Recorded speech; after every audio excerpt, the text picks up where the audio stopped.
Yo,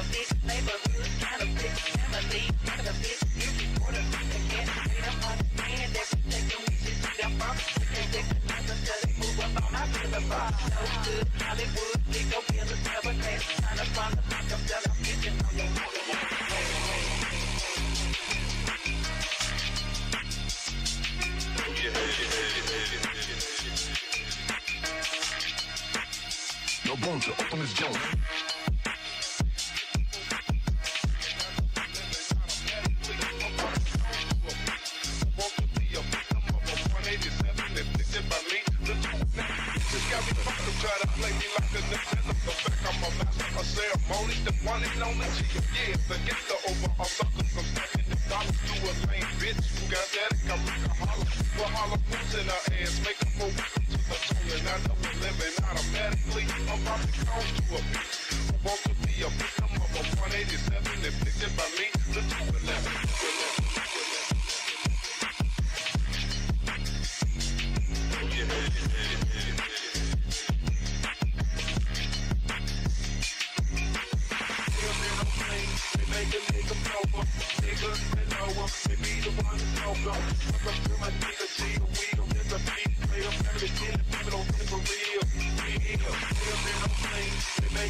Motherfucking computer is barely holding on.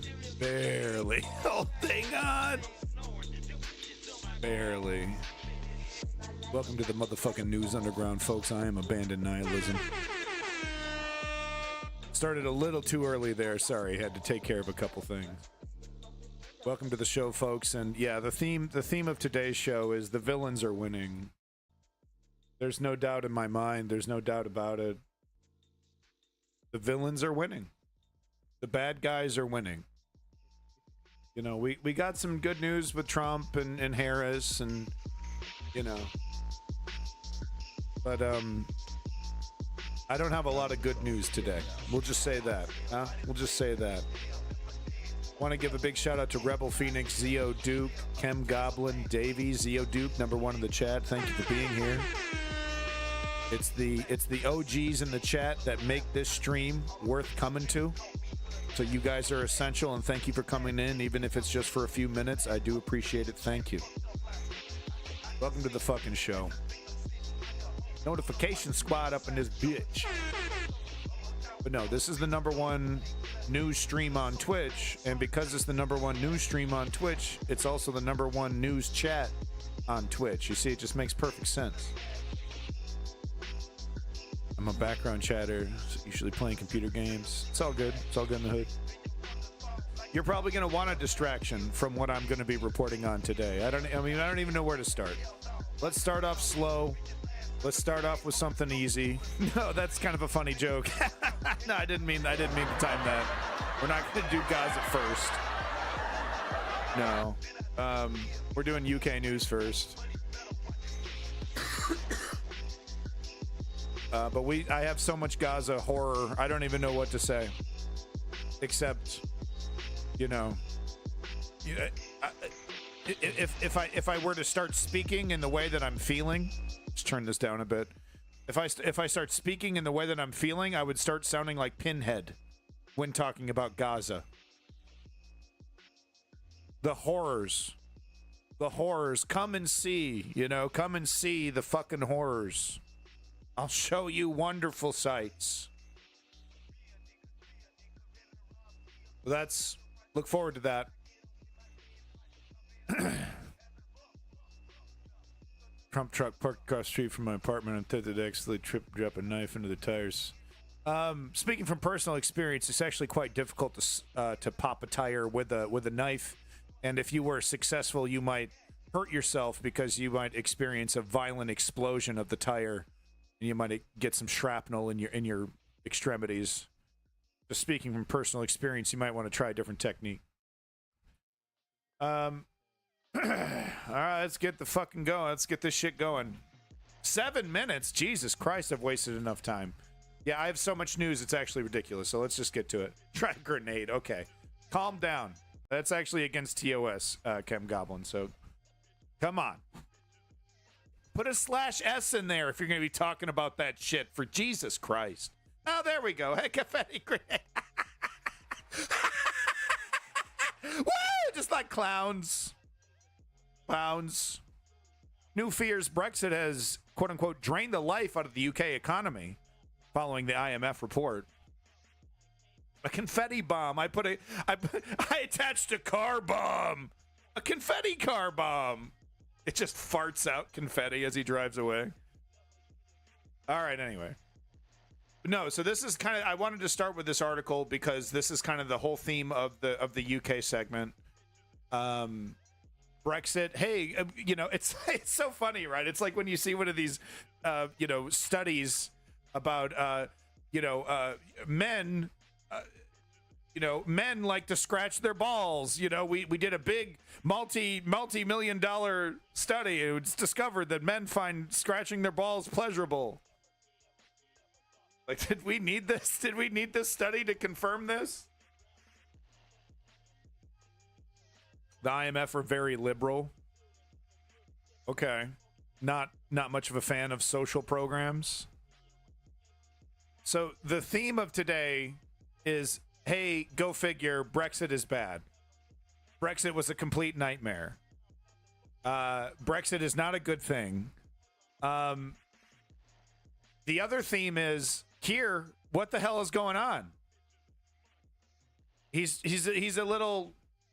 turning into a little fucking dictator, man. What the fuck is going on with Keir? Now, I'm exaggerating, but this is turning into a fiasco very quickly. So let's get into it. I don't have time to read the fucking article from The Independent. I just wanted to start off with this topic. Hey, Brexit, can we talk about it yet? The election's over, right? The strategic maneuvering is over, right? Can we talk about this now? Oh, no. And the other thing we can't talk about? Taxing the rich. It's all got to be growth. It's all got to be growth. And austerity, apparently. Growth and austerity. Growth and austerity. Where have I heard that before? Meanwhile, billionaires hanging out just like, yeah, you can't tax me, bro. That'll hurt the economy. The villains are winning. You're going to hear me say this throughout the entire stream, so get used to it. The villains are winning.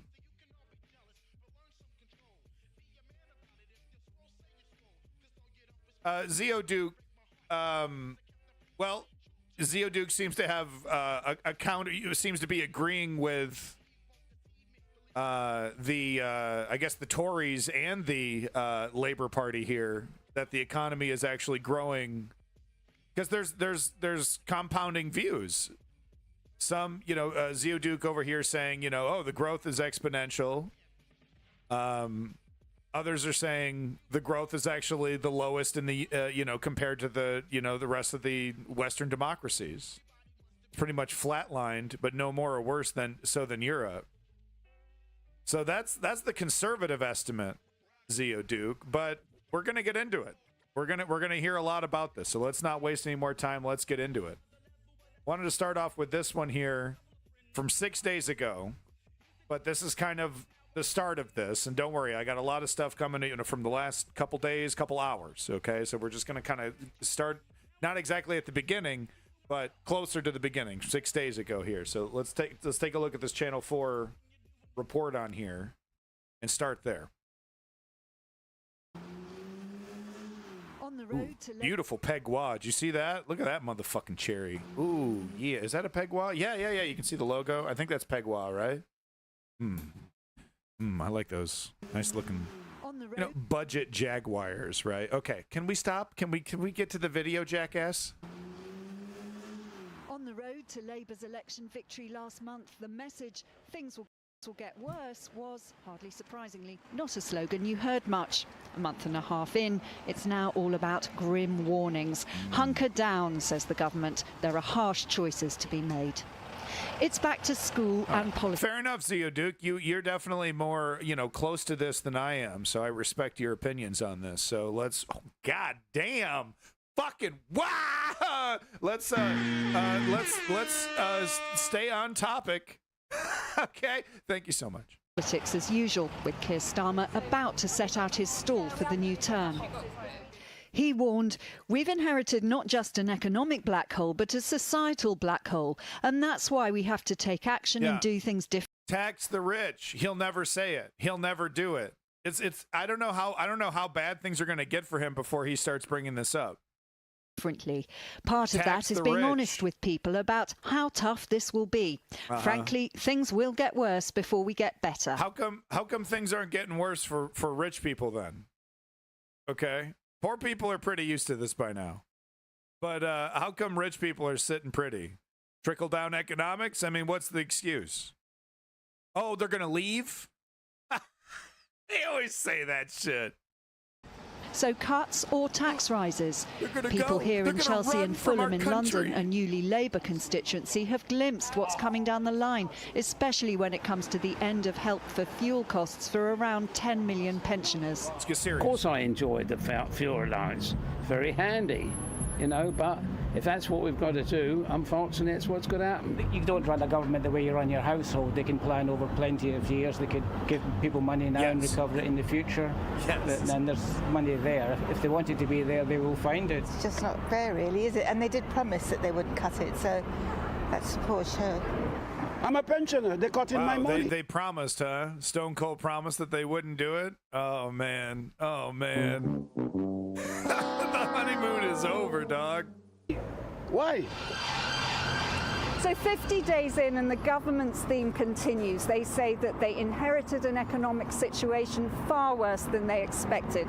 But today the Conservative Party chairman Richard Fuller called those claims a fabrication and a con, saying that they're just making excuses to raise taxes in October's budget. Now look, I don't agree with the Tory narrative here. It's disingenuous, hyperbolic, advantageous to their side in their narrative, etc., etc. But and look, I agree with the Labor Party's strategy of not getting too much into the weeds, not talking too much about it, avoiding the T word, right? It's just smart politics. But now we're feigning ignorance. Oh, we had no idea. Oh, come on. I mean, come on with this. Not so, says the government, claiming they're doing what's needed. People voted for change, we've already begun on change, but we've got to work through some of these difficult issues first, and we've got to be candid with the country about the challenges that we're facing. We've got I mean, so they're breaking direct promises made in the pre-election manifesto. I mean, is that true? pensioners groups now saying that Welcome back, Woke Patriot. a lot of pensioners are going to face the heat or eat dilemma. Is that really what a Labour government should be remembered for? Look, it's important that everyone who's on pension credit claims it, or entitled to it, claims it. They will continue to get the winter fuel payment. And it's also important that we maintain the triple lock. I understand why there's unhappiness about this. It's a very difficult decision that the Chancellor had to take. But you've found money, haven't you, for train drivers and for junior doctors? Look, we had a duty. What about taxing the rich? It's amazing to me. It's amazing to me. This all their momentum getting squandered. The people are pissed. Immediately doing a 180. This would not happen if they said, okay, look, okay, we just didn't know. We didn't know it was this bad. They were hiding it from us. Here's, taxes are going to go up, not for the middle class, not for the lower class. Nothing is going to change for the middle and lower class. Things are going to get tougher for the rich. Nobody would be pissed. Nobody would be pissed. And if they go, oh, how dare you, they would go, well, the reason why we're targeting the rich here is that the rich control the Tory party, and we I'm sorry, there's some distracting noises. The rich control the Tory party, and the basically through the Tory party, the rich have influenced British government for the last 14 years. And, we need to reverse the damage that they've done, and we need to go after them. Keir, that's off the table. It's seemingly off the table for Keir, and I'm really not seeing the real discussion here. Maybe I'm missing it. Maybe I'm just not that educated, and I'm just not an egghead. But for me, the X factor here, the important factor here is, these incredibly rich individuals that continue to enrich themselves. Making things greedflation on top of actual inflation. And seemingly we're not having a conversation about making them pay more. I mean, I've heard talk about, little things here and there, but where the okay, if you're going to punish the poor, surely you're going to be punishing the rich as well. Duty to settle these industrial disputes, because there's a cost to them continuing as well as a cost to settling them, and it's important to get the country back to work and to get the economy moving again, and that's in everyone's interests. Okay. So I guess their argument would be, and it would be the conservative argument that raising taxes on rich people and rich corporations would hinder growth, and that would be detrimental. That's what they literally always say, and it's it's true if you go insane. If you go fucking Mao on them, yeah, it's true. 80% tax, but that's usually not what's needed. Something like 20% would probably do it, and it wouldn't change a goddamn thing for these incredibly wealthy people, but it would inject the economy with hundreds of billions of dollars. I don't know, crunch the fucking numbers, egghead. I don't know. You're certainly going to get more money from rich people than you're going to get from poor people. No, because if we tax enough poor people, you see, it'll be more money than if we just tax one rich person. Yeah, okay. Was that part of the manifesto when we were voting for you, when we gave you this historic? Oh, no, we didn't mention any of this. We didn't know. We just didn't know. See, that's our excuse. So we did it. We did it. Good thing we didn't make any promises about Brexit. Good thing we just didn't mention that at all. So pain is coming. It appears the government wants to get this out of the way early in their term. But how long can they keep people on side and fend off backbench rebellions over what looks like increasing austerity? All right. So there we go. 6 days ago, setting the stage. Keir Starmer. Not liking it, man. Where's Leah? Where's Leon? I need Leon over here, man. Okay, yeah, okay. I, for some reason, had that double queued up. So I found this bit of citizen journalism to be fascinating, and I wanted to show it. I wanted to show it off. The election campaign was so boring, just trying to run away from the questions that might upset their walk into office. Yeah, Zio Duke, and I was warning against this. I was like, there's no mandate. He's promising nothing. The manifesto, and like the one scandalous bit of actual substance we got, and I covered this, was the interview with him removing tax rate raises on the rich from the manifesto. The journalist pressing him on this, and what was he repeating? Well, we can't afford it. We can't afford it. We can't afford it. And it was mind-boggling because even the reporter was like dumbfounded with this robotic response, because she was like, yeah, you can't pay for it. How come you're taxing the rich out of the equation? Aren't you gonna? We can't pay. We can't afford it. We can't afford it. We can't pay for it. And what do we see with the strategy? Well, okay, let's try to communicate. Let's try to message our way out of this. Let's try to control the narrative our way out of this. Let's poison pill the fuck out of this. Let's front load this right off the bat. Get this right off. Poison pill the fuck out of this. Give people all this bad news, and then that gives us the next 3.5 years to convince people to swallow this tripe, instead of course, talking about the real solutions, of course, taxing the rich. And I'm not saying go, and I'll say it again, I'm not saying go full, communist over here, socialize all these things. And I mean, some of these things need to be re-socialized, though. In the past 14 years, haven't the Tories privatized several institutions that have now decreased in quality because of their privatization? Am I wrong about that? Welcome, Simply Steve. And we're not hearing that, man. He's seemingly a fucking capitalist that agrees with Brexit, that agrees with a lot of. I feel like him and Jacob Rees-Mogg would be like 60%, 50%, 60%. I'm just going off my gut right now, but I kept seeing, and this is because I'm America brained, all right? It's because I'm Yankee, but I kept seeing analogs to the Obama administration when there was no mandate there, when it was a bunch of hope and change. We even saw during the campaigns similar language, the change rhetoric, right? We need change. We need change. Specifics? I ain't got them, folks. I ain't got them. Wouldn't dare. We need, and he's, what's ironic is that, yes, we do need change. We need radical change. Tax the rich. Oh, can't do it. Can't do it. Can't do it. Some of my best friends, these are the guys that I want to, the problem is, man, just like with Obama, what was one of the first things Obama did after his presidency? Hung out with Richard Branson on his yacht. Why? Because those are his people. Okay. He's not a rural black guy.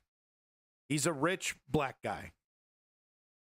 Who is it that has a really great bit about this? Is it Chris Rock talking about, or is it Chappelle? I think it's Chappelle actually talking about how he's like, yeah, I'm not one of you guys anymore. I'm not one of you poor people anymore. I hang out with rich people now, and they fucking hate you. And is Keir Starmer interested in being a regular Joe, or is Keir Starmer interested in being a hobnobbing, multimillionaire kind of type? This upper echelon. I don't know. He seems really hesitant to piss these people off. He seems like he is convinced by the Reaganomic argument. If you tax rich people, they're going to leave, and if you burden them too much, the innovation will go down, and business will be stifled, and you won't have competition. You'll destroy businesses. He seems convinced by that argument. And like I said, there's some truth to it if you go insane, but oftentimes we're not talking about insane numbers, but I'm repeating myself. Let's get into it. Like I said, this video here, Interesting bit of citizen journalism. Thought you guys might like to see it. I'm going to be skipping through half of this guy's interview at the end to cut to the end of her in a cornfield. It's like I said, it's interesting citizen journalism. I think it's really great to see this. This woman's name is Liz Webster, and it looks like she's big on British farming. So maybe she's a conservative. I'm not quite sure. But like I said, this is interesting to me, so I thought I would play it. Let's give it a shot. This is from 3 days ago. Well, what that means to Brexit, it will shake up the whole idea of what Brexit is for us as we go forward. Some will say this is reversing Brexit in all but name. No question that tomorrow morning, I think a lot of maybe Tory Brexiteers will be spitting out their cornflakes and dropping the marmalade, reading those headlines you read out just there, because there will be concern this is going to tie us closer and closer to the European Union, to make some wonder, well, what's the point of Brexit after all? So you got GB News, an extremely conservative. Think of them as like, you know, more conservative than Fox News kind of network sometimes, and they're pushing this fear-mongering narrative. Oh, watch out! They're reversing Brexit by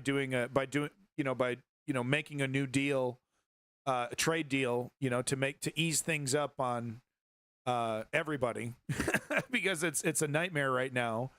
And I'm pretty sure this is exactly what Keir promised. So it's, this Tory pushback, I think, is going to fall flat because this is going to make people's lives better.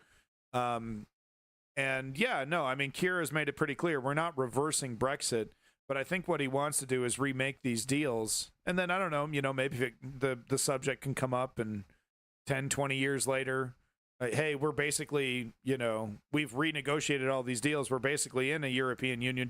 Would you like to rejoin? Maybe that's when the conversation will happen. But yeah, these deals need to happen. Am I wrong? Am I wrong about that? But these new deals with the members of the European Union need to be made, or else business in the UK, in Britain, going to go kaputski. Is going to continue to, not kaputski, but it's going to continue to suffer hindrances on its growth, right? To the European Union, to make some wonder, well, what's the point of Brexit after all? The Brexiteers are panicking that Keir Starmer is going to un-Brexit Britain because he is in Berlin with Olaf Scholz, talking about repairing relations. But what has become apparent is that Britain itself is caught in a time warp, and that in 2016 the Brexit vote ensured that we actually didn't notice what anyone else was doing. Well, it's a very interesting point, actually, because it reflects something of an outdated view of the EU, that European cooperation essentially means dealing with Berlin and Paris. And that's a view that is somewhat entrenched in London, but it's not actually kept pace with reality. The Brexiteers all think that Germany controls the EU. So we hear that. We hear this quite a bit from Jacob Rees-Mogg and the other Nigel Farage there. We hear this narrative quite a bit, which is, you don't want another country to dictate your rules and your laws, and they're hyperbolic about it, and they're insistent on the protectionism. They think somehow this is going to make economies better by adding more layers, adding more walls, in between commerce, and it's like it's actually anti-capitalist, and it's like, guys, drop it. They're. It's interesting that there are rich people that want that are still backing these guys, because it's really anti-business what they're advocating for, tariffs and walls and partitions. Like, no, open it up, free some of that trade, baby. Welcome to Berlin. The Brandenburg Gate is behind me. Sir Keir Starmer is staying here. He's our Prime Minister. He meets with Olaf Scholz tomorrow.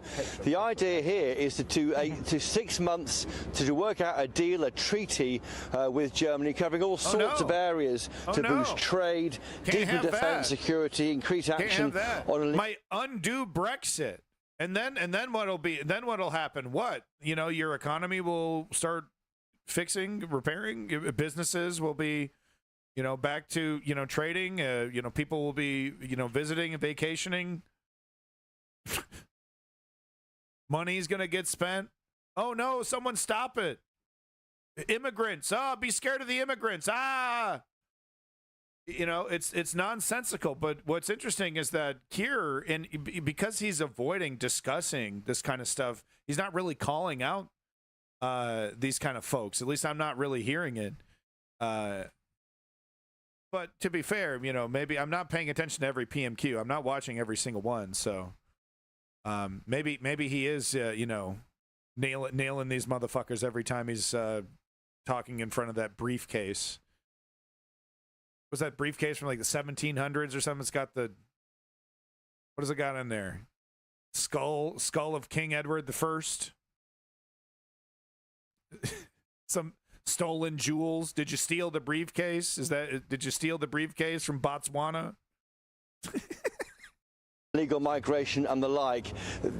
He wants this to be a model of other deals with other EU countries as we go forward under this Labour government. You know, the PM thinks privately that it's not reversing Brexit, that other treaties are done all the time. We've been trading with our friends and neighbours on the continent for hundreds of years, and here's a case of strengthening those bonds. Well, as you've said, have a lot of Brexiteers spitting out their cornflakes and being very, very worried about it, you know, and it's talking about a recalibration of our relationship with the European Union. A great point. And it covers, seemingly, you know, quite a lot of ground. It says here there'll be increased collaboration on market access, critical science, innovation and tech, clean energy, trade across the North Sea, supply chain resilience, energy security, and green transition education, biodiversity, and the environment. That is a full waterfront of most key areas. Oh my God. It's over. It's over. Brexit is over. Those are all good things that might be coming back. Oh my God. Oh my God. Someone tell Jacob Rees-Mogg. Stock up on monocles. He's going to be dropping them all day. Oh my God. Areas you may want to talk about with another country. Sir Keir Starmer was behind me at the Brandenburg Gate having a walkabout. I mean, he's clearly a person who we can do business with, and he clearly sees this deal with Germany as one to set the benchmark for other similar deals that I fully expect the UK to try and sign as we go forward through this 5-year period. Tiny boats. What that means to Brexit, it will shake up the whole idea of what Brexit is for us as we go forward. Exactly, and it's on that now, Christopher. At some point, I mean, I suppose it doesn't really matter, does it now? Because there's a massive... Look at these guys. They want to make Liz Truss look bad. Can you believe it? How dare you? Her and Kwasi Kwarteng, you know what the problem was? It's just like Star Wars The Acolyte.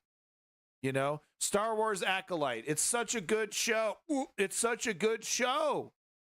It's so funny and clever. And the writing is really interesting. And the reason why people didn't watch it and there's not getting a second season is because haters. It's because haters. And it's the same thing with Liz Truss and Kwasi Kwarteng's economic plan, okay? It's the same fucking thing. It didn't work because of the haters. But it was a really, really, really, really good plan, right? Right? Ironically, no, seriously, it was everything rich people wanted. They got exactly what they wanted. Economy starts tanking immediately. Oh, we didn't want it that way. Well, we didn't want it that way. Nope. We didn't want it that way. Right? Kwasi Kwarteng and Liz Truss was the oligarch, the British oligarchy's little darlings, doing exactly what they were told, implementing the plan to a T. Whoa, we didn't actually want that. We were too greedy. So that's what it is. Liz Truss is the acolyte of British politics. There we go. I'm good at this stuff. Yeah. Oh yeah, that's entertainment right there. Eat your heart out, Cenk Uygur. Welcome back, female eunuchs. Majority, but at some point will this have to be voted on in Parliament? treaties normally are voted on in Parliament, but it's not normally controversial because by the time they get to Parliament, they've been agreed. Of course, that treaty with the EU was signed off and agreed in a rush, and detail filled in later. But it may well be that we don't see any detail of what's being agreed until it's presented as a fait accompli to Parliament, and that could really stir the hornet's nest amongst Brexiteers. I mean, don't forget, Sir Keir Starmer has always said we are not going into the single market or the customs union. You mean that group of people that shit all over the economy for 14 years and then lost in one of the most historic losses ever? We're still the narrative. Are we? You know, and this is exactly what right-wing media does in the United States, right? They get ahead of the narrative. They try to set the narrative. They try to set the tempo. So now the narrative that we're supposed to be following, the tempo is supposed to be following. Oh no, this might piss off the Brexiteers. Good. Good. Am I wrong about this? I'm going to keep asking that, right? Because I don't live there. But that sounds like a good thing to me. Right? Those are two things are sacrosanct. The idea of sovereignty, he would say, isn't being touched by these agreements because we still remain outside of those two things. But by tying ourselves to the EU, to Germany, the biggest economy in Germany, on certain areas, some will say this is reversing Brexit in all but name, Patrick. Oh, no. A new agreement, a testament to the depth and potential of our relationship. 270. With deeper links on science, technology, development, people, business, culture, a boost to our trading relations. Germany, of course, already the UK's second largest trading partner in the world. And through that, this is terrible. A chance to create jobs here and in the United Kingdom. Look at this guy. He's undoing all of Jacob Rees-Mogg's work. Oh, no. Fuck, I already forgot his name. Rishi Sunak. Oh, all Rishi Sunak's hard work gone to shit. Oh, no. Whatever will we do? Won't be Chancellor next year, so he needs to move fast. I mean, this, something's got to happen. He can't just sit on his hands and deals need to be made. Brexit has been a total disaster. It's hundreds of billions, trillions of dollars down the fucking drain, dude. Down the fucking sewer, man. The economic sanctions on your own country for no good goddamn reason because of immigrants and tiny boats and hatred and Boris Johnson's ego and, caught up in a bunch of Trump-esque like cult of personality oven ready deal. Anyone remember? Oven ready, baby. Build your bunkers now. World War III is coming. I'm not going that far, but the villains are winning. The bad guys are winning. The corporatists, the oligarchy, okay, and just the straight up bad guys like, Ben-Gvir and Bibi Netanyahu. They're winning, folks. They're slam dunking in some cases. And deliver that most precious of goods for both our countries, economic growth. And good men are doing nothing. Let me be clear. Growth is the #1 mission of my government. Yeah. And what we understand... Yeah, growth is great, Keir. Growth is great. I fail to understand how multi-billionaires getting taxed is going to affect, I get it. Okay, you don't want to tax corporations. Okay, fine, totally avoid that. Just go after the profits. Oh, we can't do that.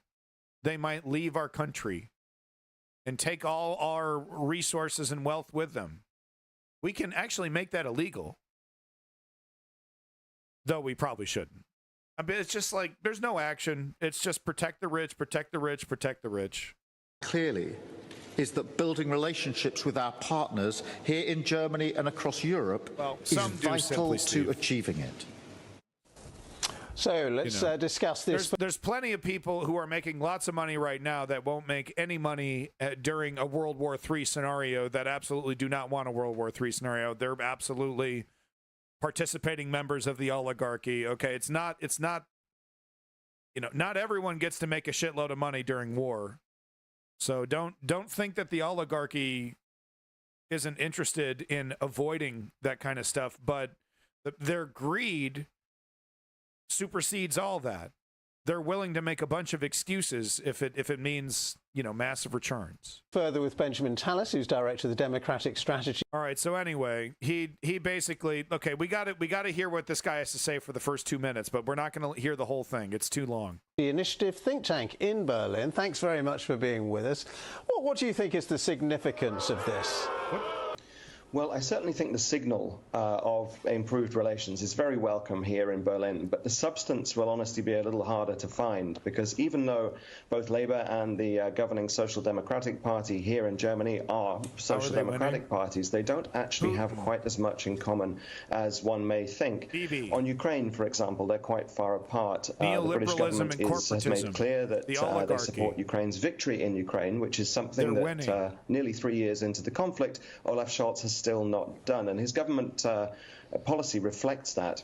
Also, they're both in a bit of a bind when it comes to resources, but Germany's is actually self-inflicted through this so-called debt brake that limits its fiscal flexibility, whereas Keir Starmer has inherited a bad fiscal situation. So it will have to take a lot of work and quite some innovative thinking to find that substance that would realize the potential that Keir Starmer talked about there in the relationship. What do you think about people who voted for Brexit in the UK, and they are saying, some of them, that they're... Keir Starmer is seemingly avoiding taxing, going after, some of the most wealthy entities in the UK to help carry some of the load of this crisis. He is seemingly implementing austerity instead of going after the incredibly massive profits. There's just piles of money that these corrupt pirates have extracted from the UK economy. They're all sitting on big piles of gold, and we're supposed to believe we can't touch them, can't touch it. Free market, free market. But it's not free market though. Because it's socialism for the oligarchy and capitalism for the poor. It's neoliberalism. It's the same shit that happened in the United States. The same shit. Big race to the bottom. Yes, that includes Biden and Harris. With that's the amount of money that's been stolen from Americans, though. Like the tax raises that she's proposed are common sense and will barely scratch the surface on what actually needs to be done, won't cover the real expenses. Yeah, I'm still voting for it because the alternative is fucking fascism. And I swear to God, if you tell me Trump isn't a fascist, you're gone, dude. You're fucking gone.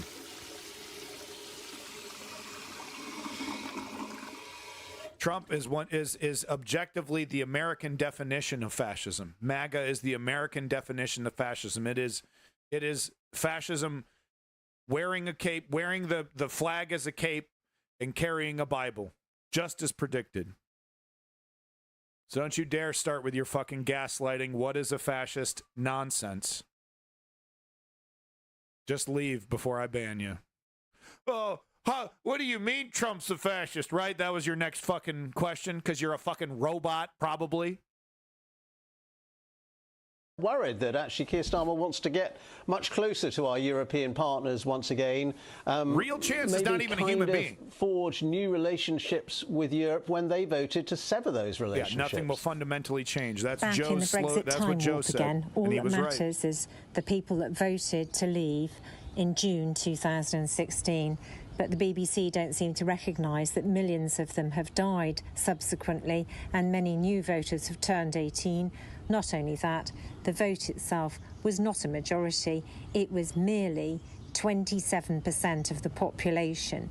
More people didn't vote for Brexit by a huge majority than those who did. Well, they voted.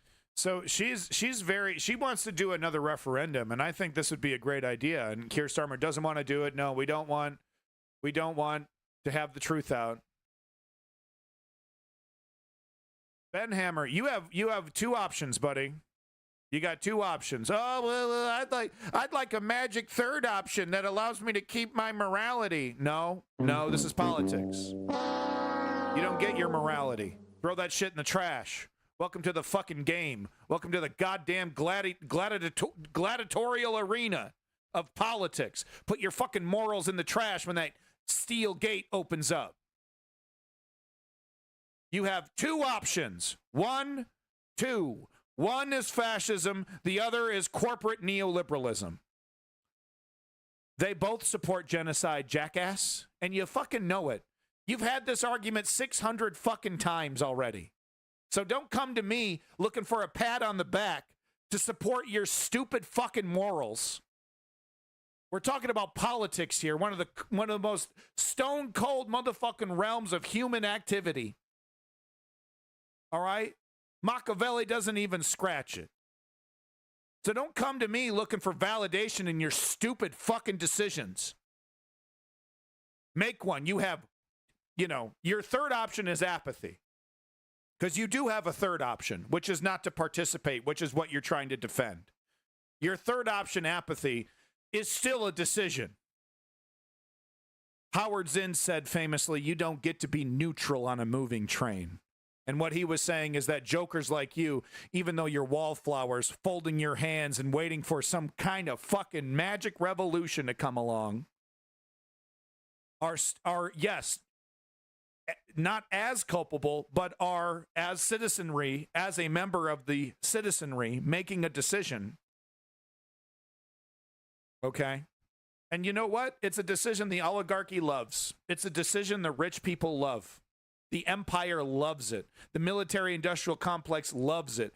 Putin loves it. Bibi loves it. When people become politically disengaged and make some pithy excuse as to why. Suck it. Suck it up. This is politics. Suck it up.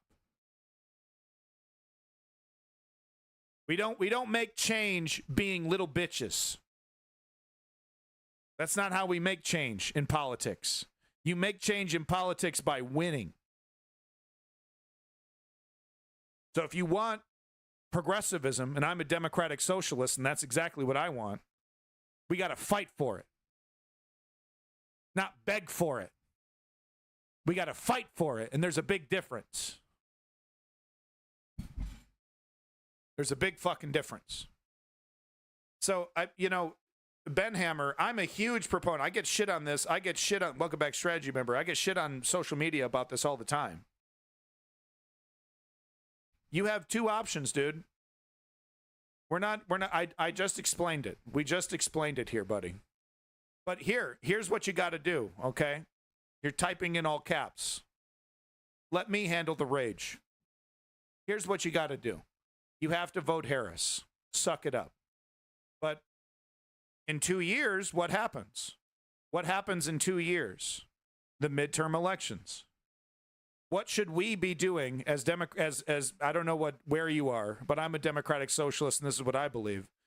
We should be doing an all-out primary challenge against every neoliberal corporatist we can. We must try to get as many seats as possible in the Democratic Party so that we can change the world. And please, for the love of God, don't make me get into why we need to assimilate the Democratic Party instead of third party. If we want a viable third party in the United States, how are we going to get it? What, from the neoliberals? From the fascist right? Absolutely not.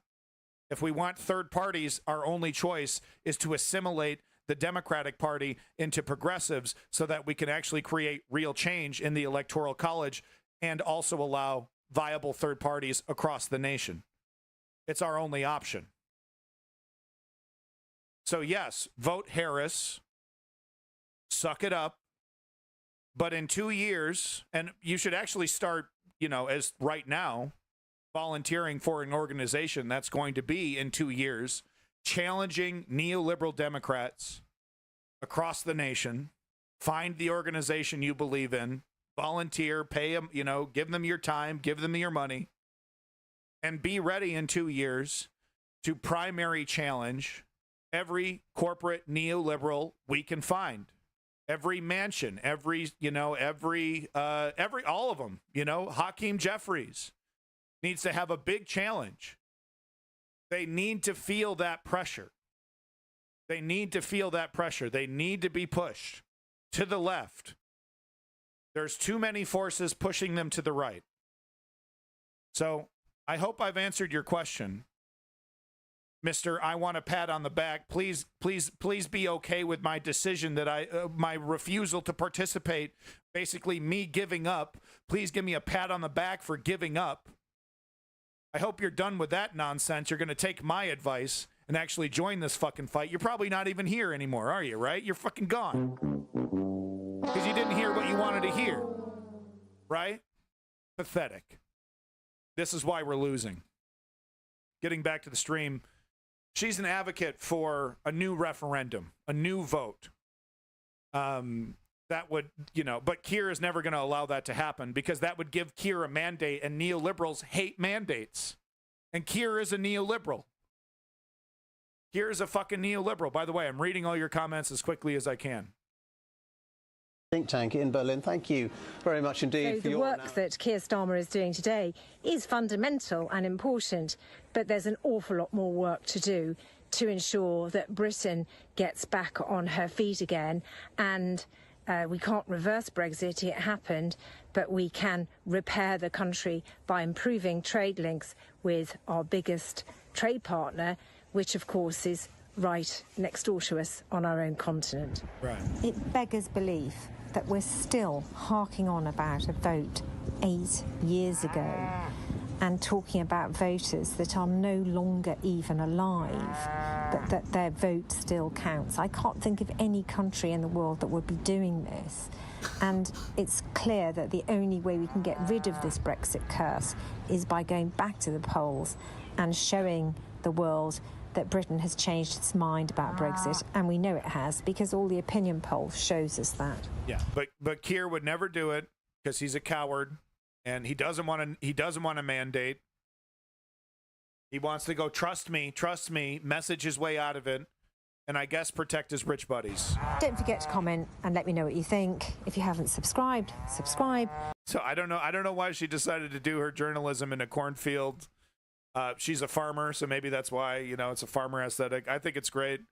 Just another example of citizen journalism, exactly what we need to see more of. I probably wouldn't agree with all of her politics, but I would probably agree with a lot of them, because last time I checked, farmers are pretty essential to a functioning society.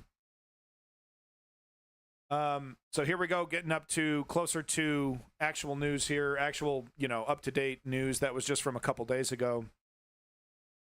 Starmer asked, is any Israeli crime in Gaza? So, that's just another failure. I didn't want to put this in the Gaza section because it's, related to Starmer. But I did want to show it. And this, BB has them like a deer in headlights. They don't want to make a move. Oh, it'll hurt my numbers. It'll hurt my numbers if I take a stand, and if I actually defend human rights, it'll hurt me politically. Joe Biden and Keir Starmer seemingly everyone else too. I don't know. There's if you're a European country that doesn't have any real stake in it, then you'll have a opinion to defend the Palestinians. But if you have some kind of stake in it, and of course Britain and the United States have a stake in it, this is an experiment that they've created, and The funny thing is that the entire, from the very beginning, the Zionists, the entire point was to take over Palestine, and that hasn't changed. What they would prefer is that for this to happen later. But Bibi and Ben-Gvir are like, nope, this is the time. Look how weak you are. Look how much of an opportunity I have here to take and take and take and take, and you do nothing. And you do nothing about it. All I need to say is, defense, my security, and you just go along with it. No matter how pissed people get, no matter how mad they get, because the Muslim population is a minority in both places, even though it's I believe a bigger part of the population in the UK and a bigger part of the government. Really, in the United States, it's just there's a couple enclaves. There's Muslim people all over the United States, but in terms of like large collections of them, in Michigan is actually one of the places. But anyway, it's like I said before, this is an experiment. This is the logical conclusion to what has begun there. This was started by, of course, this was Britain, a British colony, and they're like, oh, this is ours. Here you go. Oh, there's some indigenous people. Just push them out of the way, take their stuff. The usual stuff. Push them out of the way and brutalize them, and everyone will forget about it in 50 years, and that's how it works. That's how it's worked for us, and there'll be no repercussions. So it goes all the way back to the 40s, right? And these jokers that they're just going to let it happen because it's really about politics. It's not about human beings. And let me tell you something, the Gaza section that I have will break your heart. Scenes right out of the motherfucking Bible, dude. Tens of thousands of Palestinians shuffling single file line through the rubble of their home. And it's just and the UK and the United States on motherfucking autopilot, dog. A fucking pain machine, a suffering machine, and they're just shoveling coal into it, and they just don't know what to do, and they're cowards, and they're not leaders, they're neoliberals. They just want to put a little Band-Aid on it, fix the messaging, and then maybe it magically goes away. But it's not. Okay, I have so much evidence to show you, but one example that really cemented it for me is that they've started Israel, who knows, the Israeli army, but they've started to distribute American M16s to random kids and random groups of roaming maniacs that are within Gaza. Not exactly Hamas, some other, just a bunch of wild-ass teenagers. But they're distributing web to create more chaos, to create to make it untenable to be there. It's really happening. It's really, really, really fucking happening in Gaza. It really is. Here's Kier on autopilot, fucking Android serial number KIER to explain to us how stupid we are, right? To give a shit. Hostage to go ceasefire hostage with Hamas. So we're still assuming that Hamas is going to come back as the fucking de facto government of the rubble patch.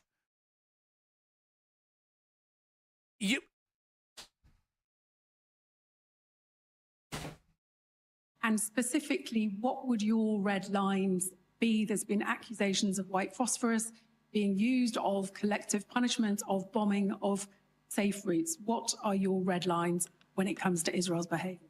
Well, I set out my position clearly on Tuesday, and what we've seen is the worst terrorist attack on Israel since the Holocaust, and a humanitarian crisis that was already in existence in Gaza, which has claimed far too many innocent lives already.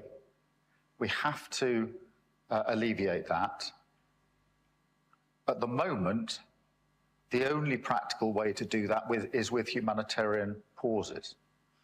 And welcome back, Ice King. To say to a sovereign country when 200 of its civilians are being held hostage, that they must give up their right to self-defense, is not, for me, the correct position.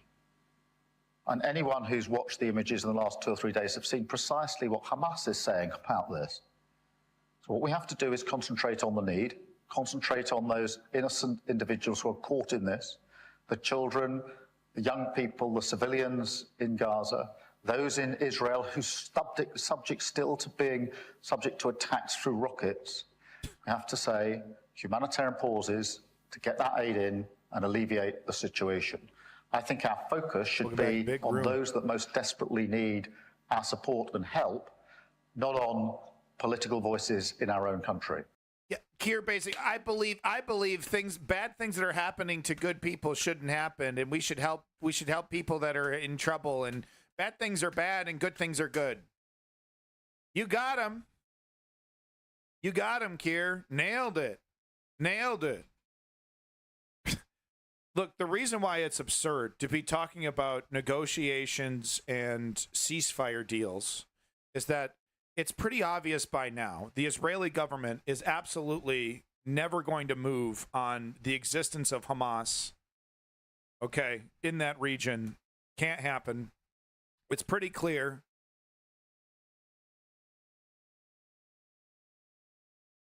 Ben Hammer, I've made all the points I need to make. Once again, if you're looking for back rubs and cookies for your stupid decision to not participate when you're needed the most, when you're needed the fucking most,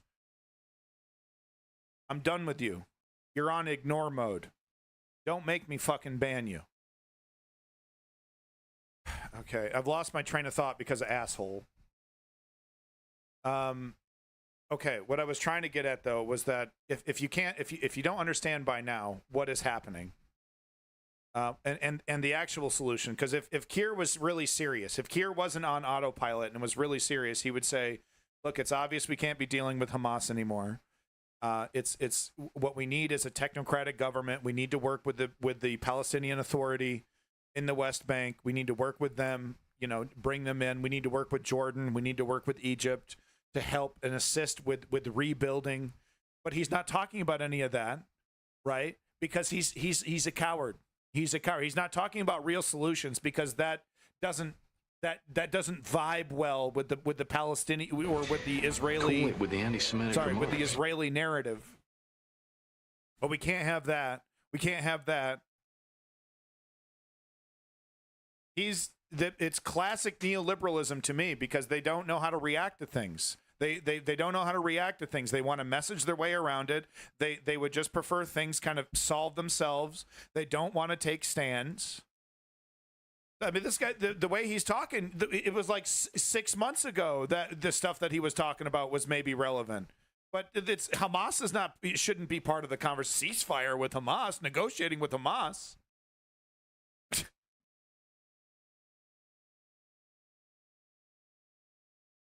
It's a total fucking disaster, and it's on autopilot. And what is Keir's response? So this is insane. He's throwing climate activists in jail for 7 fucking years. Meanwhile, right wingers who riot get 2 years. And listen to this: Keir Starmer is arresting pro-Palestinian activists under terrorism charges for their tweets. Starmer has taken away the freedom to speak, freedom to assemble. In his first 60 days, these are meant to be basic human rights in Western democracies. So look, there is a difference between, I'm going to, at this time, at this place, I'm going to go put a fucking bomb and blow it up in Roblox, right? And, example. There's a big difference between that, an actual threat, and free Palestine, or, let's march on, this square. Let's go to this place and march. Let's go to this location and march. That is not inciting violence, inciting riots. And we're seeing Keir Starmer throwing people in jail for things that they should not be thrown in jail for. They're getting intimidated by police because of their social media presence. And in some cases, you're going beyond the pale. Okay, and you got to set some standards. Yes, there are limits to free speech. Like I said, that's just one example. There's a million other examples you could say, like, oh yeah, that should be illegal, or at the very least get you some kind of no, you can't say that. Some kind of warning, some kind of heads up. Hey, that's actually, you're not allowed to say that stuff. That's actually technically inciting. If you say it this way, if you want to, add some ambiguity to it. But this is heavy-handed nonsense. And we're still, and what are we seeing? We're seeing the equation of Palestinians with all terrorism. All Palestinians are terrorists. That seems to be the narrative that's winning in the Keir Starmer administration. Frightening stuff.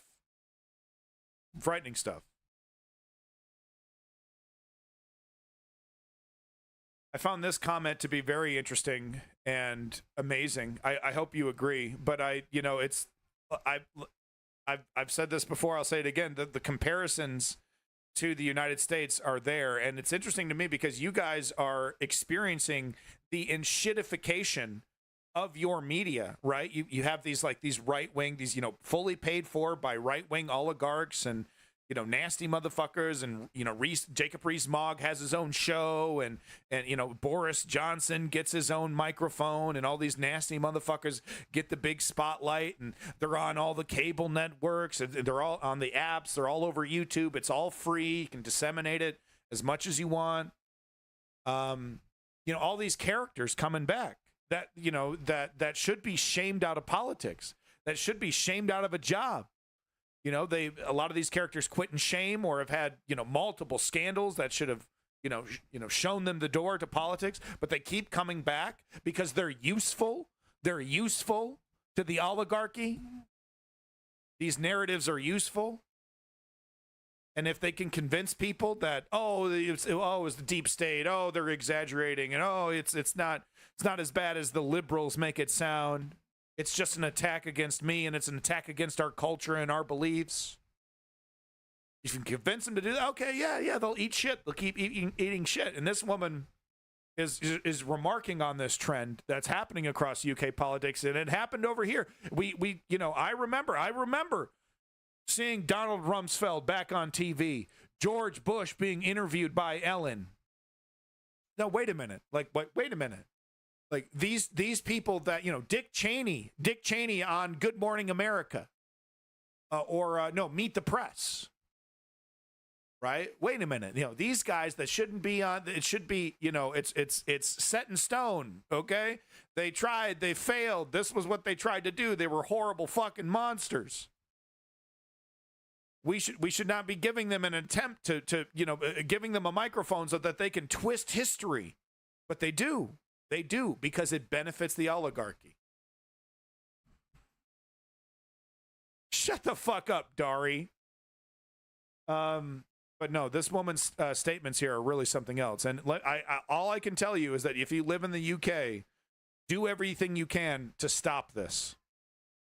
Because it only leads to worse. It leads, you're walking down the fucking road that the United States is walking down right now. Canada too, but in a different way and slower. Till today, I can't get over how deferential we are to certain politicians who are a disgrace. I mean, Kwasi Kwarteng was on Good Morning Britain this morning. What? I'm just going to chat about the newspapers. What? You crashed the economy, mate. You went off from the House of Commons to... And Suella Braverman's hosting her own show on LBC. Taking phone calls, but, and they're highlighting the phone calls where people are like, "You're terrible. You're a terrible racist. You're the reason why we're having these right wing riots." Oh no, I'm not. No, I'm not. It's actually the left wing. It's actually Keir Starmer. It's actually the left. It's actually, she's allowed just as much time as she wants to just twist and spin and spin and spin and spin. It's ridiculous. A drinks party with billionaires and didn't give us stuff, and yet he's there as though this is perfectly normal. So I'm not surprised by people watching that going, hang on, you're trying to tell me that I should accept him as a valid voice now? Nah, sorry, I'm off to social media. But do you think... Yeah, so seeing these people injects a certain amount of cynicism into politics, and there's people check out. They check out. Yeah, people generally have pretty good BS detectors. They're not going to dig into every little detail like we do. They're not going to, they're not going to try to find the truth. But they're like, oh yeah, we're being lied to. These jackass. The arson that burned down the building. Now he's on TV as some kind of expert, right? God, who is the politician that is constantly being interviewed on MSNBC? It'll come to me, but they're constantly Claire McCaskill. Anytime they want to talk about like electioneering and strategy, they go to Claire McCaskill, who's retired now. She fucking lost. Let's go to a loser. Does sports commentary do that? Do they bring up, bring up an MVP? Oh, well, here's Barry Jackson. He has actually the league's worst record in this sport that we are announcing right now, baseball. He had a terrible career, flamed out, absolutely terrible. So we're going to get him up here on stage and ask him, hey, what do you think about the guys on the field and how they're playing the game? Well, these guys are clearly much better than me in every single way, but I'm going to sit up here and give them advice on how to play the game. So let me just go ahead and do that and embarrass myself for the next 45 seconds, and then you can cut to somebody else. So that would be ridiculous, right? Oh, he's a loser. He sucks. Let's ask him how to play baseball. He sucks at it. So why do they do that on MSNBC? Oh, here's another loser from the Democratic Party. Let's ask her what's going on. One thing I will say, it's a good thing. It's amazing, actually. We haven't seen it. Kristen Sinema, back, over on MSNBC or something. She's the perfect candidate. Canadian business. Okay, yeah. So this is the last clip. Then we're moving on to, what are we moving on to? Oh, Lordy. Let's do it. We're going to move on to Gaza next. I'm going to try to blast through it as quickly as I can, but it will be a 2-hour segment. It will be a super fat, obese 2-hour segment. But this is the last clip I wanted to show you. This is a fascinating thing, and I've never heard of this idea, this concept, and really I think it's amazing. I think this would benefit society greatly, and it would benefit capitalism greatly. So listen to this idea about taxation for young people. Tell me if you don't think this is a kind of a neat one. To refresh here. Roger L. Martin, very good Canadian business guy, believed that instead of having a tax-free allowance every year, it should be weighted to the front of your life. So the first 100,000 or the first 200,000 Canadian dollars you earn in your life is tax-free, after which you start paying tax on everything. Not per year. Not per year. So if you got a job at Goldman Sachs, you'd have one bonanza year where you earn 200,000 tax-free, and then you start paying tax. Yeah. If you're earning 40,000 Canadian dollars a year, you get 5 years of tax-free earnings to effectively allow you to accumulate wealth early, which is when you need it. The entire tax system seems to be gerontophile. Okay. So it's like gerontophile. So they had to put the definition on there. Gerontophilia, sex attraction towards old persons. So anybody you see running around going MILF and GILF, they're a gerontophile. I'm 58 and I get my financial advisor going, well, if you move this thing, you can put some money into your pension, get the tax back, and then you can take it out again. Well, that sounds great. But I said, where were all these tax breaks when I was 35, had 2 kids, and I kind of needed the money? Okay. It is absurd. Roger. Ben Hammer, I would be happy to see a real primary challenger. Okay. What did I talk about? Midterms. We should be primarying and challenging these people. Why? Because we want that political leverage to force them to the left. Right? Because the right is currently using their political leverage to force them to the right. So, yeah, I would love to see AOC, or even, someone even more to the left being presented. Harris shouldn't be guaranteed 8 years. Right? I want a real democracy. I want real challenges. Good Guy Dari asking, would that just make employers pay young people less? We might see that, but young people, this is capitalism. If a company wants to pay young people less and a company wants to pay young people fairly, where are those young people going to go work? Look at In-N-Out, right? In-N-Out is a great job to get when you're young. Why? Because they pay fairly. They work you to the fucking bone, but you're going to get much more fair wage to McDonald's and Burger King, and they're kicking them out the door, right? They got people dying to work there, right? They're happy to work. They're happy to work there. That's a really good job. So that's capitalism. So if you want to undercut kids and teens because now that they're getting a break on the first 5 years of their taxes, well, that's your decision. You're going to get, high turnaround and, unhappy workforce, lower quality, and you might not be able to quickly replace your employers because competition might be scooping them up. So those concerns are valid, Dari, but capitalism, if true competition exists, capitalism kind of fixes it. Could the financial community abuse it? Well, they, like he said, like, you know, yeah, young people, yeah, the financial community would probably abuse it, right? They'd make sure that their little young, you know, their little young shit, silver spoon shit would, you know, that first, make sure you get your first 200, it's tax free. That's fine. That's okay. All right. Good on you. Go nuts. As long as it's for everybody. Yeah, all right. Anyway, so I thought that was an interesting idea, just to plant the seed. You know, there are brilliant people with brilliant ideas, and what's getting in their way to implement these ideas? Corporatist neoliberalism, and of course, outright conservative fascism, in some cases in the United States, or just, you know, suicidal conservatism in the UK with, you know, with the Tories. It's not fair to call that fascism. By any stretch of the means, because I mean, what happened after the election? Did the Tories challenge the electoral system? You know, are they changing the rules everywhere they can to, you know, like the MAGA fascists in the United States are? No, they're not doing any of that.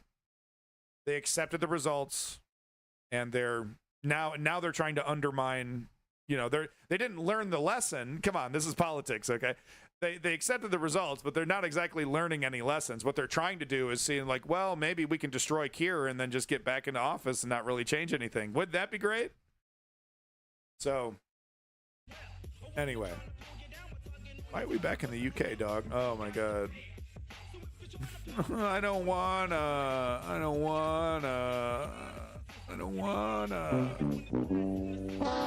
It's just so horrible. It's just so horrible. It's literally just so horrible. Gaza. It's just, I can't. I'm just gonna, some of these I'm not gonna have much to say except just like, look at the horror. This is horrible. Make it stop. Let me just say this. Let me just preface this entire segment with what needs to happen. Okay, I'm gonna keep this real tight. Okay, because I'm like the only guy who actually has who's like not afraid to talk about real solutions here. Okay? We have Bibi Netanyahu, Ben Gvir, and the Israeli government, and quite frankly, a plurality of the Israeli people. I understand it's not all Israelis that agree with what's happening. There is a minority in Israel that believes in Palestinian human rights, but a majority in Israel does not believe in Palestinian human rights. They are intractable. Okay? For a grand majority of them, it's a decision between, do we ship them all off to Egypt or Jordan or somewhere else? Do we just, you know, exile them and make them someone else's problem? Or do we kill them all? That's really the debate that's happening between this intractable, this unmovable object right now in Israel. So that's a fact. The other fact that we have, the United States and the West have too much backing behind it. This is an experiment that they started. This is the logical conclusion of it. They had to have known this was coming. They don't want to stop it. They just want it to happen later so it doesn't hurt them politically. They would prefer it to not happen later, but they seemingly, I don't understand it. I don't get it. I would drop this shit immediately. I would drop this shit like a wet fucking diaper immediately if I was in charge. Like, I don't, AIPAC, the political lobby, you know, all the people that support, you know, politically in the United States, I get that. I would take that hit, but I'd be like, this is completely untenable. This is uncontrollable. We need to drop it. But that's not what they're doing. They're backing this up. They're backing it up to the hilt, to the end. There doesn't seem to be an end to how much they'll back it up. Okay? Seemingly might even go to war. United States, at the least, seemingly might go to fucking war if Israel drags it into it. So that's a fact.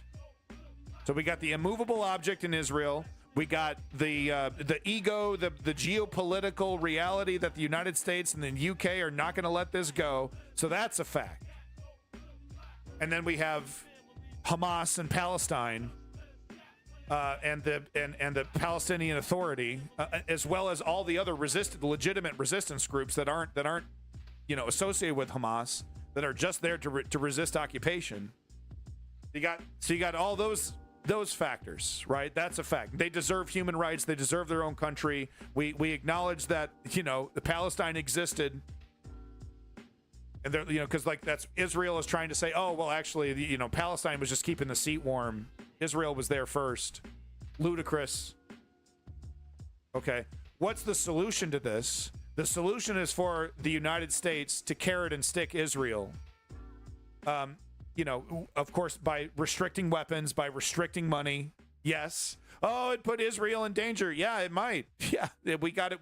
There's consequences to every action. But the United States has to reduce the amount of money and weapons, of course, ideally to zero, to Israel, to start the process, the pain, the carrot and sticking. Because Israel will never come along. As long as the United States and the UK fully has its back, they'll never change. And right now, the goal is the total elimination of the Palestinian state. The real question is what to do with the people. I guess I forgot the third option about what to do with the people. Integrate them into Israel as second-class citizens. I forgot about that. Basically expand the apartheid state to the entire... Now, all of Israel, right? It would be all of Israel. They'd take over the West Bank and Gaza Strip. But that is the third option, basically. Assimilate, but treat them as second-class citizens with full apartheid. So there'd be like some kind of Palestinian ghetto that they would cram most of them in. Probably several ghettos. Checkpoints. So that is the third option. Ben-Gvir doesn't want that, though. Because he's racist. Bibi Netanyahu might be more open to that as a solution because he sees the value of slave labor. But Ben-Gvir is racist. He hates Palestinians. He hates Arabs. Wants to kill and destroy them. Sees them as an enemy to his religion, to his existence. Okay, so that's the preface. So how do you fix this? Like I said before, a technocratic government. You carrot and stick Israel. And then you encourage the Palestinian Authority along with Jordan and Israel to work with the Palestinians in the Gaza Strip, with the Palestinians in the West Bank. But Israel will never do it because you would have to give back West Bank settlements. We're going to get into it. So I have videos that explain all of this.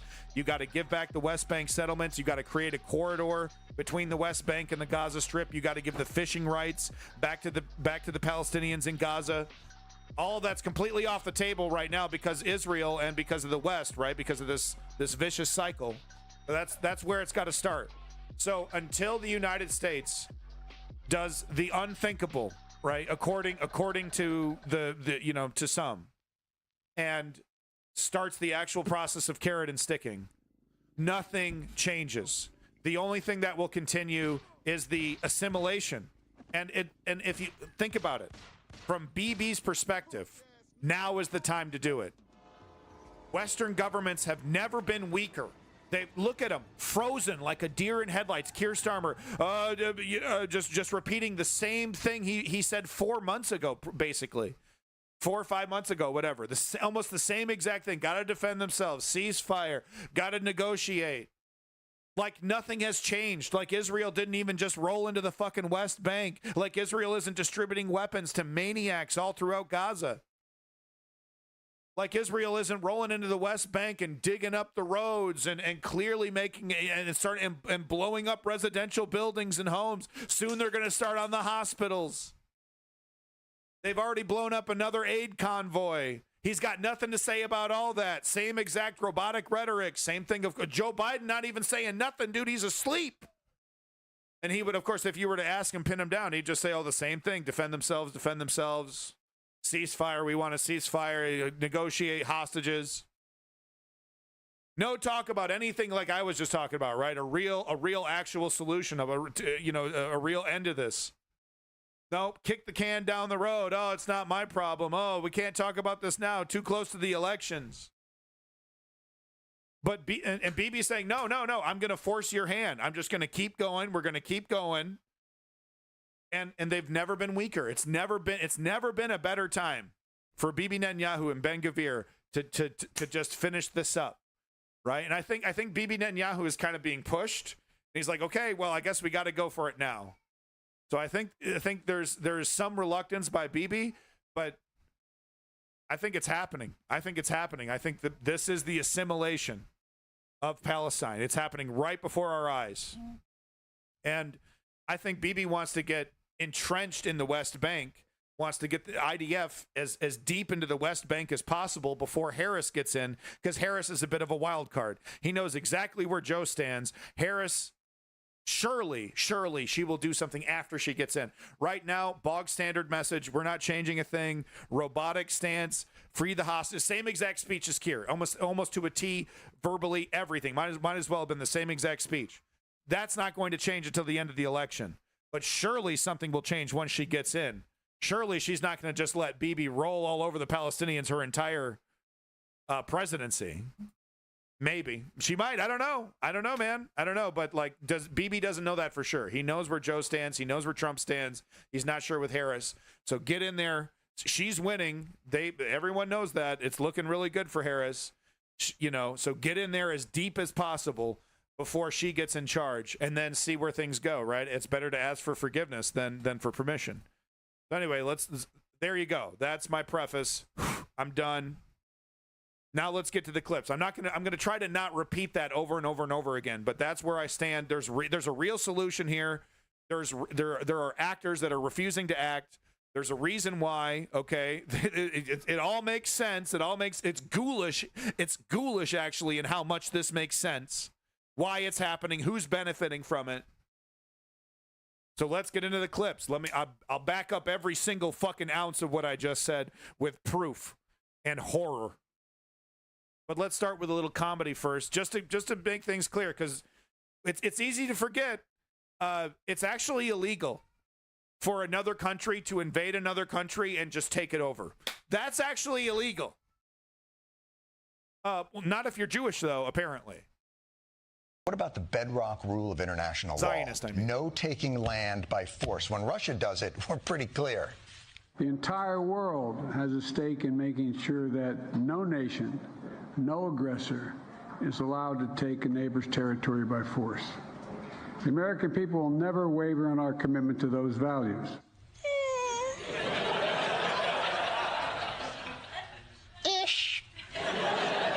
See, this is where Israel's actions get interesting, because you might say Israel's war is different than Ukraine's. Israel's responding to an attack and a hostage crisis. But in the midst of that, they pulled a little something in the West Bank on March 22nd that might be notable. As the U.S. Secretary of State Antony Blinken made his latest visit to Israel, the Israeli government announced that it was declaring state land, nearly 2,000 acres of land in the occupied West Bank. That's not even Gaza, that's the West Bank. So you can't say it has anything to do with defending yourself. He's spit. It's Bibi spitting directly in the face of the United States administration, saying, you can't tell us what to do. Sure, go back to your press and say you had a productive conversation. It's a power move. It's a power move. They're convincing us otherwise. They're not convincing us of anything.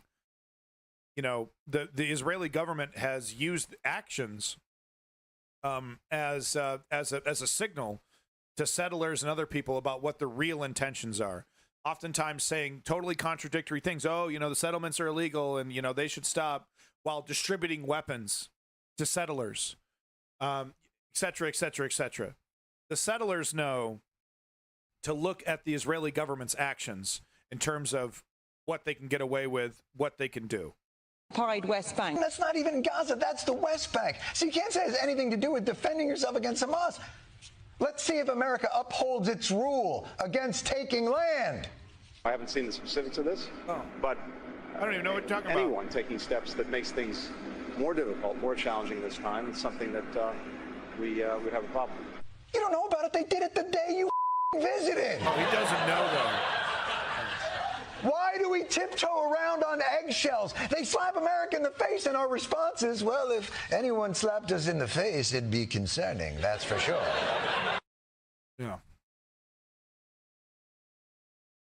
Just want to start off with that the actions of Israel is illegal, by any definition of international law.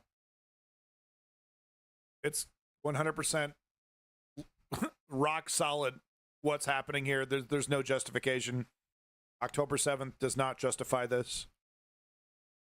And yes, October 7th was a heinous crime, incredibly counterproductive, and exactly what Bibi Netanyahu and Ben-Gvir wanted.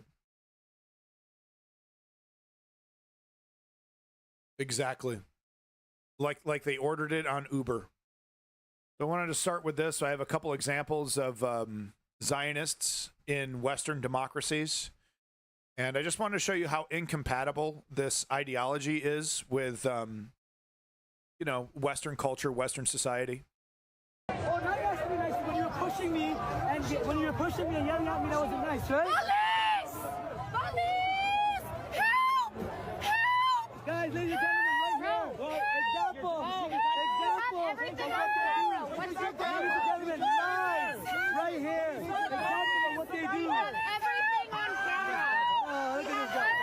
He's still like somebody. Now, you raped somebody. You rapist. You rapist. Oh, really? You again. You rapist. You rapist. You are rapist. You are rapist. You are rapist.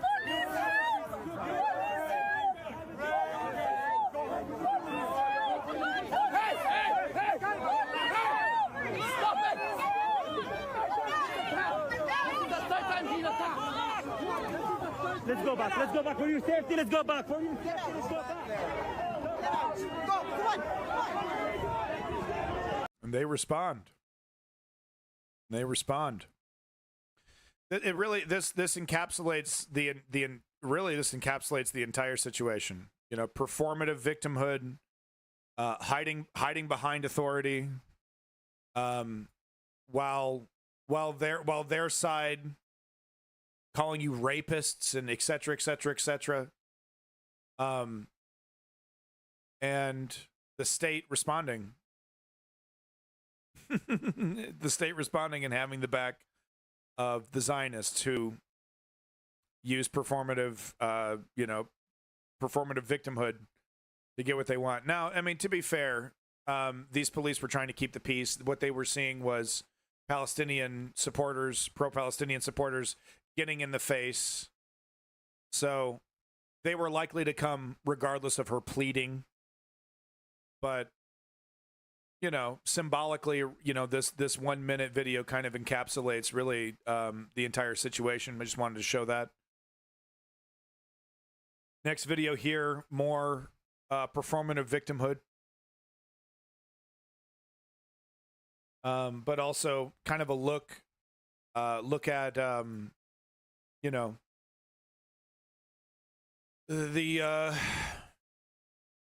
I don't know. I mean, I guess, you know, once you've justified these horrors, I don't know. I guess there's a lot of pent up anger. I don't know. I think this woman has problems outside of her Zionism. Release the Israeli hostages! Release the Israeli hostages! Release the Israeli hostages! Release the Israeli. So she keeps screaming and you know, implying, you know, release the Israeli hostages. Of course, you know, I guess she's just going to ignore the reality that the Israeli government had an opportunity to have all the hostages released just a couple days or weeks after the initial terrorist attack. We're going to ignore that. We're going to ignore the fact that a lot of these hostages are dead because of the actions of Israel.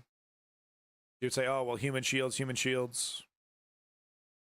And she would say, well, you know, we'll stop killing kids as soon as you give up the hostages. Why is she assuming? I'm sure she would say, you know, Hamas are monsters. So why is she assuming that Hamas cares about dead kids? It's a strategy that doesn't work.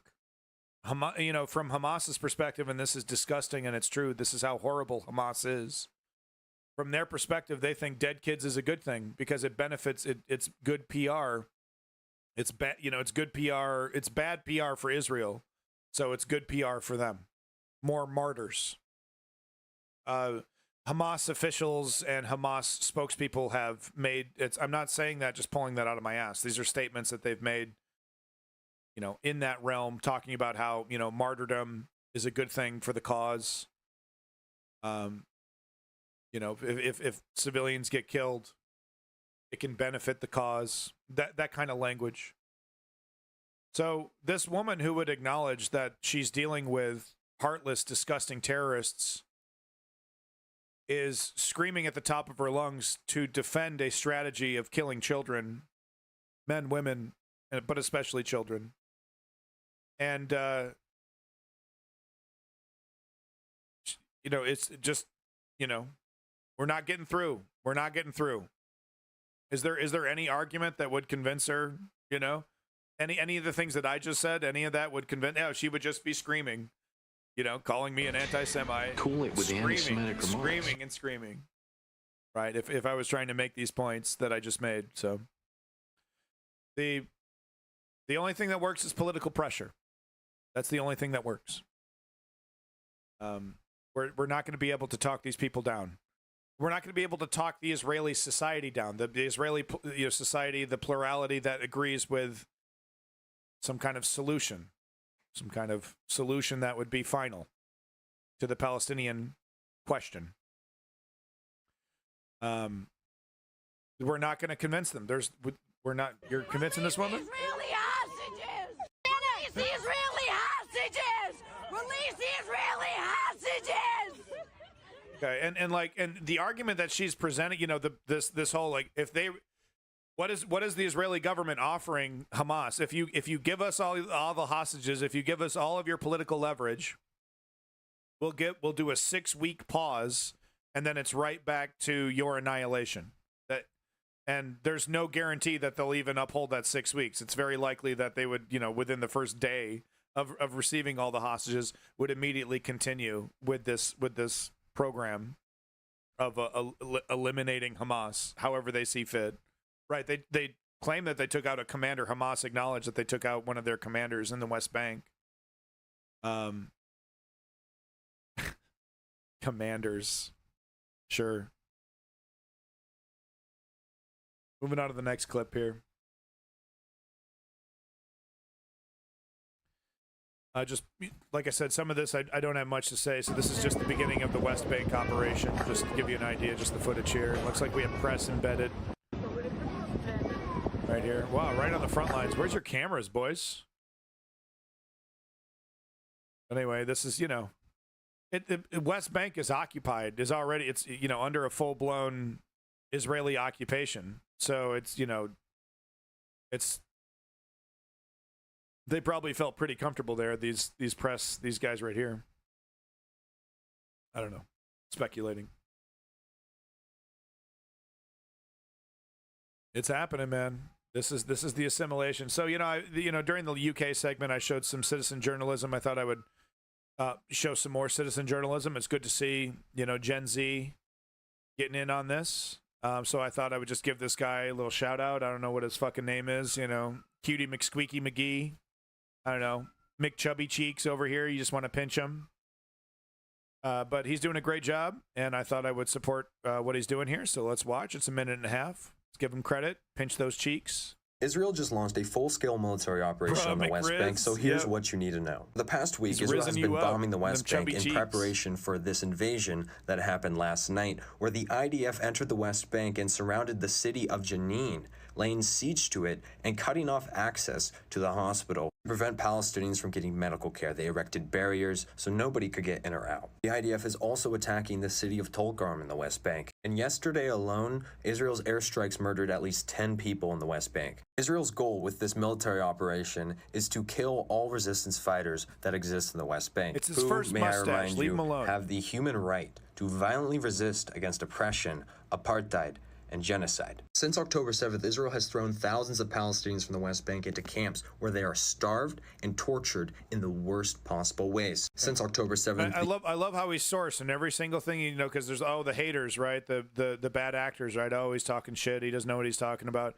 Literally referencing, I wish he would, give us the article, give us the actual source, but he's pulling it directly out of articles, whatnot. But it would be nice to get okay, what is this article actually from? Which one is this from?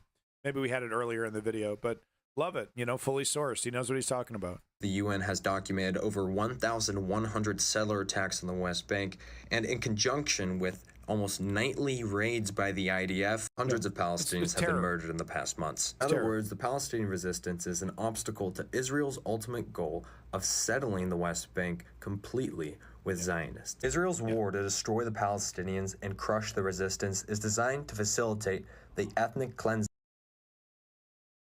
Wow. So the brutal apartheid state can be ignored because they did one good thing, or one thing that could maybe seemingly is good. We're just supposed to ignore all the other crimes. You do understand? I'm Sussy McSussface. I'm going to be showing a clip of the IDF soldier who raped a Palestinian prisoner on camera. They totally admit that is actually what happens.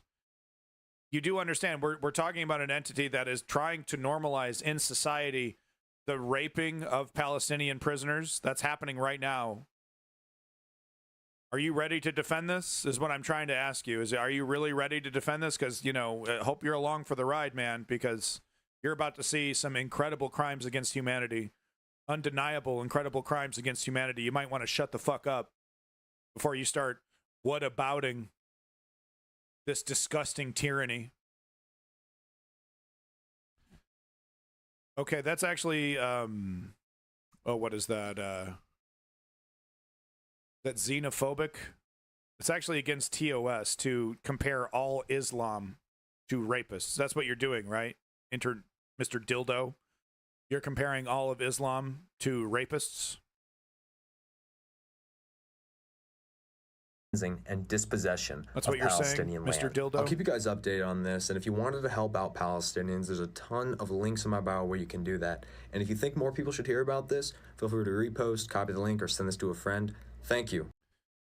Do you understand it's anti-Semitic to compare Zionism to Judaism? The Zionists that run the Israeli government does not represent all of Judaism. You do understand that, Dildo? Israel, it's true. Israel actually doesn't represent all of Judaism. No. Cool it with the anti-Semitic remarks.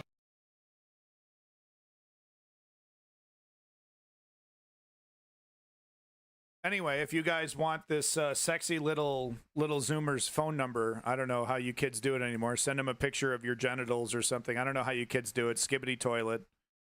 There's the link. Give him a like. Good kid.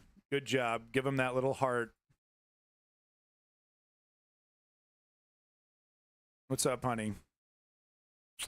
Pinch those cheeks. All right, let's keep the pain train going, boys. It's all justified. It's all justified, guys. It's all justified. Because Mr. Dildo says so. Well, we got a dildo in the room. It's all good, guys. So Israel is now escalating its standards for the use of lethal force to war standards. That is a very grave development. Frankly, he's probably not chatting because he's furiously trying to report my channel as being anti-Semitic, right? Cool it with the anti-Semitic remarks. That's the usual game. Weaponize the reporting system against anybody who's telling the truth against Israel. Yeah. The dream of the far-right ministers in Netanyahu's government is to, solve the problem of the West Bank. Yeah, no, escalating is the proper term for what the Bibi Netanyahu government is doing. They just invaded the West Bank. Escalating? I mean, come on. They do this all the time. They haven't done it in 2 decades? I think it was 20 years ago was the last time they've done something with so many troops. Escalating. Okay, all right. A little hyperbolic. Okay. Solve the problem of the apartheid regime that Israel is maintaining there by just getting rid of the Palestinians. Now that would be, a massive war. Carl Toes, welcome back. It's just a little incursion into the West Bank. They're just ripping up the roads and blowing up residential buildings. Hey, but they got a commander. We usually distract them by getting them to play. Cool. We let them watch TV and turn up the volume so they don't listen to the sounds of explosives and shooting. This is our home. We have nowhere else to go.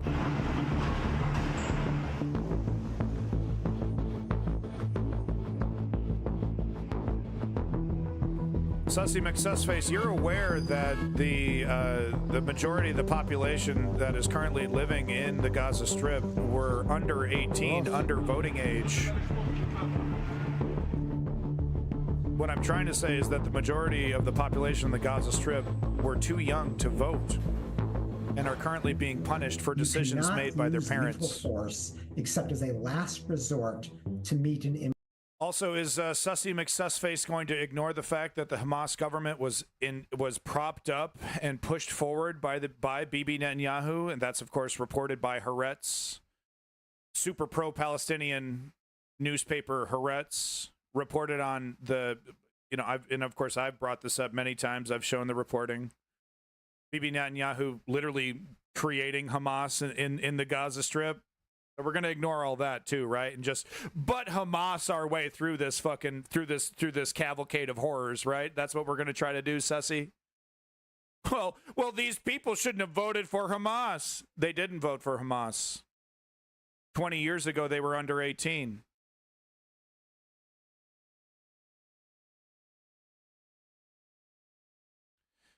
Sussy McSussface, I need to remind you, it's actually against international law to condemn children for the crimes of their parents. It's actually against international, it's a war crime. It's called collective punishment. It's actually illegal.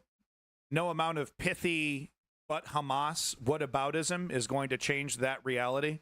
But you clearly don't give a shit about anything. You clearly are a nihilist who is going to defend Israel to the absolute hilt. I'm done allowing you to interrupt the stream. I think I've made my point. You're not making very good points. You're making the same regurgitated but Hamas whataboutism, justifying literal war crimes, justifying literal crimes against humanity with a pithy little response. So goodbye. And yeah, we're not doing a timeout. Goodbye. Back to the video. Imminent lethal threat. Ordinarily, you have to try to detain people. Now, it looks like that's not what Israel's doing, that it's bombing away.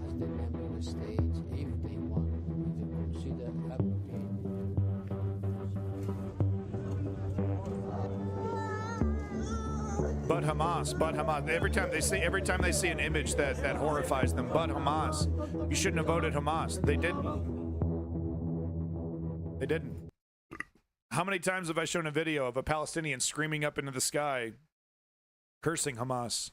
How much more evidence do I need to show you of the links between Bibi Netanyahu and the creation of Hamas, the insertion of Hamas into the Gaza Strip, using Hamas to divide and conquer the Palestinian Authority? It's all there. It's all there. The proof is in the pudding. What's happening? And of course, I preface the beginning of this segment with the actual solution, a technocratic government, which the people that are shouting but Hamas would never agree to. They would never agree to a real technocratic government, because that would involve treating Palestinians like human beings, and that is currently off the table. Right now, what we are seeing on social media is a massive effort to try to justify the complete dehumanization of the Palestinians, trying to say, yeah, well, they're special. They're special and they're violent. They voted for this. They wanted this. That's the tired justification that we currently hear. It's currently working. The villains are winning. We just had one in the chat. A goddamn villain. No amount of suffering. I could have kept him in the entire segment, the entire time, allowing him to inject his but Hamas whataboutism the entire time. Every single horrific image, every single horrific action justified. Why would I do that? I've heard it all before. They're not, and like, would that person, would Sussy McSussface really entertain a two-state solution? It's off the table, right? Because right now the argument is these people aren't human. They need to be dealt with. That's currently the prevailing argument. If they didn't want this, they wouldn't have voted for it. They basically voted for this. Of course they didn't. That's absurd. But that is currently what is happening. Exactly, Ice King. This is from a protest, I don't know where, but I thought this was really great. Don't wash your Holocaust trauma with Palestinian blood. Thought it was an appropriate response. These ladies are kicking butt. Keep it up. Moving on. So, not that bad actors like Mr. McFace over there give a shit, but the things that he was advocating for and defending are crimes against humanity and are international crimes considered war crimes. Well, it doesn't matter. We're the righteous ones. It was our land. It's justified. They're animals, but Hamas. We've heard it all before, right? And they're going to take it to the very end. With weak, feckless leadership like Joe Biden and Keir Starmer, why wouldn't you? Get up there, get in as deep as you can into the West Bank. Hell, I mean, why not get the settlers going in the Gaza Strip? You know, before Harris gets in there. We got what, just under 70 days until the election? Get some of them settlers into the Gaza Strip going, right? They'll never get them. They'll never get rid of the settlers, right? Once they're in there, they'll never leave. You'll have to kill them. So, what, you want to kill settlers? You want to kill Israelis, United States? Oh, see? It's all a crime. The villains are winning. Clearly marked UN and it's all vehicle, part of and the furious justifications in the chat, right? With the IDF was struck 10 this times. Is right. This is just IDF gunfire. They deserve including with bullets targeting front windows. So this is yet another aid convoy targeted. Oh, whoopsies. We didn't mean to do it. We have some of the most advanced weaponry on planet Earth that I could see the fucking, the dick hair on an ant if I zoom in far enough, right? I get the full fidelity here, but couldn't see those big UN logos on the top there. Whoopsie daisies. It'll never happen again, except it'll totally happen again. Whoopsie daisies. 2 staff members in the vehicle were thankfully unharmed. We've heard it all before. That logo is probably one of the most recognizable logos in the world. We have no way to assess the mindset of those who are shooting at us. Whoopsies, sorry. That the movement of this. If you don't agree with us investigating ourselves and saying this is a whoopsie, then you're an anti-Semite. Moving on. Whether the information wasn't passed down, whether it was deliberate, whether there was another reason. Oh, please. Those are explanations we would like to get. Clearly. Yeah, the surrogates that defend Israel on media, this is a cakewalk. They can justify this in their sleep. There you go. Another blip in the media that'll be totally ignored in 2 days. So here's a little bit. So, on top of the horror show in the West Bank and the Gaza Strip, we also got a new war in Lebanon. All right. Come on in, Uncle Sam. Come on in, Uncle Sam. The water's warm. Don't you want to get entrenched in a new Middle East war? Hey! 343. Mission accomplished. There should be an intervention. Welcome back to Israel. You enter something from a neutral side to fix this shit. Look, I personally believe nothing is going to happen geopolitically until the United States starts talking about real global cooperation instead of trying to dominate the entire world with a dollar. So, never. I don't know. 343. Yeah, Iraq, Afghanistan. Let's go back in there. 343, baby. Let's hit up Lebanon. Let's hit up Iran, baby. 343. Let's make the best Halos and then just, I don't know, make Destiny and fucking fuck everything up. Let's fuck up Marathon. Yeah. Let's fuck up Marathon. That's a great idea. All right. No, let's talk about it though. Lebanon. I don't think right now at this very moment it's a guarantee that it's going to be war. So let me just make that clear. I'm just joking and being hyperbolic here right now. But it's definitely on the table. It's definitely on the table. Would this actually benefit Bibi Netanyahu? That's the real question. War jokes are the best. Thank you, by the way, for everybody that's sticking around through this incredibly hard to watch stream, but we're talking about the real shit, so it's not easy. So thank you for that. So right now, it's like, but it's closer to on the table than it was, several months ago. But my question is like, does this actually benefit Bibi? Because it's only going to really happen if it benefits Bibi. I don't think anyone else wants it. I don't think that these Middle Eastern countries want it. People dying isn't hard to watch nowadays. It's just normal. We have to remember what we're fighting for. Let's go ahead and watch.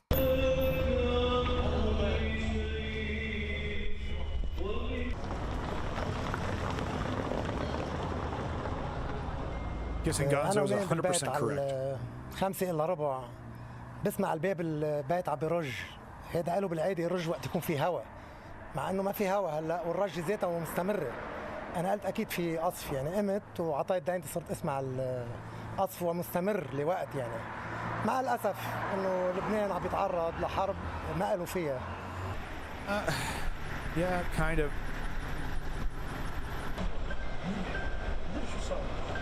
Yeah, oh my God, Sticks. I mean, maybe maybe they'll use anything to justify their end goals. So the sky's the limit there. So,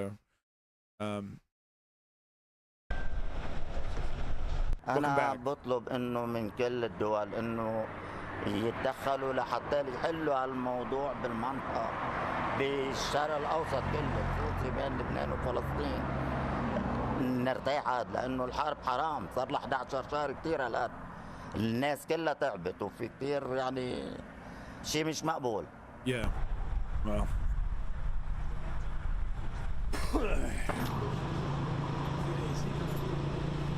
We need real leadership, and we need real leadership in the United States. Why is this here? How accurate is the peasant scene? Why? This is funny. I gotta watch this later.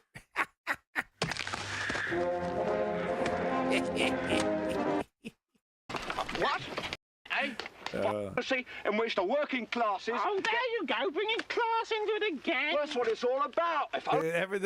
He's so right. It's all about class. God, I love this sketch. How accurate? Yeah, I lost my train of thought, clearly. All right, let's just go to the next video. I got Pythoned, okay? And here's something completely unrelated, or whatever that joke is.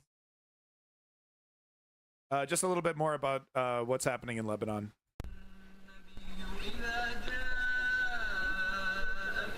Going through Idaho. I will be reporting on Elon Musk in Brazil. Is there something new?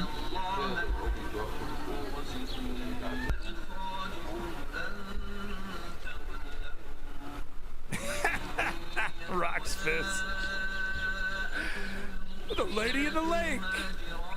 What? The lady in the lake. بتصور بعد 5 دقايق.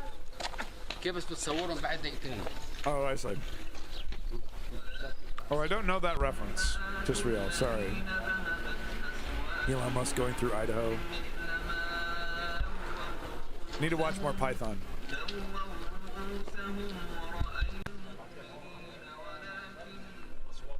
So here we go. More fun in the Middle East. Let's get Uncle Sam in there. We know what to do. We know what to do in these situations. It took us 20 years, but by the time we left Afghanistan, that place was running like clockwork. You know what I mean? Nothing but big fat dubs. Right? The American military doctrine is really, really good at fighting Middle Eastern battles. It's very clear to me. We kick so much butt. I mean, look at Afghanistan right now. Like clockwork. Right? It's not a total train wreck. Not at all. So this article, Israel, Hezbollah both claim victory after a night of heavy fighting. So, they're going at it. Hezbollah going directly, fighting directly. You would think there was a war. Israel said it hit dozens of targets in Lebanon on Sunday morning local time in a preemptive strike ahead of what Israel and U.S. intelligence said was expected to be a major missile and drone attack on Israel by Hezbollah. I wish they would prove that. Give us show us some images. Maybe they did. So why it matters. Both Israel and Hezbollah tried to prevent their strikes on Sunday as a major success, tried to present their strikes on Sunday as a major success. Israel said it managed to thwart a large-scale Hezbollah attack with a preemptive strike. Hezbollah claimed its major attack was successful and said it had ended its military operations for the day. And the exchange of blows, which the U.S. and Israeli officials feared could ignite a much larger crisis in the region, appears contained for now, officials said. So that's currently where we're at. Great success. Great success. So that's where we're at right now. Kind of in the same place we were, you know, after the last attack, the rocket barrage that they knew Israel was going to be able to shoot down most of.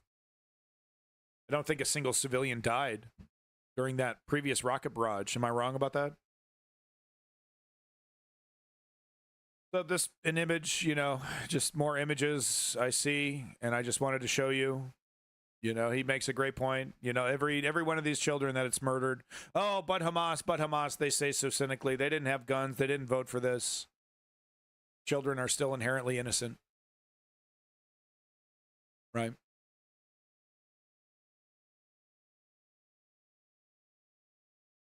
Wanted to take this opportunity to talk about the Houthis. Children and elderly, yeah. But, you know, I would say children are much more innocent than even elderly, but it's just... I'm going to show you images of children drinking from infected water sources in Palestine later in the stream, so look forward to that. Right now, let's talk about the Houthis.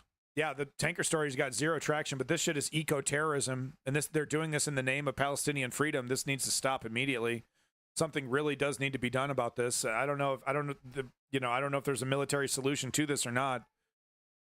But okay, so let me just read the tweet here. Video released by the Houthis seems to show the setting of explosive charges on the deck of the tanker Sunyan off the coast of Yemen in the Red Sea at 150,000 tons. This tanker is almost twice the size of Exxon Valdez, and the environmental damage to the region will be massive. And I don't know if I have the video queued up or not. Yeah, here's the video right here. But they record themselves placing the fucking charges. They definitely did it. You know, they definitely did it.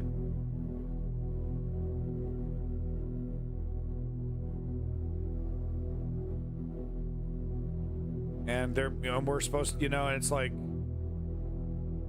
here they are setting the charges right there. Boom. All they can do is attack civilian infrastructure. That's really the most vulnerable. Yeah. It's interesting to me, though, that, with all of our might, we don't have the ability to stop this. The boat was abandoned and boarded to scuttle it or something. Oh, interesting. So we do, so that's even more interesting. So this thing was abandoned, left out there. Interesting.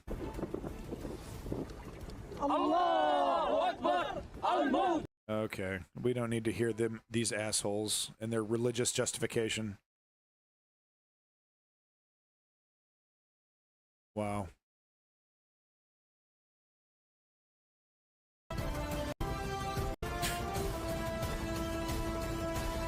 And the Call of Duty music, of course, as well. We got to have that.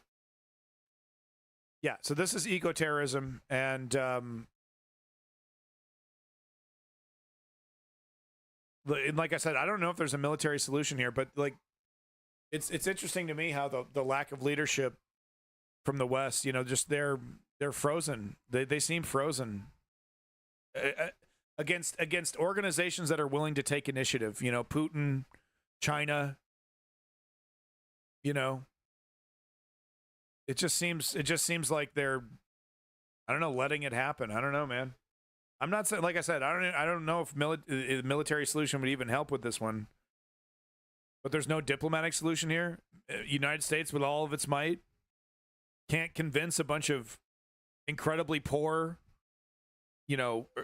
teenagers in some cases, early 20-somethings. There's just no way to prevent this, huh?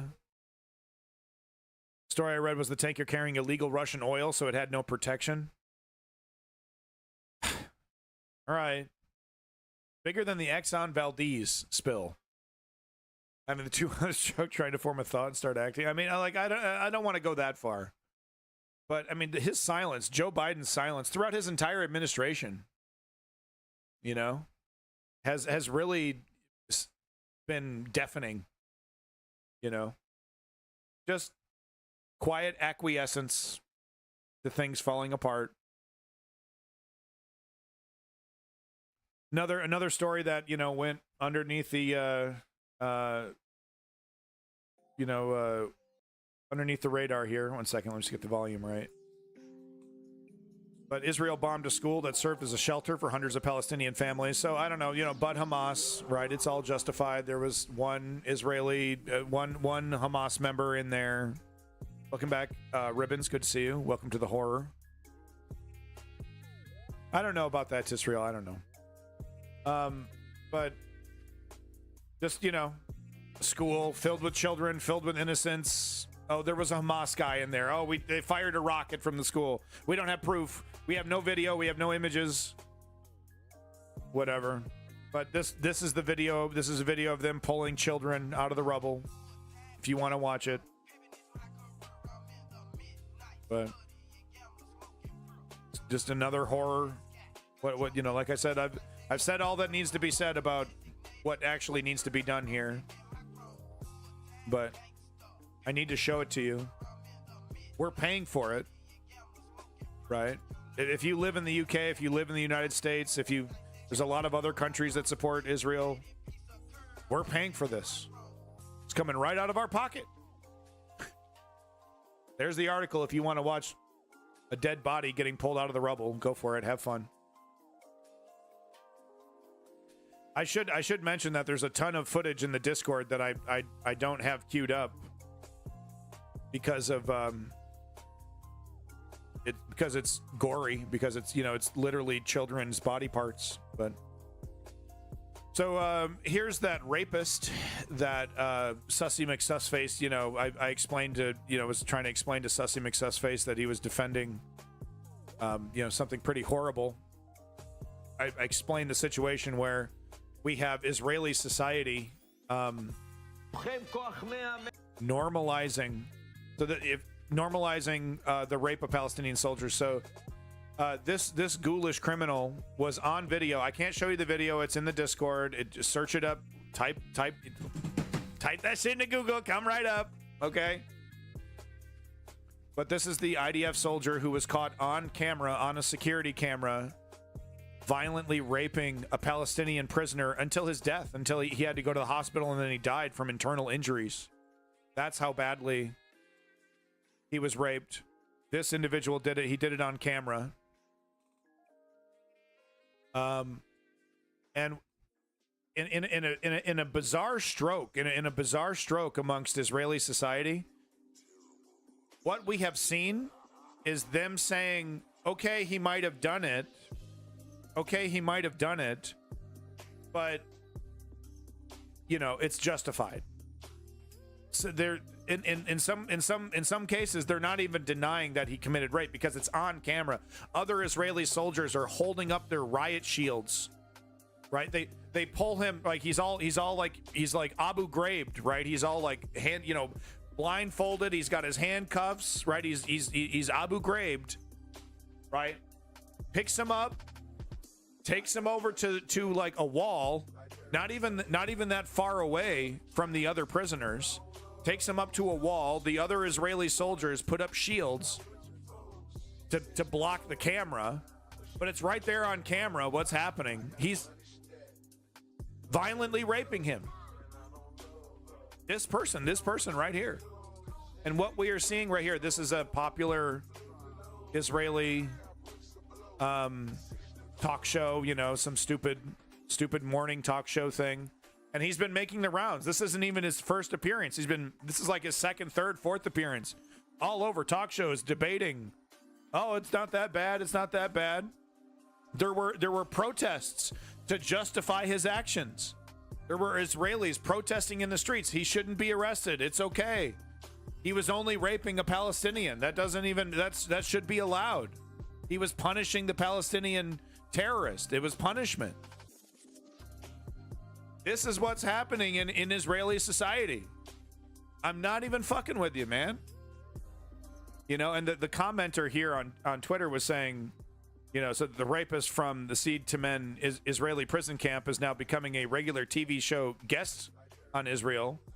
Inconceivable how this society can exist and be accepted in the modern age. Oh, yeah, so it was the second comment here. He says, can you imagine if the people who were photographed torturing people at Abu Ghraib were invited onto colorful mainstream talk shows, however right-wing? This is that equivalent, if not worse. So, yeah, imagine, you know, if Tucker Carlson, like, that might have happened, you know, during this new era of politics where instead of being ashamed of those images that came out of Abu Ghraib, you know, Hannity and Tucker Carlson and other people would, you know, churn that woman who was like holding the cigarette and the gun to the guy's head, you know, turn her into a hero, right? Lionize her. That's what we're seeing across Israeli society, man.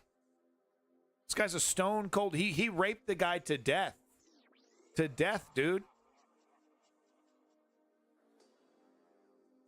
And he's like, oh, big tough guy. Oh, punishing prisoners. He's the big tough guy. This represents Israeli society. Oh, this is tough. This is what a tough guy looks like. And you know, and it's I gotta say it. He looks like a ghoulish monster. I'm not trying to be anti-Semitic. I'm not trying to say, you know, that kind of stuff. But he's like the sunken eyes, the fact, you know, and the fact that I've seen what he's done. I've seen what he's capable of, and he's just standing there all calm, you know.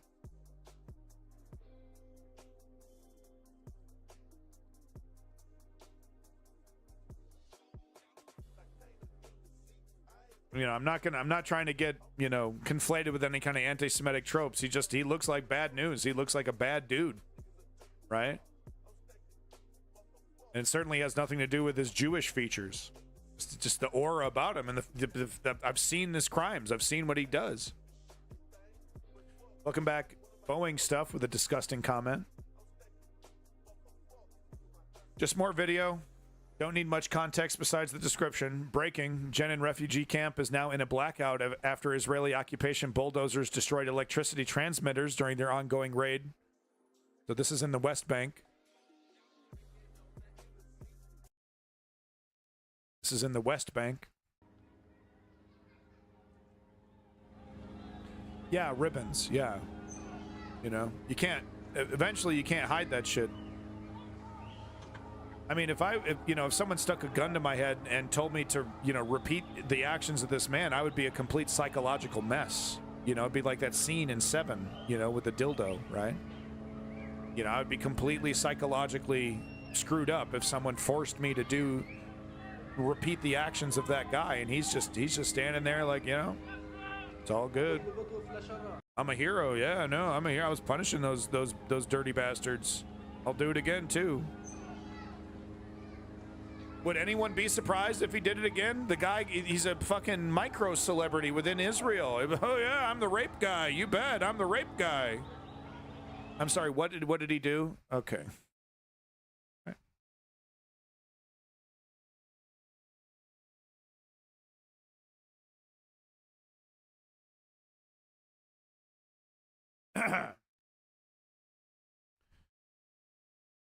IDF charges reservist with aggravated abuse of Palestinian prisoners. Israeli military has charged a reservist with aggravated abuse of Palestinian prisoners, a Post spokesperson on Tuesday. The new indictment alleges that the unnamed soldier assigned to escort handcuffed and blindfolded Palestinians used a baton and his assault rifle to attack prisoners on multiple occasions. He did this even though their restraints were meant they posed no threat, and he made videos of the violence. The accused used severe violence against the detainees he was entrusting with guarding. The other soldiers detained on Monday are accused of raping and attacking a Palestinian prisoner at the Seed to Men detention center so violently that he was taken to the hospital in critical condition, Israeli media reported. That man later died. His injuries included a ruptured intestine, severe injury to the anus and lungs, and broken ribs, the Israeli daily Haaretz reported. A doctor who treated the man told the paper that when he saw the horrific extent of the injuries, he initially assumed they were caused by other inmates. Quote, I didn't believe that an Israeli jailer would do such a thing, said Yoel Don Chin, who is a professor at the Hadeshi University Hospital. Haaretz quoted him saying, if the state of the members of the Knesset think that there is no limits to the abuse of prisoners, let them come and kill them themselves like the Nazis or close the hospitals. So it goes on and on. They're free to go. They're now micro celebrities. That person we saw standing with those, he was the guy who was, fucking people with batons and rupturing prisoners' anuses. So if you want to try to defend, I'm not saying anyone's trying to do this, but you want to come up here, butt Hamas, and defend the actions of the IDF, well, you go ahead and tell the world who you are. Keep talking.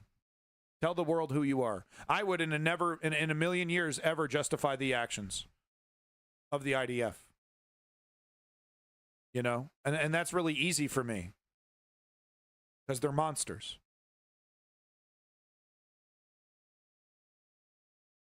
And let me tell you, they're monsters. A dangerous monster doesn't necessarily mean that it's only going to attack people that you don't like. So here we have this dangerous monster called the IDF attacking ultra-Orthodox Jews who don't want to participate in this for one reason or another. Let's be real. A lot of these guys don't believe in the humanity of Palestinians. Some do, though. Some radically do, which is really interesting. There is a sect, there is a vein of ultra-Orthodox Jews who their interpretation of the Torah believes that the Palestinians are human beings and that should be treated as such, that that we're actually that Zionists and Israeli Jews are going against the Torah by treating the Palestinians in the way that they are. So those ultra-Orthodox Jews that live in Israel are very fascinating, but there's also a good chunk of ultra-Orthodox Jews that believe in the complete eradication of the Palestinians. They definitely believe in not fighting, though. They definitely believe in, there's a whole system. If you're an ultra, this is crazy. This is completely bananas. There's a whole system within Israel where if you're an ultra-Orthodox Jew that basically goes to college, it's like where they study the Torah. It's not like a real college. They just study one book. They study the Bible, and they sit around debating the fucking Bible, the Torah. They sit around debating the Torah for hours and hours endlessly until death, right? Until fucking death, dude. Okay? And the government pays them to do that. They don't have to go to work, literally, because they're it's insane.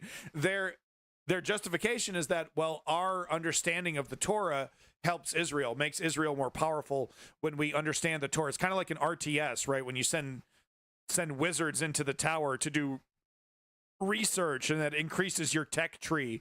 So they're like, well, we got to have wizards in the tower or else our tech tree won't increase, and then we won't build a statue to Yahweh. We won't have enough tech tree points to build our Yahweh statue. Okay, we got to go back in the Torah. We got to go back in the church or whatever. What do they call it? God damn it! What's the version of their church? But you know what I mean. So it's very interesting what's happening. But the basic gist is that the Israeli government is saying, no, the free ride is over. We're still going to pay for you. We're still going to allow you to pull money from the Israeli government. But you have to participate you have to fight. You have, because like every member of Israeli society has to be a member of the IDF. They're automatically enrolled. When you turn 18, I think you automatically have to go to like boot camp, right? You get, there's a time in your life where you have to carry around your assault rifle everywhere you go. Literally, there's images of 19-year-old Israeli girls carrying around their assault rifles. So they want to implement that system now for these guys who have been getting a free ride the whole time. So let's watch the video here. They don't like it. They're not a fan. Some of them have made really great careers as techno DJs as well. You're kidding me. He's one of the, ultra-Orthodox guy? Really? Wow, I didn't expect that comment. Every Aramaic religion has a concept of holy people that have the right to kill everyone else. Yeah, it's not just Aramaic, though, is it?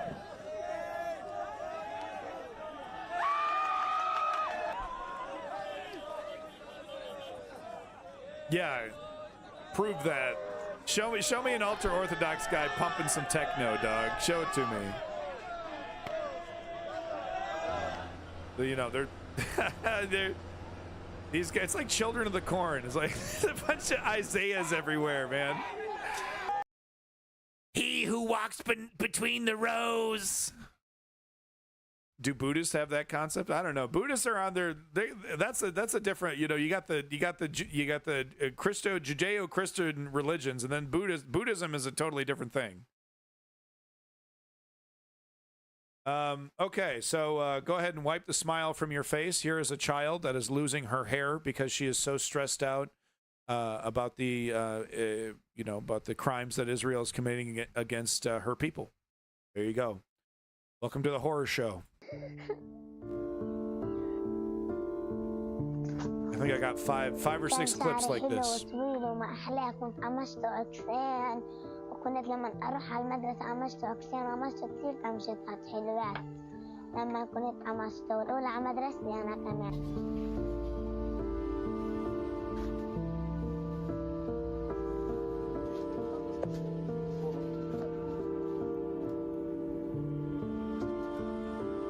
فاتوا علينا فجأة اليهود في الليل. احنا كنا نايمين فاتوا علينا فجأة اليهود في الليل وكانوا رموا صوت طخ وصوت جداير.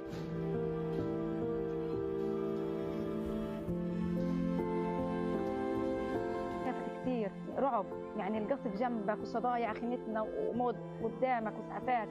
اي طفل اي انسان يعني هلع وخوف وفزع. طفله 8 سنين يعني ايش بده يصير فيها؟ فيش استقرار، فيش هدوء، فيش امان.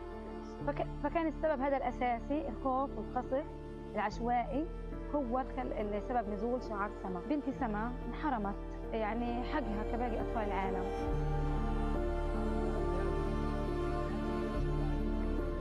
احنا طلعنا من معسكر خان يونس عشان البنات ايش كل شويه بدهم يحكوا لي انت قرعه انت معك سرطان كل شويه كده. Kids are cruel no matter what. عاد ايش انا بزعل لما يحكوا لي زي هيك.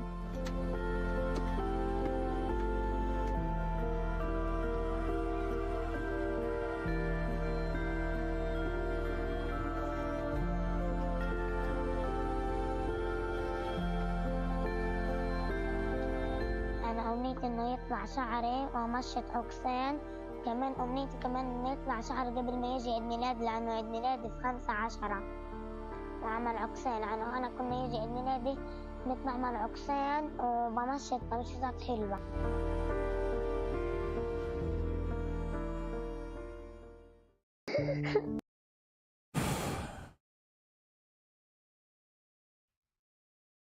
I didn't even know that was possible. You could get so stressed out that you could lose your hair. I didn't even know that was possible. Thanks for teaching me something new, Israel.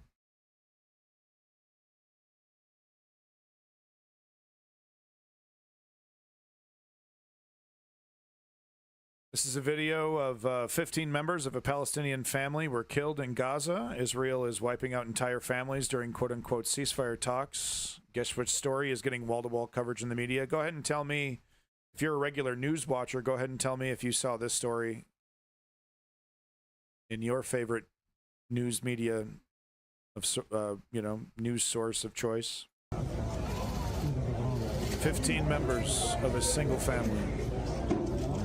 And this isn't even the biggest we've seen. There was one story we saw a couple months ago, 30-some members, 36, 38 members of a single family. Of course, the racists would say, oh, well, they breed like rabbits. They're like cockroaches. Right. Like Israeli settlers aren't trying to make as many babies as humanly possible. Right. Okay. Doesn't matter. Doesn't matter. The horror continues. Here are children drinking from infected water sources.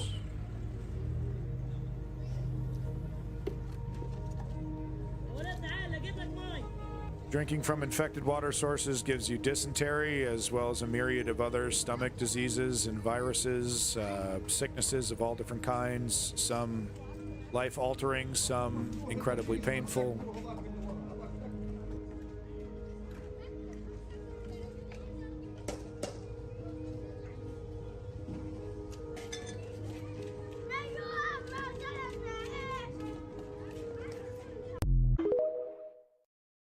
TikTok. Woo, woo, take the social media, scroll up, oh, like, wow.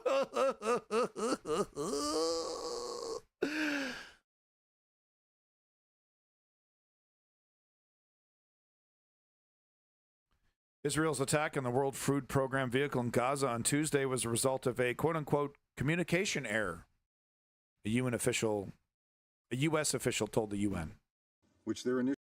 So the United States, Joe Biden here, the United States, totally 100% on autopilot. This is what, the fourth time?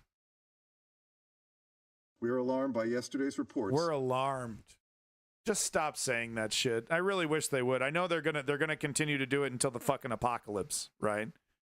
With the human language. Oh, we were struck.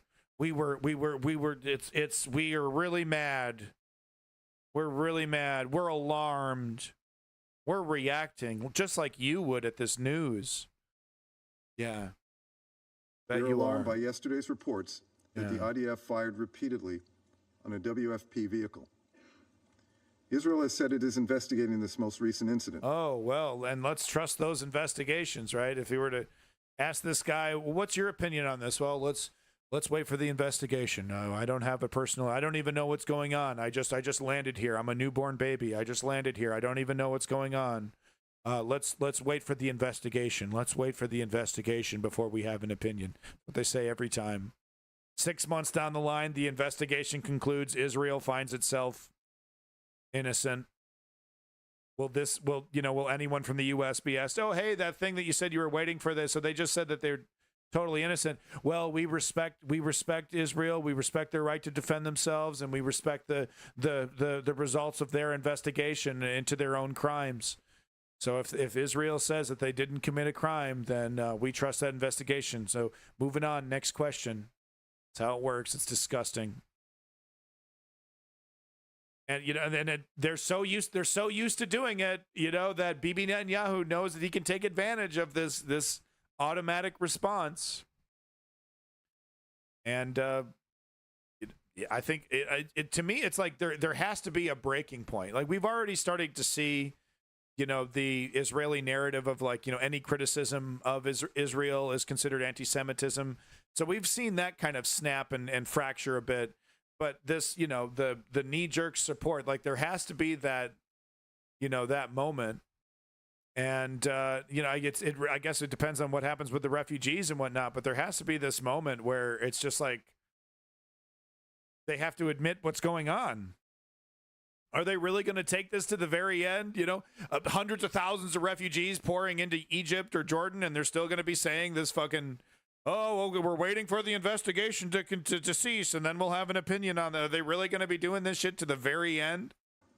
Which their initial review has said was a result of a communication error between IDF units. We have urged them to immediately rectify the issues within their system. Well, they've urged them to rectify the issues within their system. Well, there you go, man. Uncle Sam all over that. All over that shit. Oh, that's what you meant. Well, there you go. That allowed this to happen. Oh, wow. Well, Uncle Sam all over it. I'm not even going to give this piece of shit a chance to finish his fucking statement. Who fucking cares what the United States has to say about it, you fucking robot? Oh, they're investigating, and it's going to work out, and they're good, and just keep on moving ahead, and we're going to get to that two-state solution that the Israeli government has literally, the Knesset voted just a couple weeks ago, voted to say that definitively and without doubt, the no two-state solution. Well, we're still going to keep pushing ahead on the goal from Bill Clinton's goal from the 90s. We're going to get there, folks. Camp David. So here's the refugee crisis in Gaza right now, people. This is Gaza Beach. They have nowhere else to go. They have literally nowhere else to go. It's only a matter of time before Israel starts striking locations here. Oh, Hamas is hiding amongst this, and maybe it's true, maybe it isn't. Who knows? But this is the, and Jon Stewart joked about this. Jon Stewart and I joked about this I made the joke, and then I realized that Jon Stewart made the joke previous. I didn't even see it. Maybe I subconsciously stole it from him. But it was like, where are you going to go? Where are they going to go? You going to push them into the ocean? It's like they're just standing in the ocean. Okay, we're here. We're in the ocean. Yep, stay there. You're not allowed to come back. That's your new home. Ankle deep, right? Ankle deep in the water, carrying a baby. Yep, you're not allowed to come back. Just stay there. And they're getting close to that.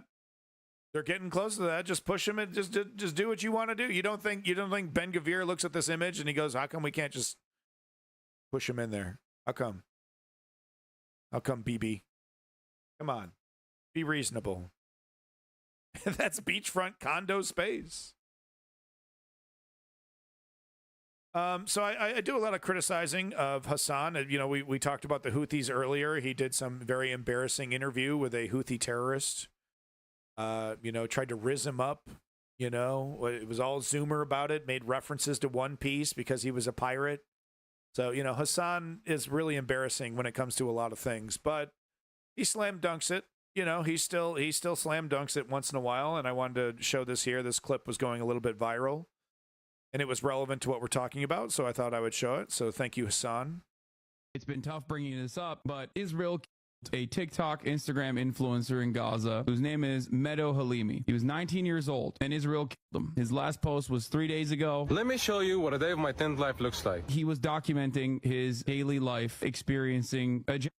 He was also a member of this community as well, as I found out later. Day 30-something of planting every day until this genocide is over. A lot of you ask me why I plant. Planting for me is a form of resistance. I bring life to Earth. They're taking away life, but I'm bringing it to Earth. He was 19 years old. He's just like you. He had dreams. He had aspirations. He was a human being. He had loved ones around him. And in spite of the horrifying realities of existing under a he tried to still maintain a positive outlook every single day. It is crazy to me that like a genocidal apartheid regime that we are completely locked in on defending can just snuff out a light like this. It's been tough bringing this.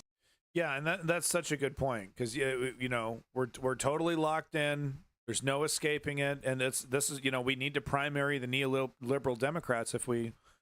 This is another thing that, you know, they're never going to move on. They're cowards. They just want the problem to go away. That's how bad it is. That's how bad it is with the situation with Joe Biden. And because of their failure to lead, you know, their own greed, their own selfishness, right? Because it's about Joe Biden's legacy and it's about Joe Biden's policy, you know, Joe Biden's image.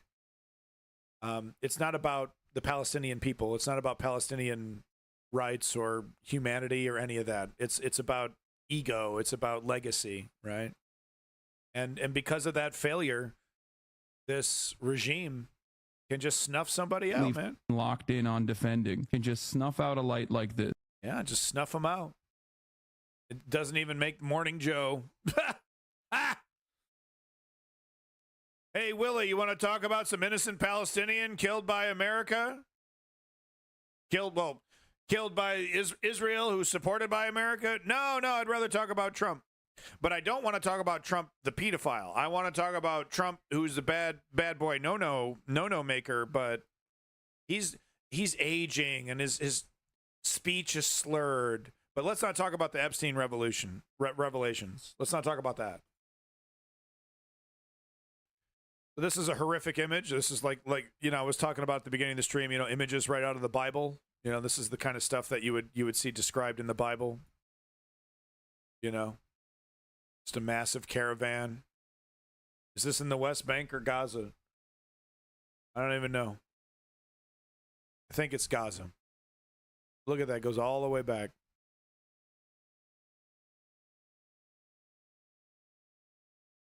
They just Israel just shuffles them from one place to the next, and it seems to be an intentional strategy of making it seem like there's no safe place to go. They're actually, you know, don't trust us.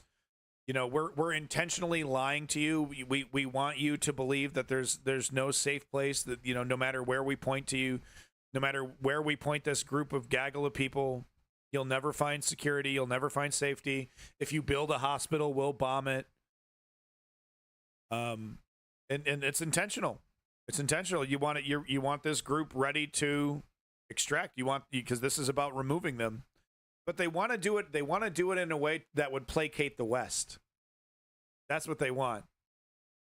They want to do it in a way where it's like, they can't just start loading these people into big buses with the Israeli flag on it. Can't have IDF soldiers just rounding these people up. No, we can't do it that way. But what if we made the situation so bad it forced them to just do it on their own? It's like, well, it's not all our fault. These people, they're following their own leaders. They're doing what they want. And the Western media would happily ignore the situation that Israel put them in.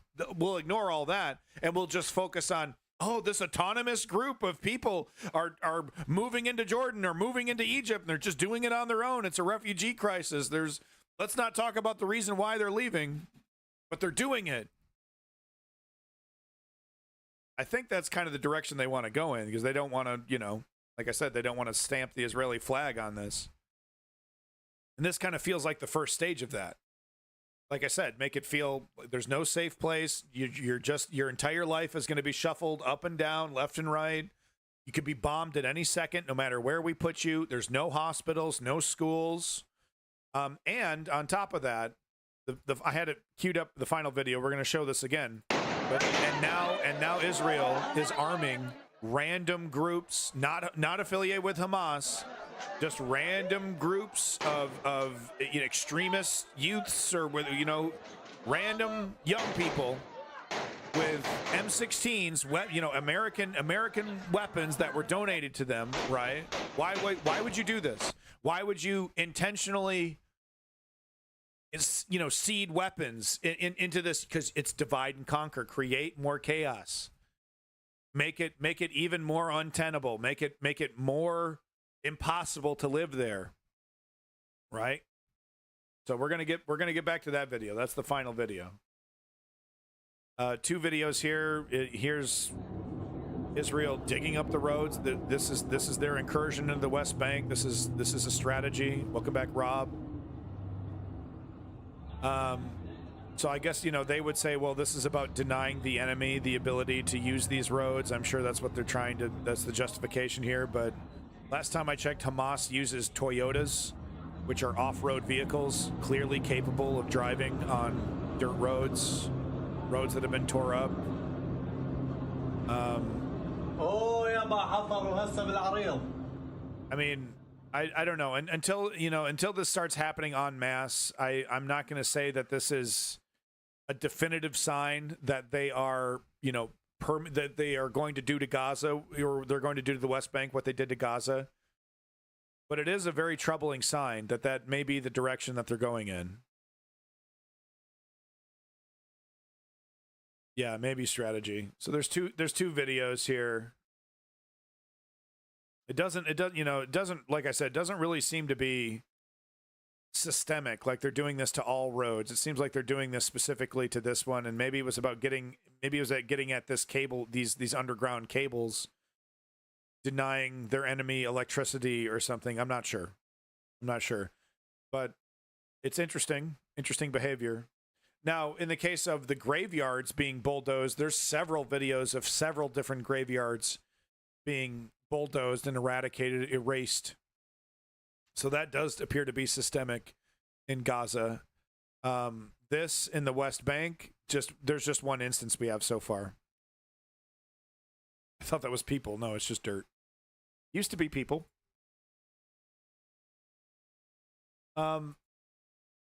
This person making a very good point on Twitter, and I wanted to agree with them that, the BBC describes Israeli war crimes to enforce its apartheid rule over Palestinians, recently ruled illegal by the World Court, not that matters, right, as counterterrorism. And we see this across, Western media. Anything Israel does against the Palestinians, it's counterterrorism. The BBC's normalization of Israeli crimes against humanity is near complete.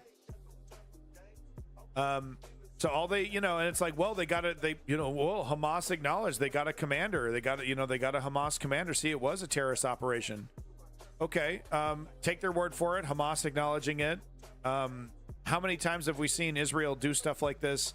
Kill a bunch of people, say, we got a terrorist, we got a bad guy. They provide no proof, no body. Hamas doesn't make any statements. So they just, Israel just gets to do whatever it wants, kill as many people as it wants, just like the United States in the Middle East. Oh, look at the terrorists. We killed a bunch of terrorists. Do you know Obama's definition of a terrorism? I'm sorry. Do you know Obama's definition of a terrorist was when he was dropping drones? This is real. I think it was 19-year-old or was it 16-year-old? Might have been 16-year-old. Any 16-year-old male caught, amongst the dead was automatically considered a terrorist just for being there and dead and a male and over 16. That's what insurgents, I think they would use insurgents. And that's what they would tell the media. Oh, yep, another drone strike. Oh, we got 20 insurgents. We got 20 insurgents today. So you killed 20 16-year-old or older people. That's literally all the information we have. Yep. Did they have guns? Is there previous statements that they made on social media? Anything? No, we don't have any of that. We don't have any of that. All we know is that they were male, roughly around the age of 16 or older, and they were in the air and they were killed by us. So therefore, they were insurgents. That was Obama's definition of terrorist, of insurgent. It's the same thing here. Oh, we got a commander. Maybe it's true, maybe it isn't. But it's all and on day 2 of Israel's counterterrorism operation across the... Counterterrorism operation. Counterterrorism. All right, it's early days. It's early days. This is kind of related, this article. This is why I had them next to each other. But, the kind of shoegazing, I don't know what you'd want to call this, to fantasizing amongst the left never ends. But it needs to, these academic exercises, these, philosophical, well, wouldn't it be possible to hold these entities accountable kind of questions are important. I'm not trying to, hand wave it all away. But this opinion piece on from Mondo Weiss, I've never heard of it, but Mondo Weiss here, this opinion piece by Craig Mokbir, saying Western media can be held legally accountable for its role in the Gaza genocide. And just going into, the media's complicity, culpability, and of course showing Jake Tapper is the perfect image here, because this guy's never seen an American war crime that he hasn't made excuses for. And I love the image too, with his little fake concerned face. This is my professional concerned face. Ooh, dead people bad. So objective. It just goes into that, and then it just goes into how theoretically we might be able to hold these entities accountable. It's all great. It's never going to happen until we start replacing the neoliberal establishment with progressives. These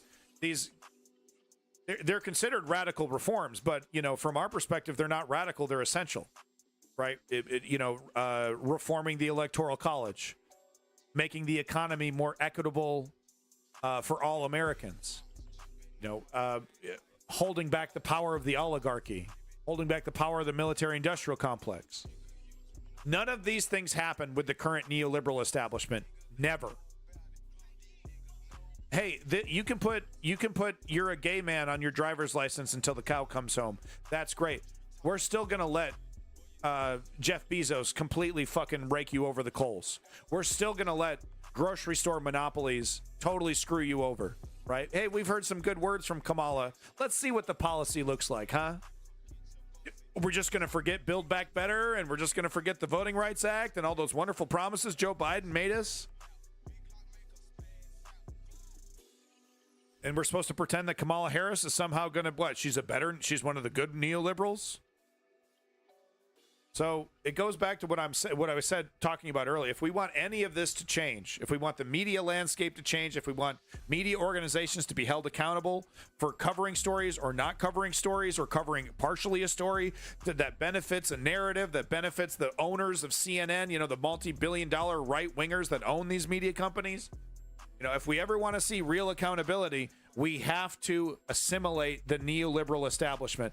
We can depend on the right wing to be fascistic, to be authoritarian. 100%. We're not down with that shit. We can depend on them to be monsters. We cannot depend on the neoliberal establishment to just magically get the fucking memo that they need to try being leftists instead of careening to the right. We have to suck it up and assimilate, aggressively assimilate this establishment if we're ever going to see, you know, fun little fantasies like holding them accountable possible. That's why I talk about it. I try to find the X factors. I try to find to simplify all the noise, to filter out all the noise and find the things that we should be focusing on. And that's why I'm constantly harping on the assimilation of the neoliberal establishment, because it's our only fucking hope. Oh, what? Is Hakeem Jeffries going to get a wild hair up his ass and start talking about electoral college reform to allow third parties to be more viable in the United States? Are you smoking meth? Never going to happen. With a gun to his head and a red hot poker, you know, positioned directly underneath his seat. Never would happen in a million years would Hakeem Jeffries even entertain the idea of electoral college reform to make third parties more viable. He needs to be replaced. He needs to get out of the way if we care about leftist progressive reform in the United States. It's just a fucking fact. So, like I said, this is good stuff. Keep theorizing, keep what-ifing. That's fine. But let's not forget, you know, what we need to do if we ever want to accomplish any of this shit.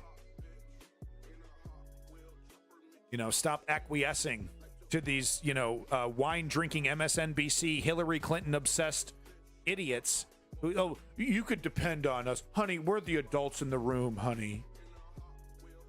Right? Biggest fucking, you know, glass of wine you've ever seen in your life, right? All right, anyway, back to the segment here. Enough diatribing. You've seen it before. We'll see it again. And until they're actually held accountable. But here's the IDF intentionally blocking a ambulance from getting to a victim and that victim dying, bleeding out because the ambulance couldn't get there. They've done this so many times. I don't know how many videos I need to show of them blocking ambulances, but there's dozens. I mean, there's dozens. If you really wanted to dig into it. But they just, you know, oh, well, Hamas could be in there. Terrorists could be in there. You know, it's a military operation. You know, you got to let us do it. You got to let us do it. It's intentional. It's about making a point, right? It's about revenge. So, more evidence. So the settlers are of course feeling very emboldened, and why shouldn't they? Why shouldn't they be? You know, they're on the cusp of their great, their great masterpiece being, happening right in front of their eyes. You know, the government, quietly acquiescing to their actions. So here's what it's like living as a Palestinian in a territory that the settlers want to take over right now. This is what it looks like. This is what it feels like to be a Palestinian under Israeli rule. So these are settlers that are approaching a Palestinian area. Next time someone touches him, my cows. Why your cows came here? Why cows? Because this is my land. But this is my house. I was given it by God and Abraham. Shame. It's my land. It's my land. It's my land. It was given to me by God. Hey, shut the fuck up. This is my house. This is okay. No. That's your house. Okay, you crazy witch to go to fuck to the house. Let's go. Where? Let's go right now. Sure. What do you want? So he wants desperately for this man to strike him. You know, and in any kind of way, touch him in any kind of way, push him even gently, even like breathe on him in the wrong way. And that will fully justify him and his people to literally beat this man with a baseball bat, maybe, do whatever, it just, it depends. Sometimes it just goes, it's a little scuffle. And then the cops show up, and then everything calms down. Other times, it's full-blown murder. What you can depend on, though, is the law having the back of the aggressor here, the settler, consistently, 99% of the time. The Israeli, Justice Department, the justice system, will have the back of this man, and he knows it. Dance with me. Wants to dance. Touch me. Touch me. Be aggressive with me. Sweet. You know, you look so fresh. So He's talking to his wife now. I will be happy to sit with you in a jail someday. I will be happy. You know, Sdet Teman. Sdet Teman. So Stet Deman, I believe, is the current the justification that they're using for raping Palestinians in jail. It's another religious justification for their actions. Rape in the name of God, as they say. And he's got a big fucking smile on his face saying it. Right. And it'd be one thing because, like, every society has their extremists, every society. And, like, America shouldn't be, you shouldn't think of America as simply like the most extreme racist people from the South. Right. So, but the problem is that this man does represent the Ben Gvir faction, the number 2 in government, by the way, but the essential faction that Bibi Netanyahu needs to hold his constituent, to hold his power in the Knesset. They believe what this man is saying. So it's gone well beyond just, some random extremist talking shit. This man is represented in government. In fact, his party is the number 2 entity in Israeli government right now. Understand what I mean? And then kissing noises, threats. So he's how would you deal with that, right? Some guy walks up, I'm going to take your house. I'm going to rape your wife. I'm going to do it in the name of God. Kissy noises. And you touch this guy. You touch him, you're dead. You're screwed. And sometimes I've shown footage of this. They'll just walk into your house, start knocking shit off the shelves, harassing your family, scaring your kids, pointing guns in your kids, right in your kid's face. Kicking the whole family outside. They ransack the house. Police do nothing. They'll just stand there. They'll just watch. Far-right Israeli minister Itamar Ben-Gvir sparked outrage by saying he would build a synagogue on the Al-Aqsa compound. So the Al-Aqsa mosque was destroyed. It was around for hundreds of years, a big deal to the Muslims, a big religious thing, and it's been destroyed, and now Ben Gvir is saying he wants to build a synagogue directly on top of the space. Number 2 in government. Number 2 in government. Kill them all, destroy their buildings, erase their identity, overwrite their identity. Number 2 in government. And wait, was Al-Aqsa? Wait, which one? Hold on. I'm thinking of a different mosque. Hold on.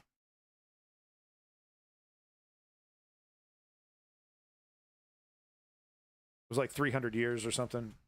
300. Different mosque.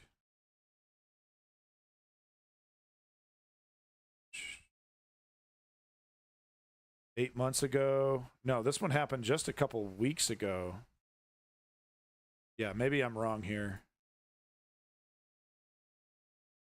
It was just a couple weeks ago. Is it this one, the Grand Mosque? No. Maybe I'm getting my timeline screwed up. No. Hold on.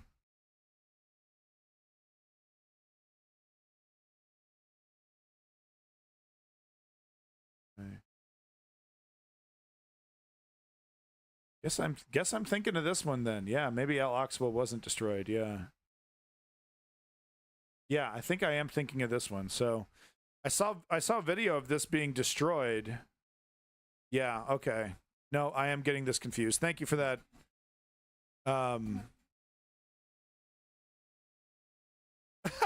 Far from number 2 in the government, really. Okay, all right. Here come the gaslighters. No, Ben Gvir is definitively number 2 in the fucking government. Yeah, Al Ox was still there. I'm thinking of the other one. Sorry. Thank you for that correction. It would be a major shit show. You would know.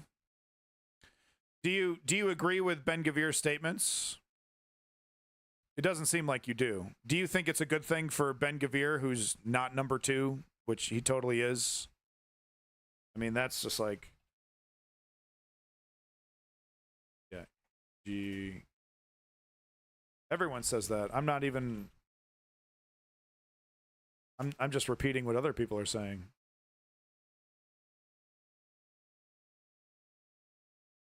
I'll make sure I'm getting everything I'm saying right. I hate it. I hate it when I repeat misinformation. 3 months. Yeah. He's in charge of the coalition that Bibi Netanyahu absolutely depends on to keep his power in the Knesset.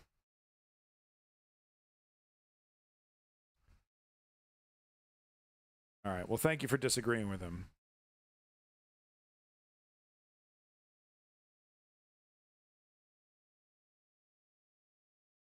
I want to get this right. Okay. All right, who is number 2 in government, if I'm not correct about this? All right. Who is number 2? I want to get that right.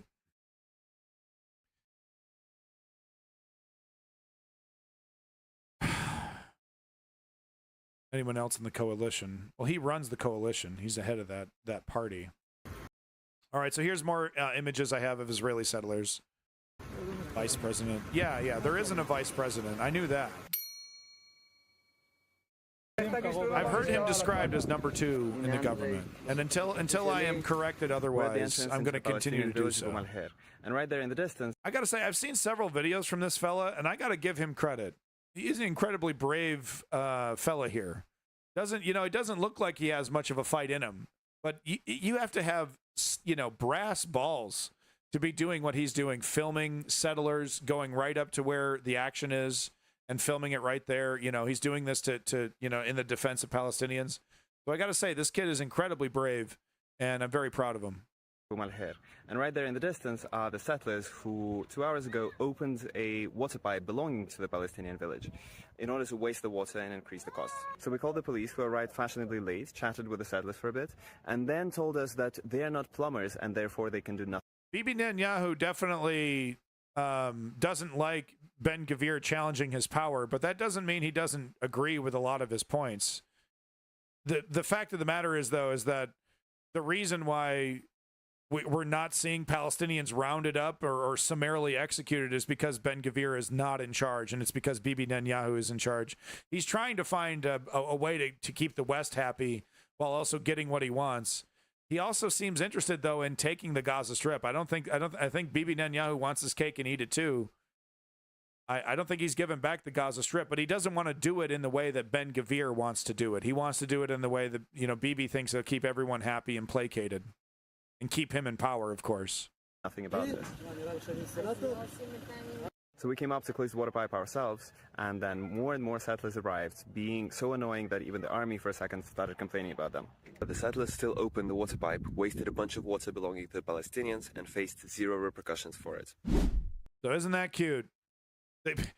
They tunnel a pipe into the Palestinian water source, try to open it up, try to intentionally waste water to get the Palestinians to leave.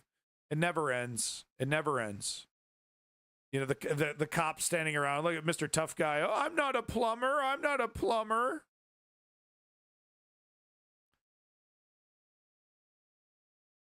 Yeah, physics. He just wants to make. So if Bibi Netanyahu just wants to make sure there's no terrorism, how come he's treating the Palestinians in a way that would make more terrorism? And hold on here, Mr. Physics, are we supposed to ignore the reporting in Haaretz about Bibi Netanyahu's connections to Hamas? A brief history of the Netanyahu alliance. This is one of dozens of articles you can find in Haaretz about the connections between Bibi Netanyahu and Hamas.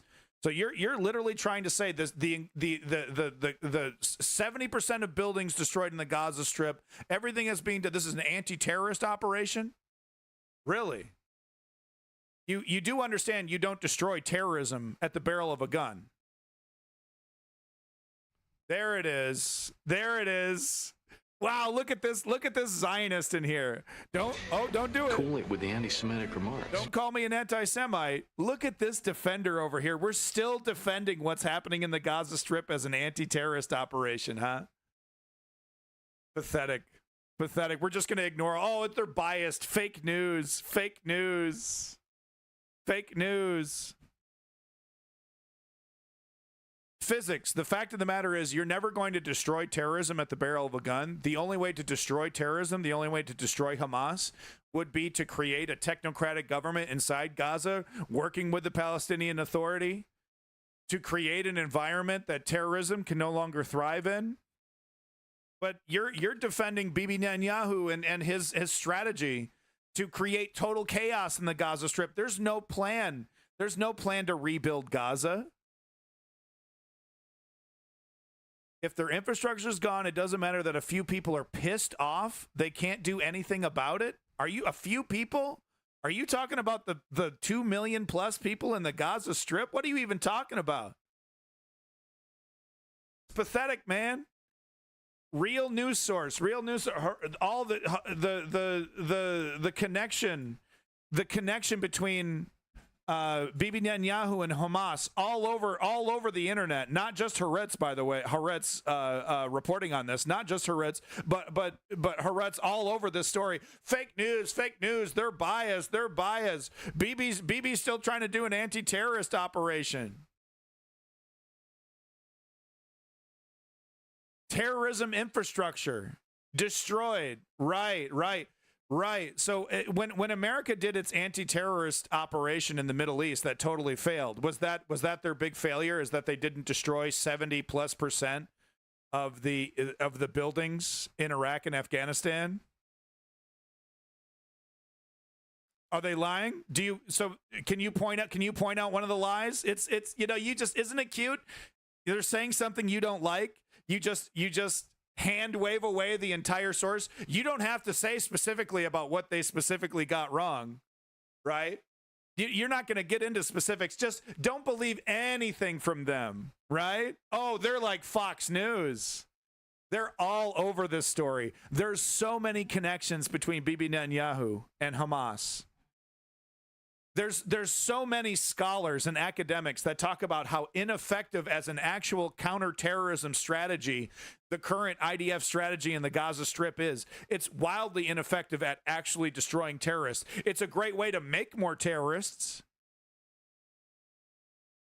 But no, we can't do a technocratic government. We can't talk about rebuilding the Gaza Strip. Right, physics? We can't talk about rebuilding the Gaza Strip. We got to kill all the terrorists first. We got to destroy the infrastructure. You're so fucking pathetic. You're so fucking pathetic.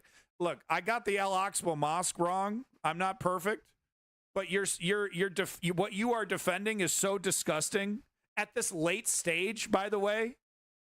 At this late stage, no interest whatsoever from the entity that you're defending to rebuild Gaza. No interest whatsoever from the entity that you're defending to treat the Palestinians like human beings. Kill the terrorists. All right. Well, you've distracted my stream long enough. You've made your point. Goodbye. Bye-bye. More defenders of it. It never ends. Kill the terrorists. Destroy the infrastructure. That's where no definition. No definition of the end. It just goes on and on and on and on. Millions of people suffering, tens of thousands of kids dead. Well, but Hamas, they shouldn't have voted for Hamas. Those dead kids shouldn't have voted for Hamas. Never ends. Proof staring him right in the face that the organization that he's defending helped create the monsters that are now helping to cause this fucking pain. Bibi Netanyahu directly fucking connected to Hamas, the creation of Hamas, propping up Hamas, talking about, patting himself on the back before October 7th about how effective Hamas has been at dividing and conquering the Palestinians in the West Bank from the Gaza Strip. Ignore it all. Ignore it all. It's all fake news. It's all justification to defend ourselves. Didn't you know that? The apartheid state, the open-air prison of Gaza, it's all about defending ourselves. You're an anti-Semite if you don't believe it. We've heard it all before. How many fucking times? But I was wrong about the Al-Aqsa Mosque. It still stands. Ben-Gvir would like to destroy it and build a mosque on it, but he's not the number 2 in government. He's not even that powerful, guys. It's Bibi Netanyahu's entire government only depends on him, but it's not that big a deal. Bibi Netanyahu hates Ben-Gvir, and he's not nearly as radical as Ben-Gvir is. Okay.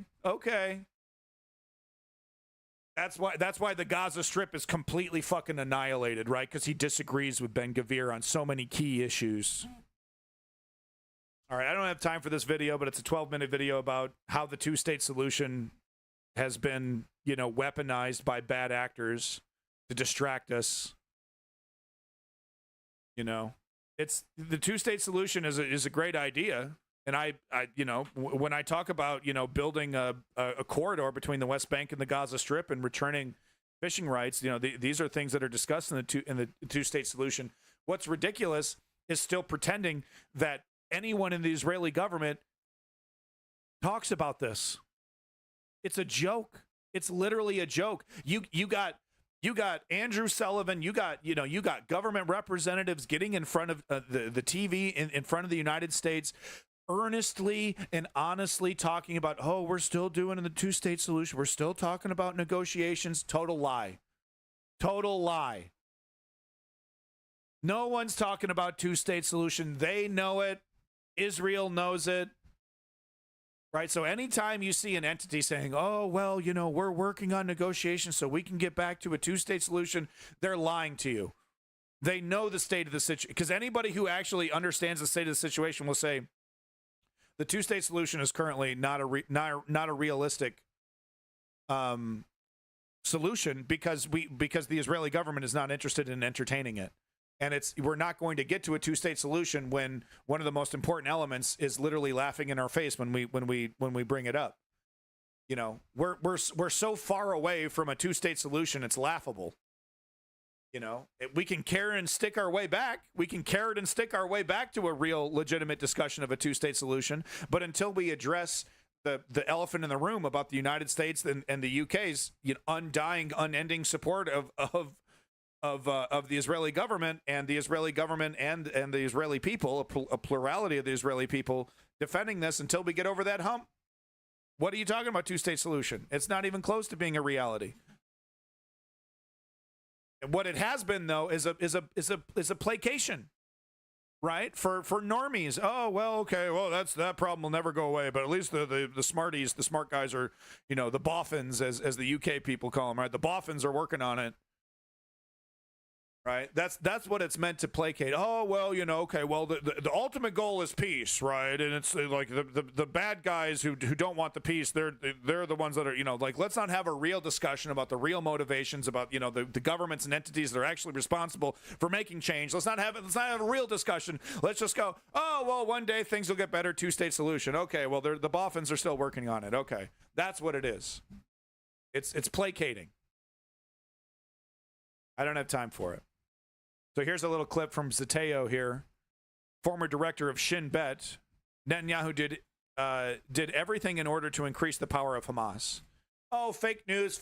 Oh, I'm sure this guy's a biased, self-hating Jew, hates Israel, right? All that shit, right? Former director of Shin Bet, right? Oh, this guy, he's just a propagandist. Oh, you can't trust him. You can't believe him. Oh, it's a bad source. You don't know what you're talking about. How many times we got to hear that shit? I was wrong about Al-Aqsa, though. I'm glad I was corrected on that. Pre-October the 7th, do you believe Netanyahu... I'm sorry, the media player is so terrible. Propping up Hamas in Gaza as a way of dividing Palestinians and preventing a two-state solution? His policy, and he didn't hide it, he's totally against a reality in which there is a Palestinian state alongside Israel.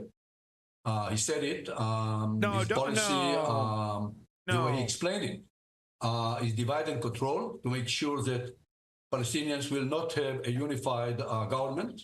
And the only way to do it was to do everything in order to maintain Hamas in power.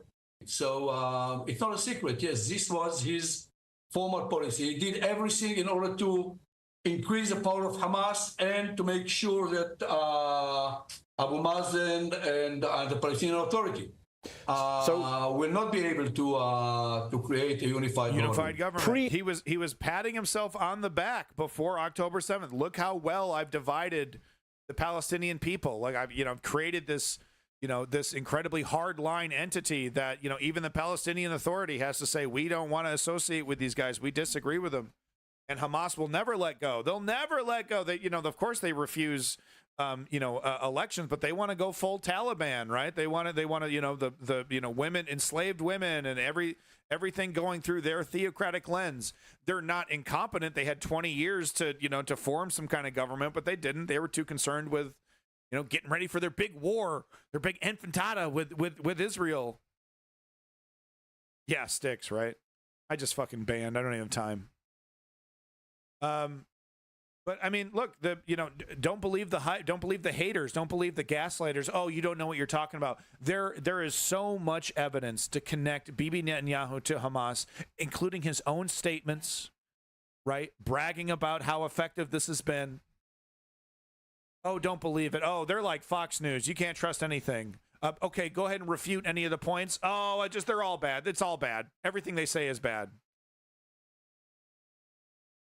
I knew he was going to say that, right? Because that's what they always do. They attack the source. It's an anti-terrorist operation. So here's that final video right here. Israel is arming criminal gangs in Gaza with U.S.-made assault rifles to sow chaos and societal collapse. So maybe this is fake news. Hey, this is X. Maybe this is a video taken out of context. Maybe it's a birthday. You can't fake these weapons. These are like M16s. Those kids in Deli al-Bar were armed with M16s that can only enter Gaza through Israel. They're openly firing their M16s without any fear of Israeli troops 800 meters away. So something's up with this, right? That's a great point. What are you doing? Scoped up M16. I couldn't afford that weapon, dude. This is like a $3,000 weapon, man, with a fucking, $1,000 attachment. I couldn't afford this weapon. How did this kid afford it?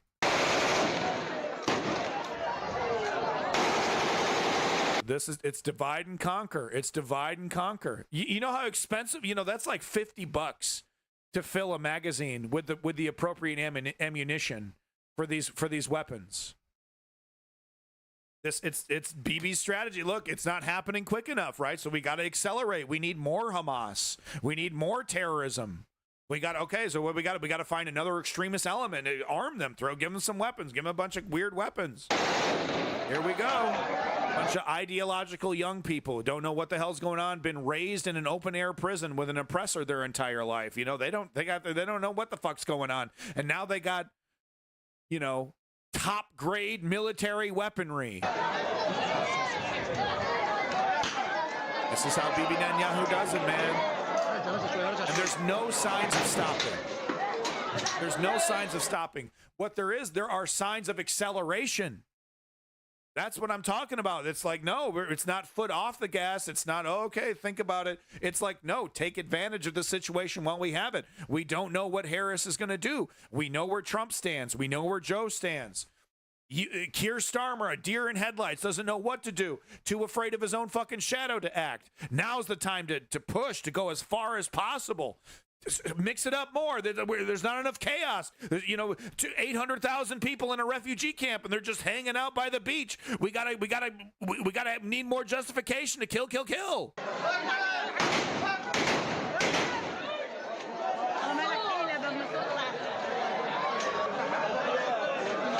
Those look brand new too. They look brand spanking new, but that's my opinion.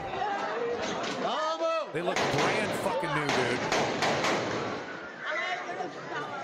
And I just want to say this once more. I cannot currently, in the current amount of money I have, my wife would fuck me up if I bought this rifle, dude, at the current retail price for the rifle that this kid's carrying.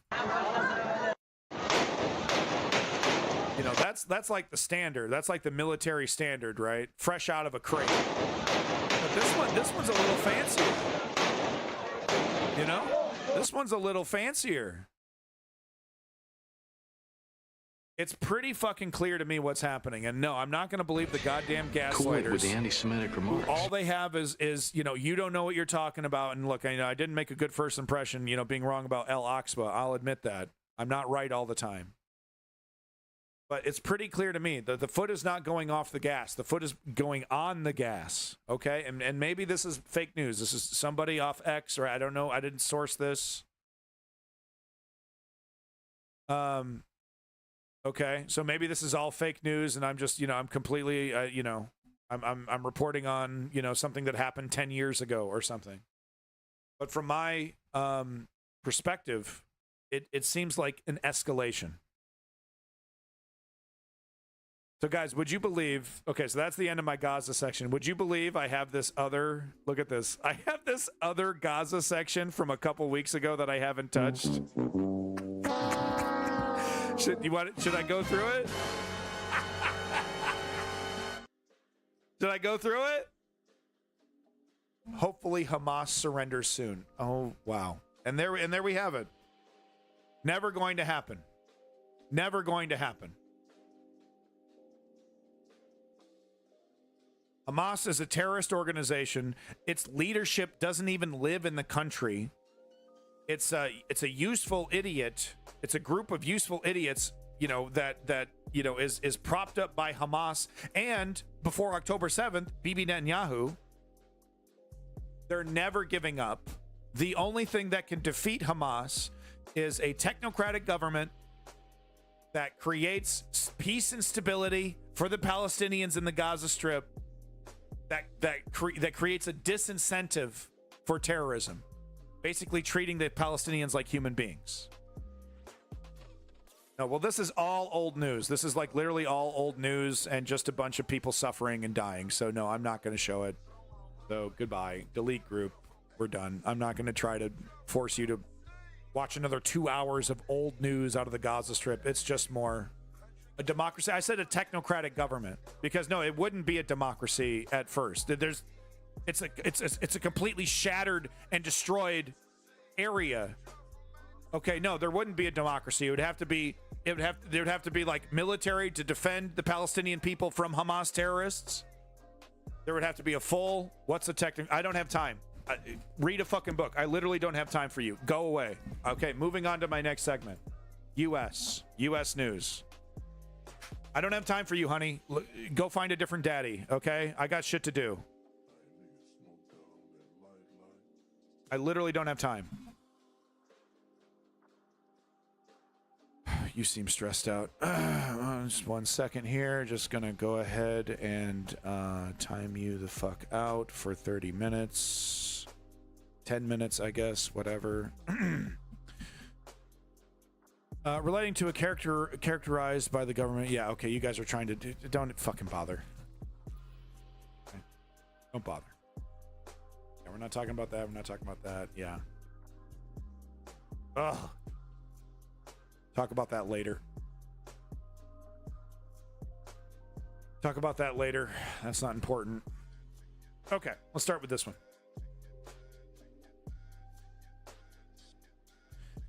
This is, just crazy footage out of the United States. This literally has no connection to anything. I just wanted to show it to you. This psychopath having some kind of emotional issue on a golf course. I don't know. Maybe he lost. I don't know. He lost a game, lost a bet. I don't know what's happening here. but he got in his car and tried to run somebody down. Now, he apparently does hit the guy, but he just nicks him, just kind of like brushes it off. The guy didn't have to go to the hospital. He's fine. So no one dies here. Just crazy footage, and I thought I'd show it to you. What the fuck? What the fuck?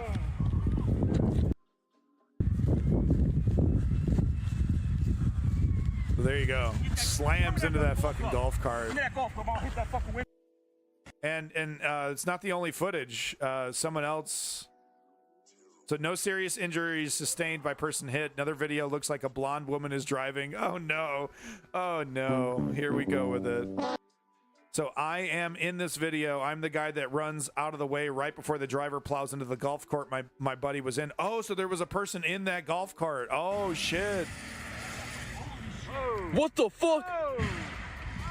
Oh, okay. Oh, guys, see him falling out. Oh, that's him falling out. Shit. Fuck.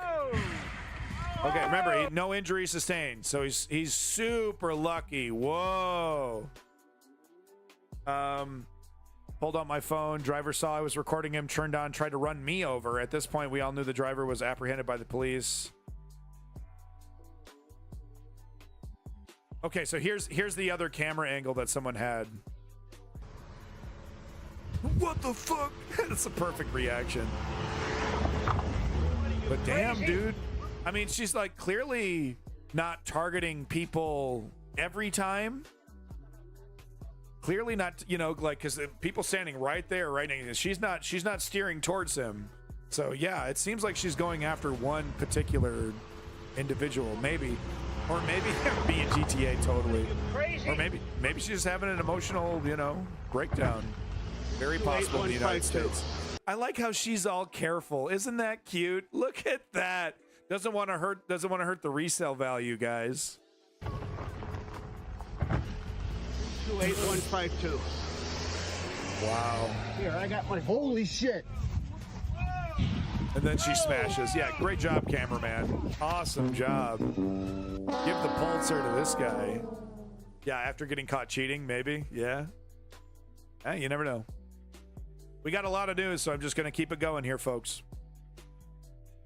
I wanted to talk about this wonder drug, Ozempic, just really quick. And I just, you know, I could do a full, you know, 45-minute rant about this, but I just wanted to say, you know,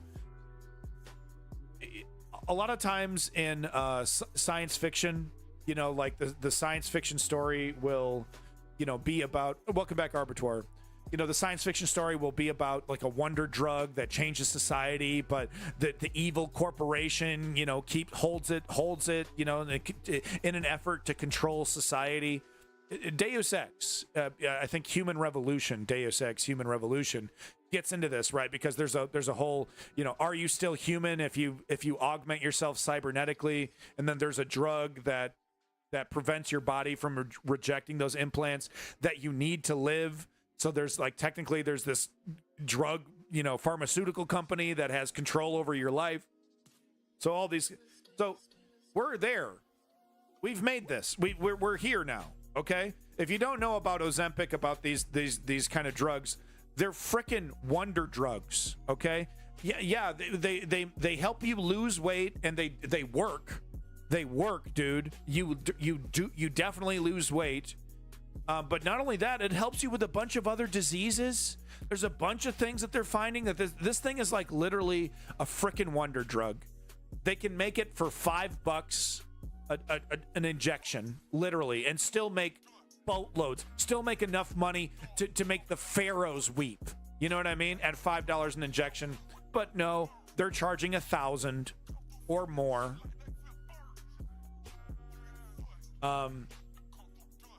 I thought I had something else related to this. No, okay. But I just wanted Ozempic. Yeah, I've seen that commercial. Life potion. But I just, you know, like, if we do not challenge the oligarchy, right? And this is a direct result of when the oligarchy captures government. This kind of exploitation. Some people have terrible. Well, that's the case with all things. Oh my God, Sticks, right? That's okay. Well, let's not get into that. That is important, but that's not what I'm trying to get at here. What I'm trying to get at is that if we don't check this shit now, if we don't nip this shit in the bud now, these entities will bend us over, right? Because we're on the cusp of life-extending drugs. Cancer cures, right? AI, twisting molecules in a way that human beings could never fathom and coming up with all kinds of new stuff. Okay? We're on the cusp of this. Are we really going to allow people like this, obscenely rich, oligarchs, control our fate? They would make the argument, oh, we can't do this, we can't charge less. They can absolutely charge less, and they would still walk away billions in profit. Are we really going to let these individuals control our lives to this level? Oh, well, they made the wonder drug. They get to do whatever they want. No, they don't. We don't have to take capitalism that far. They can share in the success. I'm not saying that we have to steal it from them and open source it, the moment it's been invented. Right? You can make your fortune, but you can't $1,000 a treatment, especially when you need to keep doing it. You need to do it like every week. Well, they want to prevent other people from making it. Chem Goblin, they want to sue other companies, right? They want to be the only company. They want to have the monopoly on it. Are we really going to let these individuals run our lives? Because we're on the cusp of these wonder drugs. We're seeing them now. More of it's going to come. Are we really going to let these guys jerk us around like this? These little pipsqueaks. Oh, well, I deserve $100 billion. I deserve $100 billion. No, you fucking don't. Not off the backs of the health of human beings. No. Let's not forget the inventor of the polio vaccine gave it away for free because he was like, "Wow, I want to help humanity. I want to cure humanity. I'm a doctor. I'm a scientist." And I'm not even saying you have to be that selfless. Make your fortune. $5, $10 a treatment, $1,000 a treatment. Burn this motherfucker's business down. And take that shit. $1,000 a treatment. Hypothetically, it's just like it's a massive escalation. It's an insult to humanity. And this guy thinks, okay, well, I know a bunch of people don't like it, but I have captured their government. I'm an oligarch. I've captured their government. They can't tell me what to do. I really run their government, and they're letting me do it. I'm spitting in their face, and they're letting me do it. So why wouldn't I steal? Why wouldn't I be a robber baron with people this stupid? And that's us. We're the suckers. Are we going to continue to be suckers, or are we going to start regulating these oligarchs? Oh, $1,000. That's market value. That's market rate. Oh, we got to do everything we can to prevent other companies from undercutting us. We need a monopoly, and we got to, extort people, sick people. Speaking of extortion, next story here. Pretty heartbreaking story about. You see this quite a bit, actually, in the United States. It's more common than you'd think. But this woman, working 40 hours, I think 30 hours, I think she says, actually, something like that. Obviously retired, shouldn't be working. She should be, getting some kind of government paycheck that's, paying for her to have some kind of, humane life, She did her duty, right? She should just, be able to retire. Even if she didn't, even if, the government should be able to provide her with some kind of meager retirement. Yeah, it's not the Ritz. But, I don't want old people in my country dying in the fucking gutter because they can't stand to run a register. Right? But this is a common sight in America. This is extremely common, and it's relevant because Kroger is merging with Anderson's, I believe is the name. $100 billion grocery chains are merging And what can we expect? Lower prices? Better quality? No and no. We can expect lower quality, higher prices, more bullshit. How many fucking they literally made a fucking board game in the fucking Great Depression talking about this shit. Yeah, it was called Monopoly. We're still not learning our lesson though, huh? Yeah, neoliberal, Merrick Garland's, Justice Department. Yeah, let it happen. Yeah. Wild greedflation. Just fucking us over on top of the inflation, right? Just totally screwing us over. Nah, let them merge. Yep. Yeah. That'll lead to lower prices. Good job, Joe. Great job, Merrick Garland. Great job, guys. Just totally killing it. Well, we don't want to ruin the American dream by regulating this $100 billion industry. We don't want to ruin the American dream. It might stifle innovation at the produce section. Can you tell me what your dream is in life? My dream.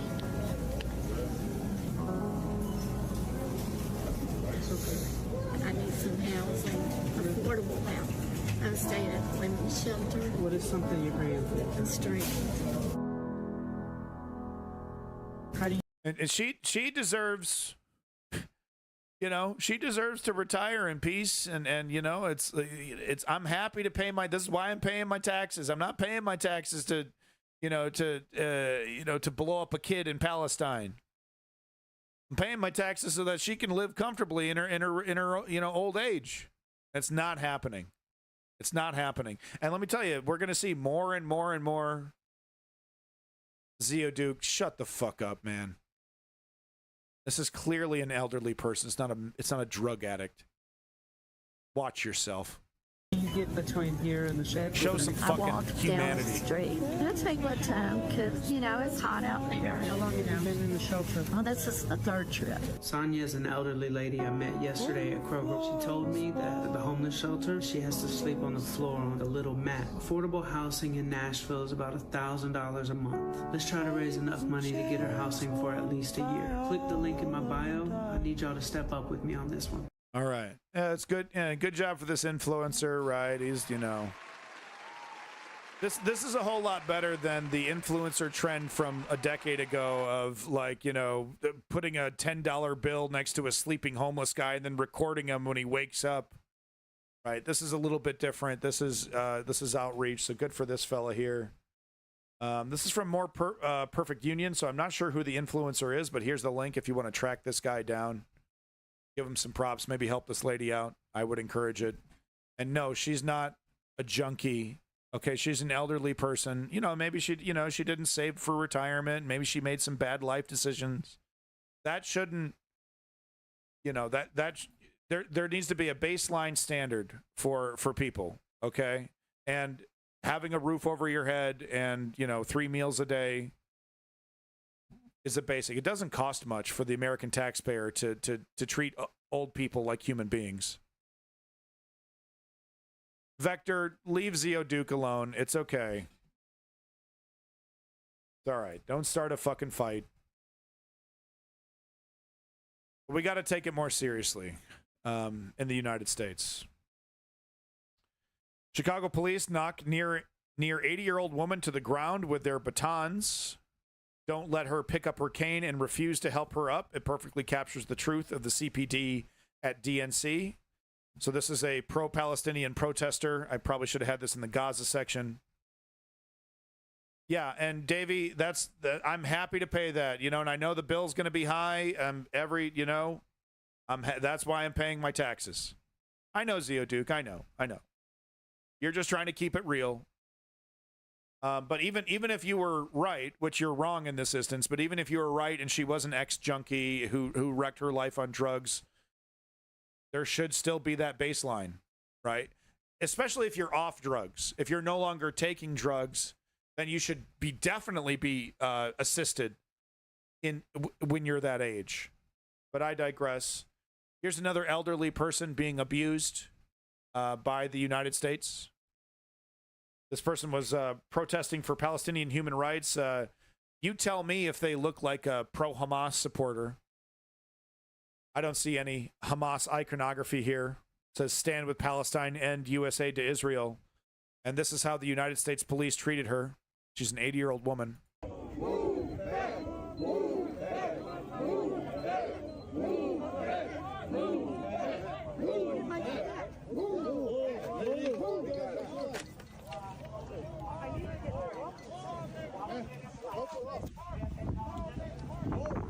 And then they just stand there. They actually, the one of the officers that helped push her down takes the cane and takes it away. It's her walking stick. You want me to get your phone? Hey, ma'am. Are you okay? Do you need help? I need my walking stick. You need your walking stick? Yeah. Can I help you up? I don't have a walking stick. I can help you up. Okay. Can I put this to the side and just help you? She's an 80-year-old woman, and before you make fun, you know, there's this great experiment I saw. There were some young people. If you type into Google some of these keywords, it'll come up. But they were forced to wear a suit that makes you feel like an 80-year-old person. And they were like, "Oh my God, it's so hard to move your joints, and it's like everything is like slower." And so there's a very real chance that she can't get up. Do you need help getting up? Is there something that she dropped? Hold on. Yeah, I dropped Do you mind if I can? Okay, ready? Oh, thank you, sir. Appreciate that. You got it. You got it. Yeah.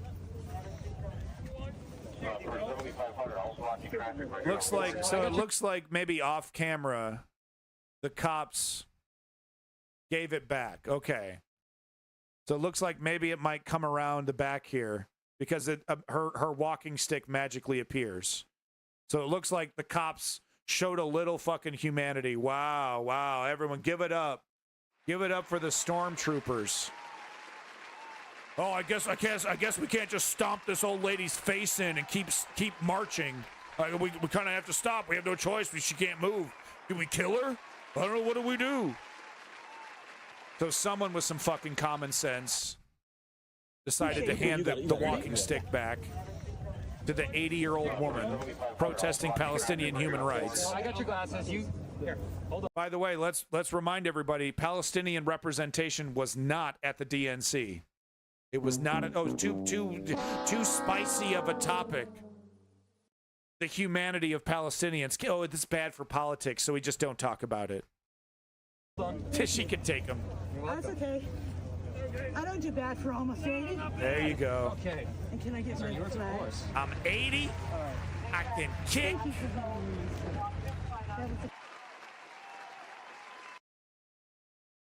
There you go.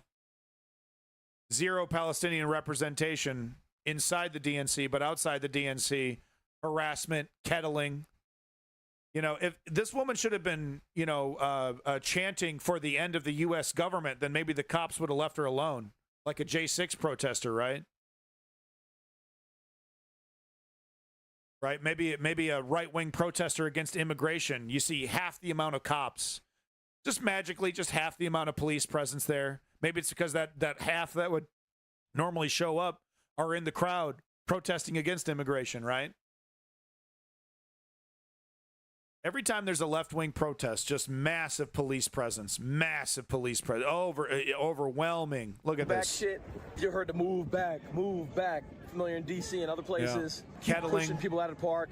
2 arrests made. Right. An elderly lady was pushed to the grass. At this point, what we can say is the police are really just justifying their existence. If they left everyone in the park, everything would be fine. So many thousands right now. Yeah, we can't do that, though. We can't do that. Can't leave them in. You might occupy the park. Oh, no. Occupy. Oh, remember that? Oh, remember Occupy Wall Street? America almost collectively did something about the incredible financial exploitation happening to Americans every single day. Nip that in the bud. Frustration. I wanted to show this story here because this is the more the neoliberal establishment fails us, the more we're just going to start seeing this shit. Okay? And also the more we're going to start seeing people throwing their hands up and either, you know, disengaging from politics or voting right wing. Okay? Because the Nancy Pelosi's of the world, the Hakeem Jeffries, the neoliberals, right? So paternalistic. Oh, we know what's right. We're the ones fixing. We know how to fix things. If you don't support us, you're a Republican. If you don't support us, you're just as bad as the fascists. We know what we're doing. Don't believe the progressives. Oh, the socialism. It's so scary. Have I told you how much I love Ronald Reagan? We know how to run government. We're the adults in the room, right? That's what we constantly hear from the neoliberal establishment. But the reality, in some of the places that they have the hardest control, the most control, they're completely dropping the ball. I lived over 10 years of my life in San Francisco. I saw this firsthand. It was like the whole place was frozen in time, right? All kinds of money apparently being spent on homeless issues and all kinds of, promises being made. London Breed saying she's going to do this and that. They get in there and then it's this. The problem just gets worse and worse and worse and worse. And we all know it's going to get way worse under Republicans. We know the problem isn't going to get better under Republicans. But you keep telling us time over, decade after decade after decade, we know how to fix it. We're the adults in the room. Don't believe the lefties and certainly don't believe the righties. But we'll do everything in our power to stop progressive change.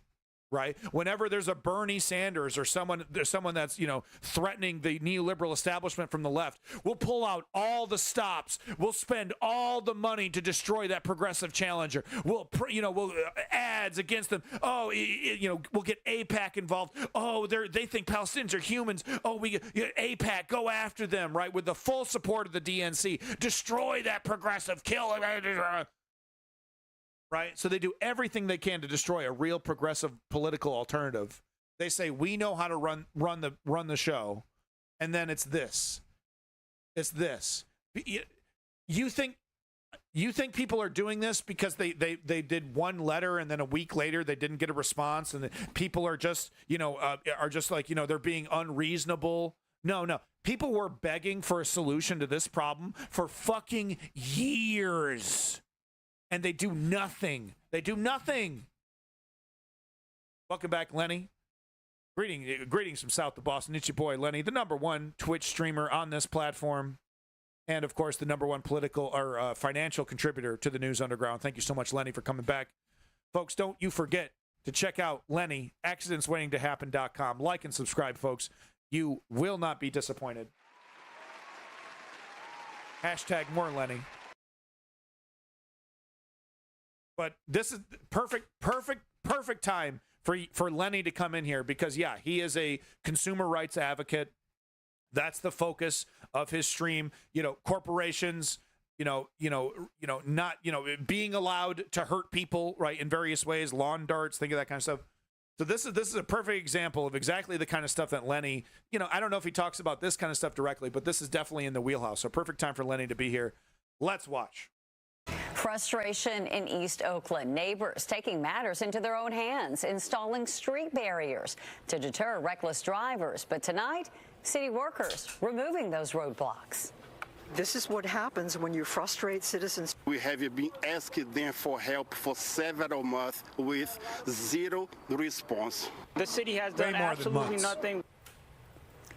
A fed-up community demanding action from Oakland city leaders. Good evening, everyone. I'm Heather Holmes. And I'm Mike Nieback. After years of complaining about out-of-control driving, residents taking it upon themselves, placing rock-filled tires out there on the busy streets. New at 10, KTV's Joey Horta, live. Uh-oh. That's a bad sign. Someone with a username with their real name. That's a bad sign. That usually indicates that they're a conservative boomer if they're using their real name on the internet. Tonight in studio, Joey, the city not allowing those tires to stay? Nope, they took about. City tells us they just found out about these barriers today, and they sent crews out there to remove them, calling them a safety hazard. Frustrated neighbors telling us they plan to replace what was taken down today because they can't rely on the city to solve the problem.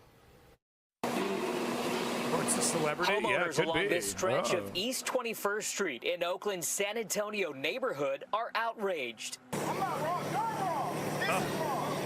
So the link put in the chat there by Female Eunuchs is a really, really interesting story. I don't have time to show it. I really wish I did.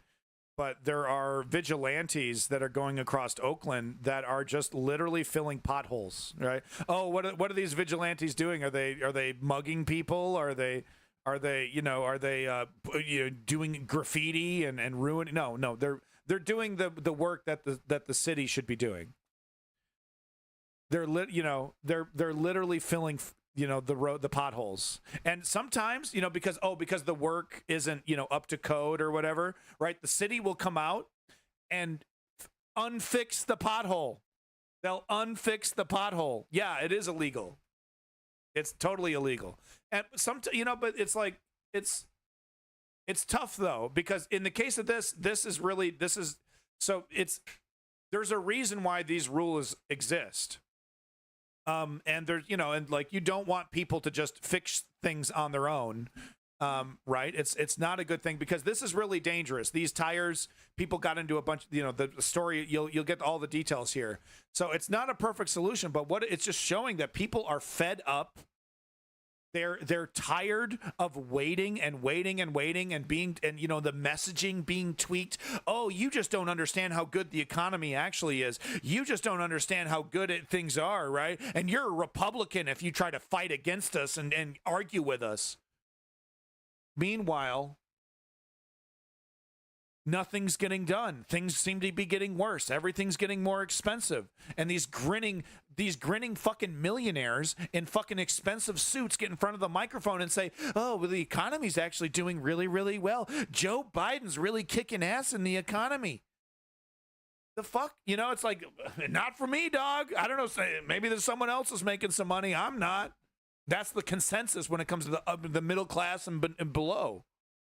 Crews encountered hecklers Tuesday afternoon while snatching up dozens of dirt-filled tires from the center lane. It's a hazard, but you can't have this shit, right? Like, I get it. While snatching up dozens of dirt-filled tires. Right? Cars were hitting these tires. Apparently, they're like, they're filled with like dirt or something, right? It's like, okay, yeah, no, this isn't. From the center lane. It's not a solution. A group of neighbors admits to taking matters into their own hands by installing the tires as a barrier to prevent reckless driving, including sideshows. They almost killed someone. There's a school up there. Kids have been hit on the street.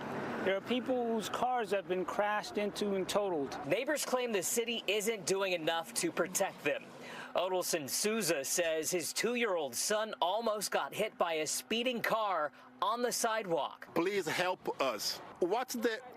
Who else we go call, Superman? Neighbors also made 3 of their own roundabouts, reflective tape included, on nearby 18th Avenue just about 3 months ago. They illegally parked 2 vehicles in the intersection Tuesday to block city crews from taking down a roundabout. Well, we are protesting this. It feels crushing. Yes, we want the city to pay attention to our neighborhood. During our interview, Oakland police drove through the intersection several times without taking action. We are just been so disappointed. What do we expect them to do? What do we want the cops to just start throwing these tires into their car? I mean, taking action? Should they gun some of these people down? I'm not sure. What do we expect the cops to do in this situation? Fucking Fox Local. What are we expecting here? Pointed with the city's inability or unwillingness to respond to clear and present danger. A spokesperson for the city tells us in part, we all want safer streets, but increasing the risk to the public by installing hazards is not the solution. The city will be promptly removing these unauthorized, dangerous installations. So, but where's the statement of like, oh, and we're going to send a crew in 1 week to install. We're going to start the process of having a discussion about a roundabout being installed, because it's a whole process, right? You got to have a debate. You got to have the estimate of the work, and you got to okay, is this feasible? Can we put one here? Can the engineer actually make it happen? And we're going to start that process. No. Silence. Don't do that. That's bad. Are you going to fix the problem? Oh.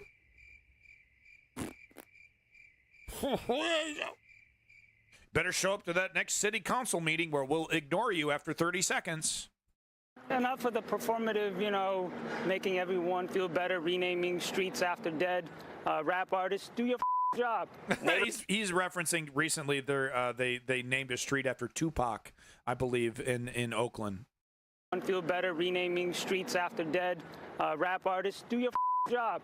Neighbors say a reckless driver hit one of the tires on Saturday, causing the car to land on its side, and hope it will teach other drivers. Oh, you could see. Look at that. I think no, that can't be the tire. That wouldn't be a tire right there, would it? But yeah, you can see that's why you need proper regulation and stuff, right? We can't be having makeshift barriers. People fucking getting into Reckless accidents. driver hit one of the tires on Saturday, causing the car to land. He's a blue collar guy too. Look, he's got the construction helmet, the glove there. He's probably just a construction guy. Ooh, rough. On its side, and hope it will teach other drivers a lesson. But he was They speeding. vow to keep installing more barriers until the city, they say, comes up with a permanent solution. They're just going to reinstall them.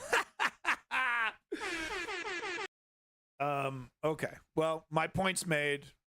You know, there are tipping points. People, you know, you can't just coast off of we're not Republicans until the cows come home. No, you know, Trump won in 2016, right? 2016. Trump won in 2016 partially because of people's cynicism generated from their lack of leadership from the, you know, leading party. You know, they always win the popular vote, the Democrats. You know, people want action. They want leadership, not tweaking the message. All right. Wanted to talk about this because I believe in growth. I believe in if you say sorry in a heartfelt way, if you really mean it, and there is a difference, you can always tell. But I believe in second chances. So Ronda Rousey ruined her career with a bunch of repeating a bunch of right-wing nonsense. Rightfully, people didn't want to work with her on projects. You know, it was, you know, she got canceled. If you want to say that, you know, it's easy to equate consequences with canceling. Okay? Because if I run around the internet like Nick Fuentes, you know, saying I love Hitler as an example, right? Am I being canceled because there are platforms that don't want to host my content? No. It's capitalism. You know, it's like all of a sudden all these guys turn into socialists, right? Oh, a company should have me as a brand risk because they believe in free speech, so they should let me say whatever the hell I want, even if I want to lower the age of consent and I love Hitler.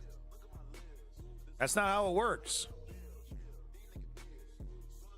So I don't, you know, this whole canceling narrative is what I'm trying to get at. I don't really, you know, most of the time it's consequences. So anyway, Ronda Rousey apologizes for sharing Sandy Hook shooting conspiracy video 11 years ago. Quote, I was ignorant and deserved to be hated and detested. So let's get the full statement here. Because this is the difference between a sincere apology versus one that, you know, I hired a company, they, you know, a group of lawyers got together and, you know, this is what they came up with and this is what I'm saying. No. This was clearly written by her and it's clearly very sincere. So let me read it off here. I can't say how many times I've redrafted this apology over the last 11 years, Rousey wrote. How many times I've convinced myself it wasn't the right time or that I'd be causing even more damage by giving it. But 11 years ago, I made the single most regrettable decision of my life. I watched a Sandy Hook conspiracy video and reposted it on Twitter. Probably an InfoWars thing, right? I didn't even believe it. But was so horrified at the truth that I was grasping for an alternative fiction to cling to instead. I quickly realized my mistake and took it down, but the damage was done. So a little cop-out here, a little cop-out, you know, saying, I was so horrified at the concept of this, I lost my mind for a minute and I didn't really think about it, and I took it down. I realized my mistake, but it was too late. But she doesn't stop there, right? Because a lot of people would stop there and say, okay, you should give me a break. But no, she says, I deserve I deserve to be punished for this mistake. And that's the difference between, you know, shame and shamelessness. By some miracle, it seemingly slipped under the media's radar. I was never asked about it, so I never spoke of it again, afraid that calling attention to it would have the opposite of the intended effect. It could increase the views of those conspiracy videos, and selfishly, inform even more people I was ignorant, self-absorbed, and tone deaf enough to share one in the first place, she added. So that's right there. That's giving you a little bit of truth. It's like, I didn't even want to talk about it. I didn't want to remind people about the conspiracy, and I also didn't want to remind people that I agreed, that I retweeted the conspiracy selfishly. And she says this is selfishly, right? That's important. She points out, look, that is a selfish thing, but that's where I was coming from. Quote, so here's the final part. Honestly, I deserve to be hated, labeled, detested, resented, and worse for it. Yeah, I mean, people who see a tragedy like Sandy Hook and they say something as horrific as, oh, it didn't happen. And look, if you got proof, okay, conspiracies are real. Okay, there are liars. There are really good liars, governments who lie, big entities that lie. Conspiracies are real. You're going to say something crazy like that, boy, you better have some receipts. Okay? When I bust out the crazy shit like this, I come with receipts. The Sandy Hook was a inside job, fake thing. It's complete bullshit. There are horrific pictures. There are innumerable eyewitness statements. It's not fake by any stretch of the mean, by any stretch of the definition. So yeah, people who engage in that kind of subterfuge deserve to be hated, deserve to be detested, deserve to be shamed, deserve to have consequences attached to what they're saying. Free speech, free speech is a two-way show, right? You can say whatever the hell you want within the realm of reason, but that doesn't mean you're free from the consequences of your free speech. That's how it works. And to me, her saying that tells me that she gets it. Rousey wrote, I deserve to lose out on every opportunity. I should have been canceled. I would have deserved it. I still do. I apologize that this came 11 years too late. But to those affected by the Sandy Hook massacre, from the bottom of my heart and depth of my soul, I am so, so sorry for the hurt I caused. I can't even begin to imagine the pain you've endured, and words cannot describe how thoroughly remorseful and ashamed I am of myself for contributing to it. I've regretted it every day of my life since, and will continue to do so until the day I die. Now that's an apology, folks. That's an apology. She doesn't, and she says, like, I wasn't even canceled. Like, I was able to avoid some of the, but not really. No, I mean, she had a lot of opportunities taken away from her. So to me, this shows an incredible strength of character. And this is exactly what we need. This is exactly what we need. Hey, I was wrong. I looked at it from a different perspective. I admit I was wrong. Please forgive me. All I can ask is for your forgiveness. I know some people won't give it to me, but I'm asking for it. And quite frankly, this is how we heal. This is how enemies become brothers. This is how we get to world peace. Having humility, right? I was wrong about the Al-Aqsa Mosque. Did I double down on it? Did I, scream? Did I ban that guy because he corrected me? No, I banned him because he was a fucking shill. He was a bootlicker. I didn't ban him, though, because he corrected me, right? We have to have humility. We have to accept fault. We have to accept that we're human. To really have a dialogue, to really have an effective and important, productive dialogue amongst ourselves. So congratulations, Ronda Rousey. You have been officially removed from my shit list. Thank you so much, Ronda Rousey. I'm sure she'll be happy to hear this. I accept your apology, Ronda Rousey. Oh, she's ecstatic. She's crying right now watching this. But no, I think it shows an incredible strength of character, and big props to you. I can't wait to see the next movie. Get this woman back in a movie. Let's go. She's pretty, she's strong, she's humble, eloquent. Let's get her in there. Come on. Put her in, coach. This is probably one of... So this is huge. Nobody's talking about this, and this is huge. This is kind of related to actually some what we've seen with the Boar's Head controversy. I don't have an article posted up, but Boar's Head, the meat company, the sandwich meat company, is embroiled in a massive scandal. Actually, I might actually have something now that I think about it about this. No? People get shitting on Elon Musk. I have that. Bob Jovi? What the hell is this? Okay, no, I don't know what the hell. I don't know what's going on here anymore. What's going on with this? Okay, never mind. I'm going way off the rails.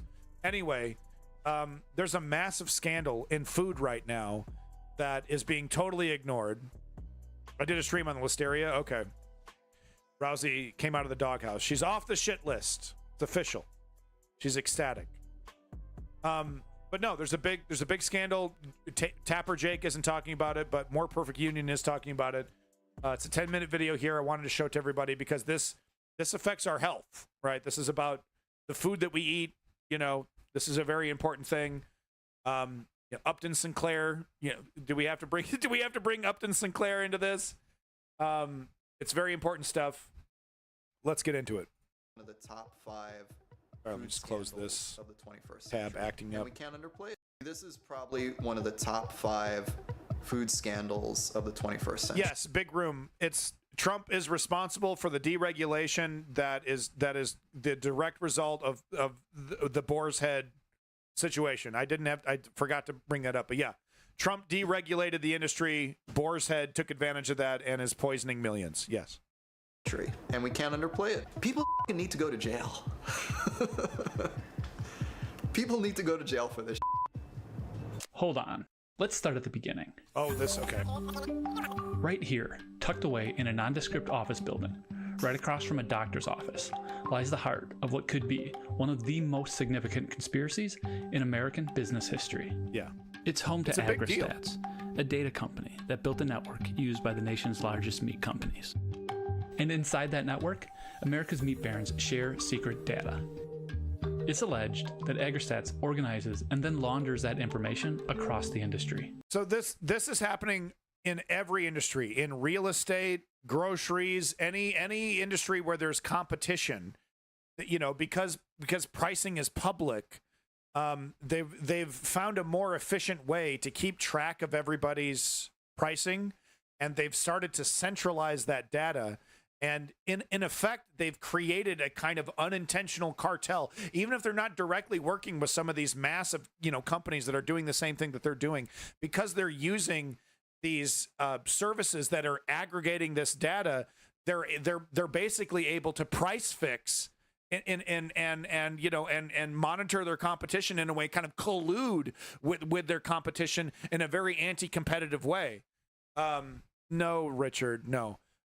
So like I said, this is happening across all the industries, and it's more tricky than your average problem, because we're dealing with public data in a lot of cases. So the regulation needs to be very, very smart and tech savvy in a way to encourage competition, right? So it's of course, so the neoliberals, the average age of your neoliberal government officials, what, 70, 60, 70?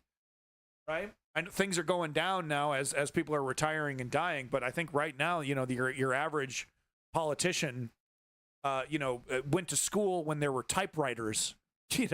So it's a technological problem that is slow to find a solution right now. And of course, what is the end result? Poor people are getting screwed over. Wouldn't you know it? Big shocker, right? I'm sure you're shocked. Sit down. Have a seat. Companies weaponize it. I'm not dissing typewriters. I'm just saying the people that are making these decisions, they learned last week what an app is. You know what I'm saying? It's like they're just not equipped to handle this kind of advanced problem, this advanced technological problem. Restricting output, manipulating the market, ultimately raising your prices. God, that's disgusting, all Lenny. For profit. I cannot believe that. This video is they need about to go that to jail. Scheme. How something as mundane as data reshaped the American food landscape, siphoning billions from consumers. And how the Biden administration and 4 attorneys general Mike are Johnson's finally smug fighting face. back. I'll never want to not punch it. You know what I mean? Mike Johnson's face, dude, in every fucking picture, I just, you know what I mean? Like, you know, it's like my body starts to react before my brain even, you know what I mean? It's just like, my God, dude. They really are a piece of work. If it wasn't for how bad this entity is, these right-wing conservatives, left-wing progressives might have a chance challenging these neoliberals. But if this party continues to be the party of Nick Fuentes, it's like, yeah, you know, that argument is going to stick for a lot of people. That, well, we're not them. We're pretty bad, but we're not this guy. Okay, this guy helped plan a coup. Okay, good job, Joe Biden. By the way, he should be behind bars. Shouldn't be sitting behind you with a smug face. He should be, you know, receiving, you know, his day in fucking court for colluding with a dictator to plan a fucking coup and execute it. But no, Merrick Garland. Oh, you know, I don't want to appear political. I don't want to appear political by being so fucking political. I ignore political crimes, but I don't want to appear political. Good job, Merrick Garland. Great job, Joe Biden. Yeah, you have an actual fucking seditious criminal right fucking behind you making smug faces, and he sits there a free fucking man. God damn it. Fucking America. Fuck yeah. You're so good at your job, Joe. Now the Biden administration and 4 attorneys general are finally fighting back. We're at the state capitol of Minnesota, I'm tired where of Attorney Joe. General Keith Ellison has his offices. He's leading the lawsuit against AgriStats. All right, Keith Ellison, I don't agree with him on everything. He makes a lot of great points. But when it comes down to it, he's there to defend the neoliberal establishment. With that said, though, I would prefer to work with Keith Ellison's than Merrick Garland's and Hakeem Jeffries. Attorney General Ellison, thanks for joining us today. Really good to be with you. Thank you. Yeah. What does this complaint allege? I'm not as big as fan, but I do acknowledge, you know, some of the very important work that he does. But like I said, you know, when it comes down to it, he does defend the neoliberal establishment over progressivism. Alleges that under the Sherman Act, you can't share critical information that would have a tendency to reduce competitiveness and competition. It's called capitalism, by the way. It's, you know, they're essentially sharing information. I'm supposed to be the democratic socialist. Half the time, I'm like arguing for basic capitalist principles like competition, you know, like transparency in certain cases, you know. I just think it's really, really fucking funny that, you know, half the time socialists are the ones that are talking about how we need to fix capitalism and make it work for us. You know, it's if Marx could see the situation now, God, you know, that just, I'm not a Marxist, I'm not a communist, I'm a democratic socialist, but it's just, you know, if some of these thinkers, these socialist thinkers could see the current twisted paradigm. When should do full communism? Never do full capitalism, never do full communism, never do full anything. The solution is a mixture of all the isms except for fascism, you know, a few other isms there, but that's the solution. You know, find out what works.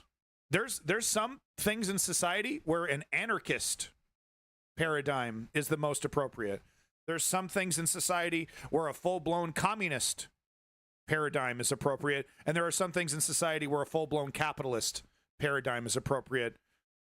We just need to make them all work together. We got to figure out how to make it all work together. We're currently doing it. We just need to make it work better.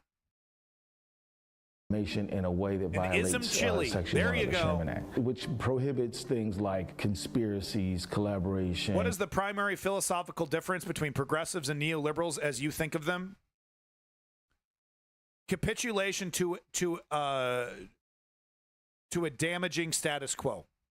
That is, to me, the biggest difference. Corporatism, I think, will also be a big one. But really, when I think about, like, philosophically, what is the big difference? It's the neoliberals' cowardice. That's the big difference. They align themselves with corporate interests because it's safer. to take real stances. So I believe it's fear. Maybe it's just to boil it down to a simple term. It's fear. That's the big difference between progressives and neoliberals. Cowardice, fear. But there's a big difference, and that gulf keeps widening. The longer we let them get away with this, with we're not Republicans, so you can let us be corrupt. The longer we let that linger, the harder it's going to be to reverse it.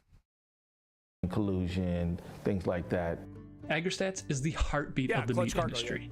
It tracks everything: product prices, the cost to raise an animal, worker wages, and market projections. This info is then turned into reports bought by companies that effectively control all of the chicken, turkey, and pork markets. Tyson, Hormel, and Cargill. They use these insights to So these massive companies, they're colluding, but they're not getting on the phone together, and they're not doing a big Zoom meeting. They're not getting in a big smoky room, in a big conference room, and smoking cigars and chuckling to themselves and talking about how we're going to rip people off. We're going to charge an extra $10 for a fucking chicken breast. They don't have to do any of that. They're literally doing all of this without talking to each other, right? Through they're all doing this through this, centralized data service. I think there's several of them, right? But it's all the end result. So it's amazing. They've created this collusion, this cartel, without colluding, without getting in a room together and doing it. They didn't have to. The technology has literally made it this easy to do this.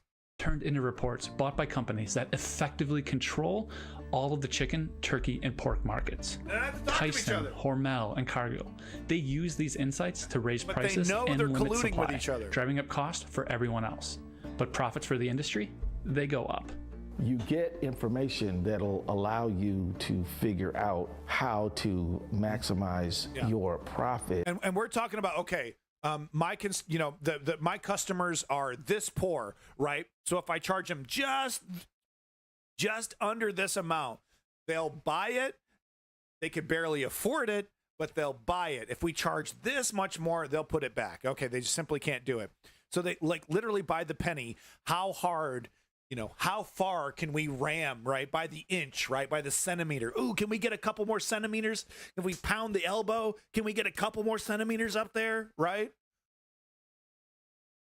All of this should be illegal. It should be totally illegal for industry to psychologically manipulate people into ripping them off, right? And I'm looking at you, advertisement industry.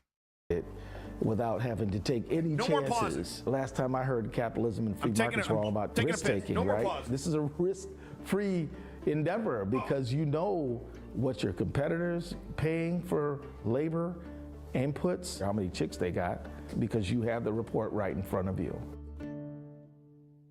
So those are the allegations, and admittedly, the whole thing is kind of boring. It's data. How bad can it be?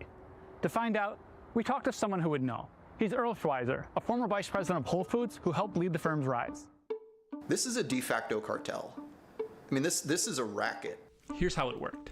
So for each item in the grocery store, whether it be chicken thighs or chicken wings, AgriStats, they create a report. The report outlines the price the company charged, the national average of what its competitors charged, and the top quartile. In fact, it goes deeper than that. It tells meat processors where their price ranks nationally, then the gap between what they're charging and the national average, and the gap between that and the top 25%. But I think most importantly, you can actually see the economic impact dollars. Or how much money the company is leaving behind. The way the data was set up was an incentive for them to raise prices. Like, you have to catch up to the market here. Why are you underselling? You're making us all look bad. Once all these suppliers knew what they were each selling and what they were selling for. Wow, fuck you, Clutch Cargo. That is not what I'm doing. So I have to address this. I'm getting called out. I think Ann tends to leave the differences too blurry. The quote-unquote neoliberals, their fecklessness, fear, lack of compassion, etc. is the problem, not their unwillingness to overthrow capitalism. They just become a rhetorical punching bag he blames for whatever is fucked up. I'm very specific about this stuff. Okay? I do mention the neoliberals quite a bit. I will admit that. But I'm going to challenge you on that. I'm going to disagree with you on that one. Because, no, I actively fight against this tendency that a lot of lefty commentators have to find a term that they generalize and use. So every rant is about this one thing that they're constantly, generalizing around. I don't do that. I fight very hard to try to find the right terms for what I'm using. You asked me a question about what do I think the difference is between progressivism and neoliberalism is. I give you a pretty good answer, I believe. I stop the fucking stream, address you directly, give you an answer, and then you throw some shit in my face about how I'm generalizing about everything I don't like I consider neoliberalism. I don't appreciate that, but anyway, let's get back to the video. It's really just a matter of your determining opinion. You're welcome to have what it. they wanted to be selling it for. It's important to note that the reports that AgriStats produces, they aren't your typical grocery data. The industry calls that syndicated data. So syndicated data is like a really good test preparation service. It helps you see what trends are. You're getting boiled down top line reports. AgriStats is just an open book test. It's like you're just essentially giving them the answers. It's night and day. Thank you, Woke Patriot. I totally agree with it. It's very difficult. That's a very difficult question that I thought I gave a pretty decent fucking answer to, but I guess it wasn't.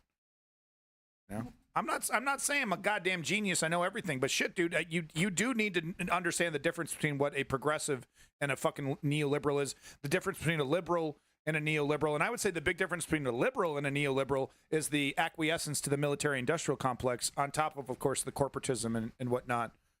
But right, that was kind of the defining difference between, old school liberals and Clinton, Clintonian style neoliberalism was a full embrace of the military-industrial complex, an unquestioning embrace of the military-industrial complex. But no, whatever. Call them establishmentarians? Oh, yeah, because, okay.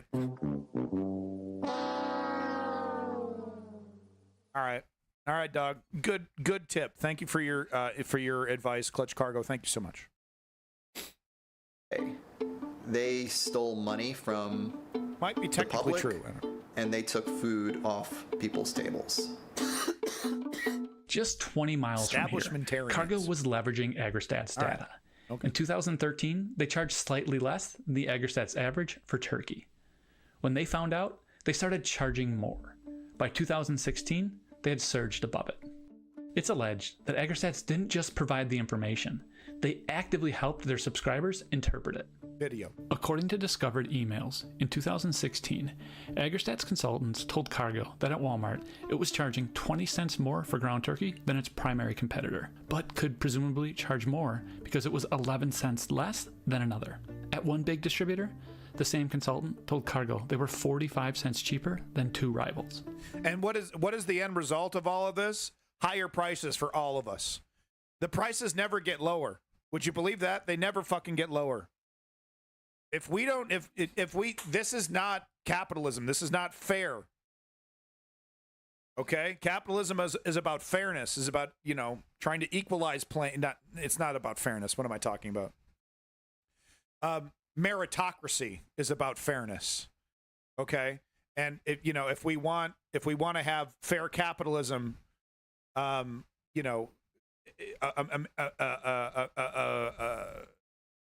metocratic, am I saying that correct? Metocratic society.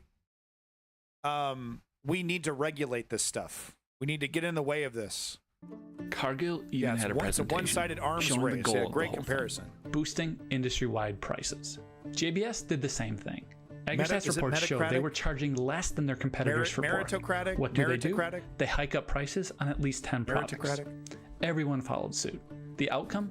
Pork profit margins soared 50% across the industry. 50%. That's directly out of your fucking wallet. That's directly out of your wallet into the CEO of these companies.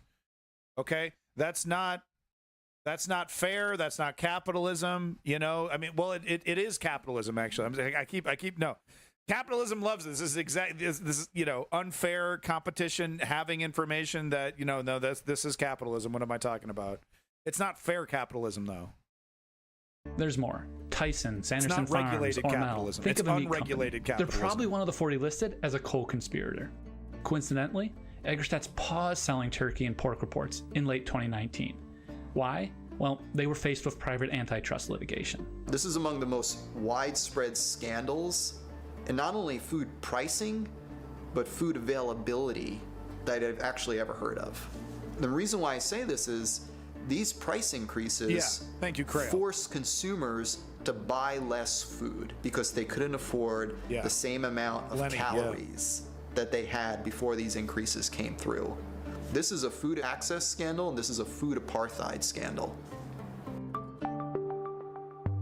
Eggerichs claims it merely provides anonymized benchmarking data, and the company ignored our request for an interview. But the defense seems to fall apart. Not only evidence like that previous email, but meat companies have boasted. Davey, I'm okay with politicians getting a wage, but I do agree that they shouldn't be holding stocks, and the wage should be the minimum wage. That's what a politician's wage should be, is the current minimum wage for the country. It's the same idea that the world is fair because you can sue someone that wrongs you, but the power isn't evenly held. You can get more justice the more means you have. Exactly, Zeoduke. Yeah, totally. Yeah, the appearance is totally equal, but yeah, no, the reality is something far different. Inserts obesity rates as a counter. What to the expensive cost of food? Oh, come on with this. Surely there's a couldn't we how about we just do free Ozempic? Oh, Ozempic. How about we do free Ozempic for everybody instead of starving the entire fucking population? Would we prefer that one maybe? Nah, fuck that. You kidding me? The pharmaceutical industry would love that billion dollar subsidy to the pharmaceutical company, buying trillions of fucking injections of Ozempic and giving it away to every American. Wouldn't that be a better weight loss plan than starving everybody? No. Okay, we're all just Ayn Rand now, huh? Okay, all right. The villains are winning. Everybody. That Eggerichs reports can identify their competitors with 100% certainty. So what's next? Honestly, it's not clear. We're in uncharted freedom waters. For everyone. Regulators ignored antitrust laws for a generation, and technology, it you advanced don't get rapidly. Good leadership by paying bottom a lot dollar. Of the practices now either. Okay, Zeoduke. How about this? You're paid minimum wage, but the people can choose to give you a bonus if you do good things. Right? For every piece of legislation you pass, the people get to make a decision about a bonus for you. How about that? Right? Keep it real transparent, though. But you do have a good point. You're not going to get talented people, at $8 an hour. But that's do we want charismatic, or do we want bureaucrats? Do we want, technocrats? Do we want boring librarians, accountants, tax guys, policy wonks? Do we want that, or do we want Boris Johnsons and Rishi Sunaks and I'm not going to call Keir Starmer charismatic. Let's do Justin Trudeau.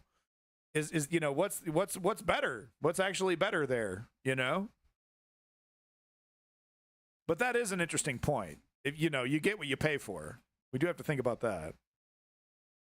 I think people would like to see politicians getting flogged in the streets. Yikes.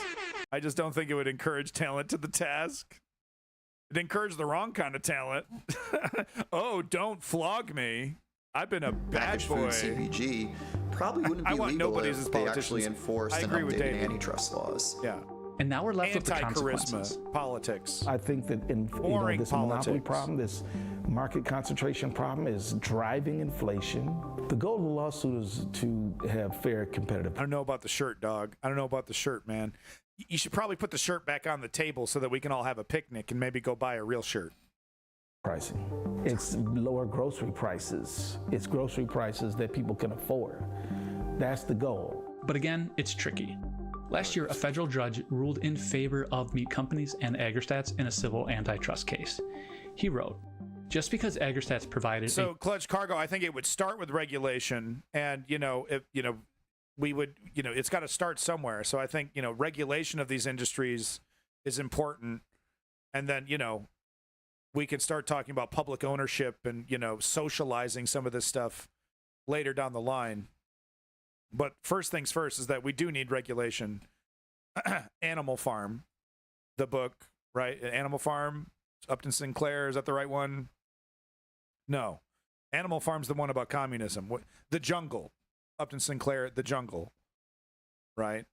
Says it all. We need regulation. A convenient form to transmit the information did not mean that AgriStats itself joined the conspiracy. So what's different with this one? Well, the facts are different. Here in Minnesota, the court has already found that there is a cognizable legal interest. There is a claim to be made. Patriot. It's hopeful, but it's also not guaranteed. Most of our antitrust laws were written before mass electricity, let alone streamlined information sharing. In fact, most laws were passed before the Monopoly Man even made his debut. What? So our Yeah, you heard that right. And they want to eliminate those. They want to get rid of all that, right? Project 2025 wants to get, bulldoze all of it, right? Even that's too much for them. Let's go back to the days of the pre-Monopoly Man, when the capitalists were running the world. Debut. Wow. So are existing antitrust laws enough to handle this? Or do we need additional regulations? The answer is yes, they are enough to handle this. And the answer is we also need to do some updating. Okay, yeah, you had me worried there. Put that shit back on the picnic table, honey. You had me worried there, Keith. But the Sherman Act, passed in 1890, is enough Needs to to be stop updated. AgriStats from this illegal information sharing that it's doing. But this case could be a start. After 40 years in the wilderness, the Biden and Harris administration and AGs like Ellison have reinvigorated antitrust enforcement. The attorneys general of DC and Arizona are fighting alleged collusion in the rental market. The DOJ has active suits against alleged monopolies Ticketmaster, Apple, Google. All this is happening Really, just Kim 6 Goblin, years that's after federal interesting. enforcement was at a generational low. I want to get the trial on this fast because I believe we got a great case. And I believe that what we're fighting for is a fair economy so that all Americans can aspire to prosperity. Yeah, Crail. Something like that. Yeah, I agree with that statement, Crail. I don't, it might not exactly be the second age of robber barons, maybe the second Gilded Age, right? Something, but I agree. If history is going to record this time correctly, they will record, especially after COVID, right? I mean, what happened with COVID, the financial consolidation that happened and no one gave a shit because we were all too busy surviving and then fighting amongst ourselves about masks. Meanwhile, the financial industry, industries across the board consolidating where they could, taking full advantage of the situation, gouging us, grabbing as much as they can. So there you go. I mean, did you if you're a regular watcher of corporate media, and whatnot, did you hear about this story? Probably not. Make sure you support More Perfect Union. I gotta say, pretty fucking good journalistic operation happened there at More Perfect Union. Gonna have to give them the applause there. Doing some really, really important work, covering a lot of different topics, a lot of important topics that are absolutely not being covered by corporate media. At the very least, give them the like, give them the subscribe, right? Give them the social media bump at the very least. But hey, shoot them some money if you like. Not you, Lenny. You're off the hook.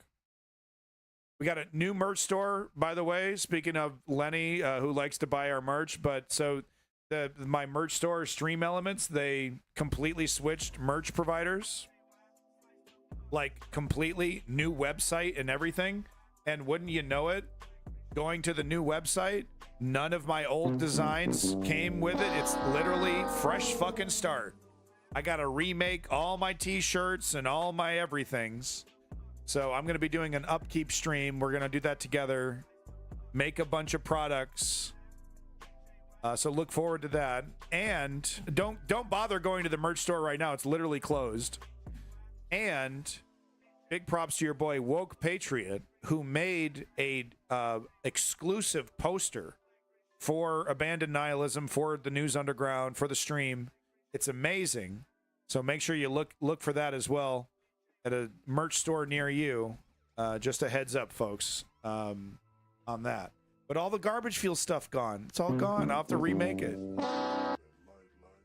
And the Patreon will be coming soon once I have something worth a damn to actually give you. Okay. Done with the plugging.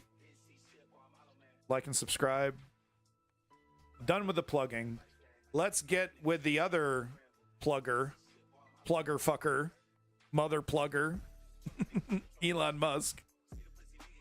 Garbage Fuel never really leaves. No, it literally doesn't. It stains your insides. Okay, it's like microplastics. There's literally microplastics in it, but it is also like microplastics and PFAS, but there are also PFAS in it. Delicious PFAS. Not sure if intentional. Yes, yes, it's coming soon. Thank you, Boeing stuff, for checking that out, though. All right. So if you don't know the news, the spiral continues, right? So, I mean, okay, let's talk about it just for a second. 30 seconds here. Elon Musk and X, what do you think, right? What's your theory? Does he, did he buy Twitter to make money, and he's failing at that? And remember, don't forget, he tried to pull out of the deal. Right at the last second, he put his name down on paper. He signed the paper. He said, "Okay, I'm going to buy it," and then he tried to get out of that. So let's remember that. Let's remember that little factoid. Okay, so he bought the thing. Does he expect to make money, or does he just want to use this as a political tool? Does he just want to use this as a political tool? Like he doesn't care about money, because I think the business decisions that he made is him thinking he's going to make a lot of money. All the shit he talked about, with the advertisers, I think he thinks that's effective, that was going to work. Telling the advertisers to fuck off, letting Nazis run free, having an N-word, literally having an N-word pass. We talked about that, exposed the list that he has of influencers, Andrew Tate, all the worst ones, Sneeko, all the absolute scumbags all over Twitter. They get put on a list. That means that they can say the N-word, not the N, but the full thing, hard R, without any repercussions. So he wanted both, because it's like he's turned it into like a right-wing echo chamber as best as he can without completely ruining the site. I still go there every day. I hate it. I'm ashamed of it. I'm ashamed of it every time I do it. But there's, so many great creators, indie video game makers, of course, the politics, the video clips, all that. It's really useful. It's still a fucking useful website. It sucks. But it's never been a revenue generator, even when it was run by Jack. It's never been like a revenue, cash cow. But that's the question for me. But I'm pretty convinced that these are business decisions that he thinks were smart business decisions. All firing 80% of the staff. He's now tried twice with two political, at first it was Ron DeSantis and then it was Donald Trump. Two big names in right-wing politics. He's tried twice to kind of introduce his technology, and it's totally fallen flat on its face. Because he fired everybody because of decisions that he'd made. Didn't Musk also tweet a fake Kamala video without saying it was fake?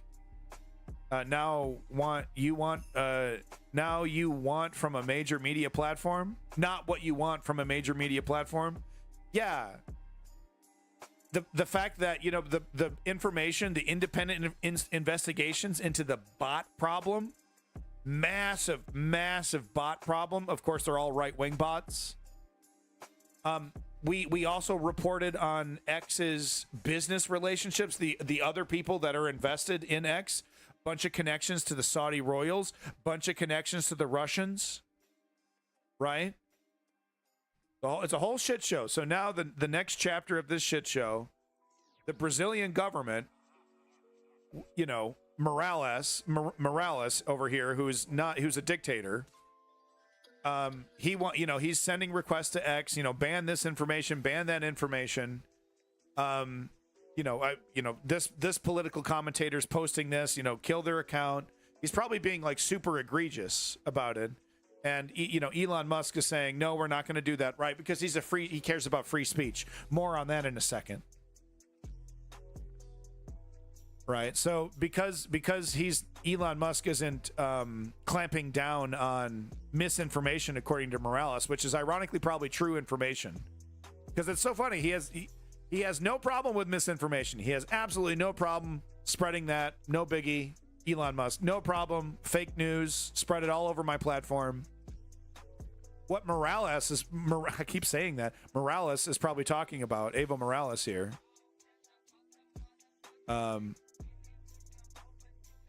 Wait, in Brazil, wait a minute. We're talking about a judge here. We expect Judge D. Morales will, hold on. Evo Morales still runs Brazil, right? Oh my God, Bolivia. Oh my God, no. I did it again.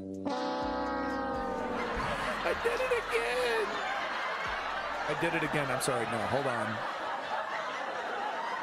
God damn it.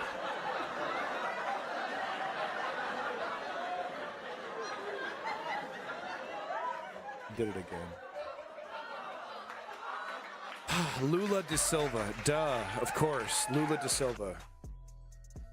Sorry, guys.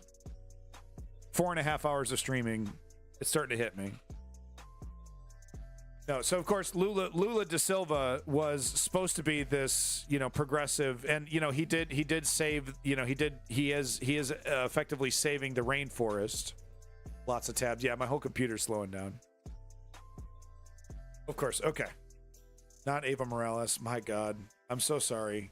I'm so sorry, guys. I'm failing you as a news commentator. But anyway, let's get back to the topic here. Elon Musk, he's in hot water. He wants to ban, you know, Lula da Silva here, wanting to ban misinformation. Like I said before, Lula da Silva was supposed to be progressive, but he's kind of showing himself to be a bit of an authoritarian in his own right.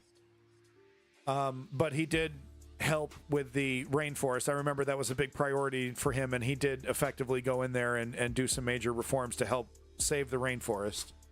So that's good. But soon we expect Judge Alexander D. Moraes will order X to be shut down in Brazil simply because he will not comply with his illegal orders to censor his political opponents. These enemies include a duly elected senator, etc., etc. So the next point that I was going to make, because I'm such a smart guy, is the fact that Elon Musk has no problem censoring his platform. You know, not only does he not have a problem with, you know, spreading misinformation and fake information, he's happy to agree to authoritarians around the world, Turkey, India, the United States. He's happy to listen to these censorship requests. His problem is probably that Lula da Silva is probably more on the left. That's probably why he's resisting. He's probably effectively letting his platform being used by Lula da Silva's opposition. That's probably what's going on.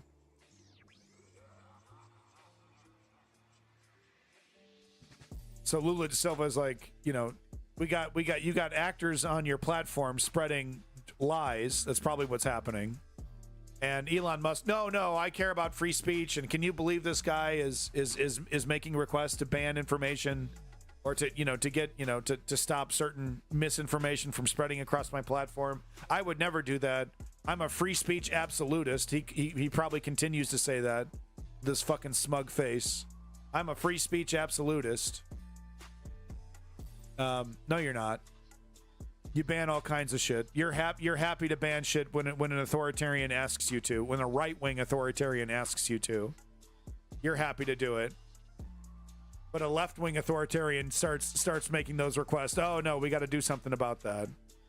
I don't know if it's fair to call Lula da Silva an authoritarian, but like I said, it's kind of a mixed bag, if I remember correctly, which I might not be because I'm fucking, completely undependable. But anyway, that was my Elon news about Brazil. Let's move on from this embarrassment. I had this video queued up here from WION News. I love having an excuse to show WION News. Let's go ahead and do that, actually. There it is. After Brazilian Supreme Court justice ordered the immediate suspension of X in the South American country, its tech billionaire owner, Elon Musk, called the move an attack on free speech. Fighting the ban tooth and nail, Musk reminded X users in Brazil that the social media platform case can be accessed through X.com, even on the phone, and that there is no need for an app. Our next report telling you more. Social media platform X cares so much about free speech, guys. He's a hero in Brazil. The decision comes amid a legal battle over the Elon Musk-owned company's compliance with local laws. On Friday, a Supreme Court judge in Brazil ordered the suspension until all related court orders on X were complied with, including the payment of fines amounting to over $3 million and the nomination of a legal representative in Brazil. In an interview with a local radio station, Brazilian President Luiz Inácio Lula da Silva said Musk needed to respect Brazilian authorities. He cannot keep offending presidents, offending deputies, offending senators, offending the Congress, offending the Supreme Court. Who does he think he is? Who does he think he is? The next thing is he needs to respect the decision of the Brazilian Supreme Court. The judge's order is the latest chapter in an ongoing feud between the Brazilian... Of course, I've said it many times. There are limits on free speech, but he has to respect the government. He has to. That's the language of an authoritarian. Supreme Court justice in Musk. It follows the freezing of Brazilian bank accounts belonging to satellite internet provider Starlink, which is 40% owned by Musk. In a bid to avoid the use of virtual private networks or VPNs to circumvent the blockage. Wow, dude, what's this guy what's this guy's scheme to kill Superman? Someone tell me. What's Lex up to now? Old Lex Luthor back up to his old tricks. The judge said that individuals or companies who tried to keep access to the social network that way could be fined up to 50,000 reais, or close to $9,000 a day. Mile plays chess. Musk, denouncing the order as censorship, responded by closing the platform's offices. How is he a man? Like, isn't he in his 50s? What is this? What the hell is this? What's this cute daddy's first mustache happening over here? Is this his first one? That's adorable. In Brazil, X, formerly known as Twitter, said at the time that its services would still be available in Brazil. Newspapers got purchased by corporate raiders. Newsroom staff minimized. Yeah, woke patriot 100%. All right, there you go. I really should have just played this video and shut the fuck up instead of embarrassing myself. But hey, there you go. Welcome to streaming in the politics section. So, oh yeah, this is my last little bit about Elon Musk here. Gets called out by Robert Picardo. He used to play the hologram doctor on Star Trek Voyager, I believe. But he got owned on Twitter. Oh, watch out! Whoa! But no, I thought it was actually pretty funny. I can't grow facial hair. It takes me literally weeks to get anything substantial. You gotta have more testosterone, bro. Hit that grind set. Aren't you the alpha Chad God King? You gotta hit that grind set, bruh. Get that testosterone flowing, bruh. But no, so check out this sick burn here from the doctor from Voyager. Let's make Starfleet Academy real, says Elon Musk, right? The guy that would be the fucking Borg. No, he would actually be Ferengi. Real men don't grow facial hair. That sounds like one of Tate's gems, right? Tate's over here. Straight men, men who have sex with women are gay. That's like a quote. Didn't he say that? Like, men who have sex with women are gay. Yeah, no, Elon Musk would be Ferengi. Big time. But no, so he's like, let's make Starfleet Academy real. Robert Picardo here saying, first step, support a leader that embodies Starfleet values like diversity, inclusion, and ethical behavior. Boom! Which is, if you know anything about Star Wars, right, or Star Trek, it's woke, right? Diversity, equity, and inclusion is all Star Trek, baby. Right? It's all about DEI in the Star Trek universe. It's very woke. So it's really, really funny that, you know, Elon over here talking about Starfleet Academy when his ass would get kicked out of Starfleet so fucking fast it would make his head spin. Right? Oh, you do not, Starfleet Academy would tell Elon Musk, you do not represent the values of Starfleet Academy. You are not allowed to wear the colors. You're not allowed to represent Starfleet. That's what would happen if Elon Musk tried to sign up for Starfleet. Am I fucking wrong? If you know anything about Star Trek, if you know anything about Starfleet, if you know Elon Musk tried to sign up, they would show his ass the fucking door. If you know anything about Star Trek, you know that's true. These nerds, these fucking nerds, take one look at Elon Musk and his beliefs. No, you're not welcome here. Yeah, for cheating at the very least, right? You know, Elon Musk, he'd be like the son of an admiral, right? Who gets, you know, he gets like, you know, he gets ushered along through but he's just too corrupt to even be like, you know, handheld through the process because he's the son of a famous admiral. No, Elon Musk would fail. He'd be shown the door. Even if he had every opportunity handed to him, he'd be shown the door. Absolutely correct. He wouldn't just fail the paper, but you know, because like Starfleet puts you through scenarios. They put you in like holodecks. You know, they put you through like scenarios, you know, that you think are real, right? Remember when Sisko's son, I'm sorry, I'm a total Star Trek guy, of course I am, but Sisko's son was going through Star Trek Academy, and you know, he was sleeping in his room. He thought the whole thing was a holodeck. He thought the ship was on fire. He thought he was like, you know, pulling people out of a fire. Right, it was a totally like real scenario. It felt real, right? He thought it was real, and you have to prove yourself. You have to prove yourself to be, you know, selfless in the face of danger. Elon Musk would just completely shit himself. All right, that's all I have to say about Star Trek. I could literally talk for 5 hours about Star Trek, which I'm not going to do. Never fall asleep in the holodeck. No. And of course, Davey with the worst take on the fucking planet. No, and no. I'm just, no. Wrong. At every level better. At every level superior to Star Wars. Every conceivable level. The women are hotter. Okay. The stories are better. The characters are better. The ships are better. The monocultures are not so great. The monoculture's not so hot.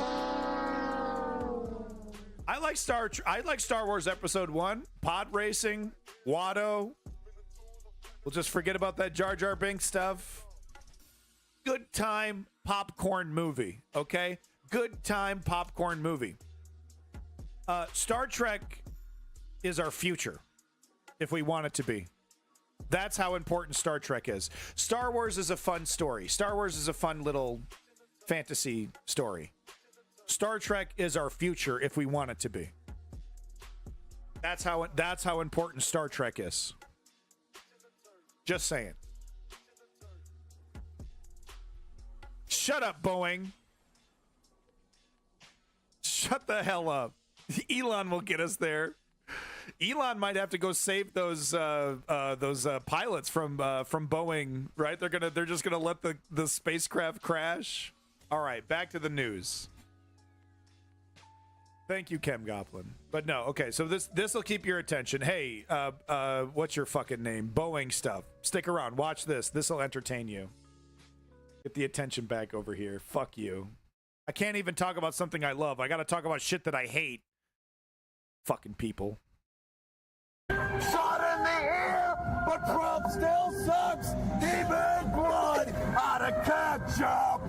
Yeah! Trump went on the Leader Express Him and Jeffrey Epstein are best of friends. Whoa! Trump hates the trans. He has no health plan. There's no health plan. Shot in the air. And Trump still sucks. Trump ain't one out of ketchup. Woo! Come on, Steve Buscemi. We can smile. No political violence. No hug. Why do all the Trump people wear those Oakley sunglasses?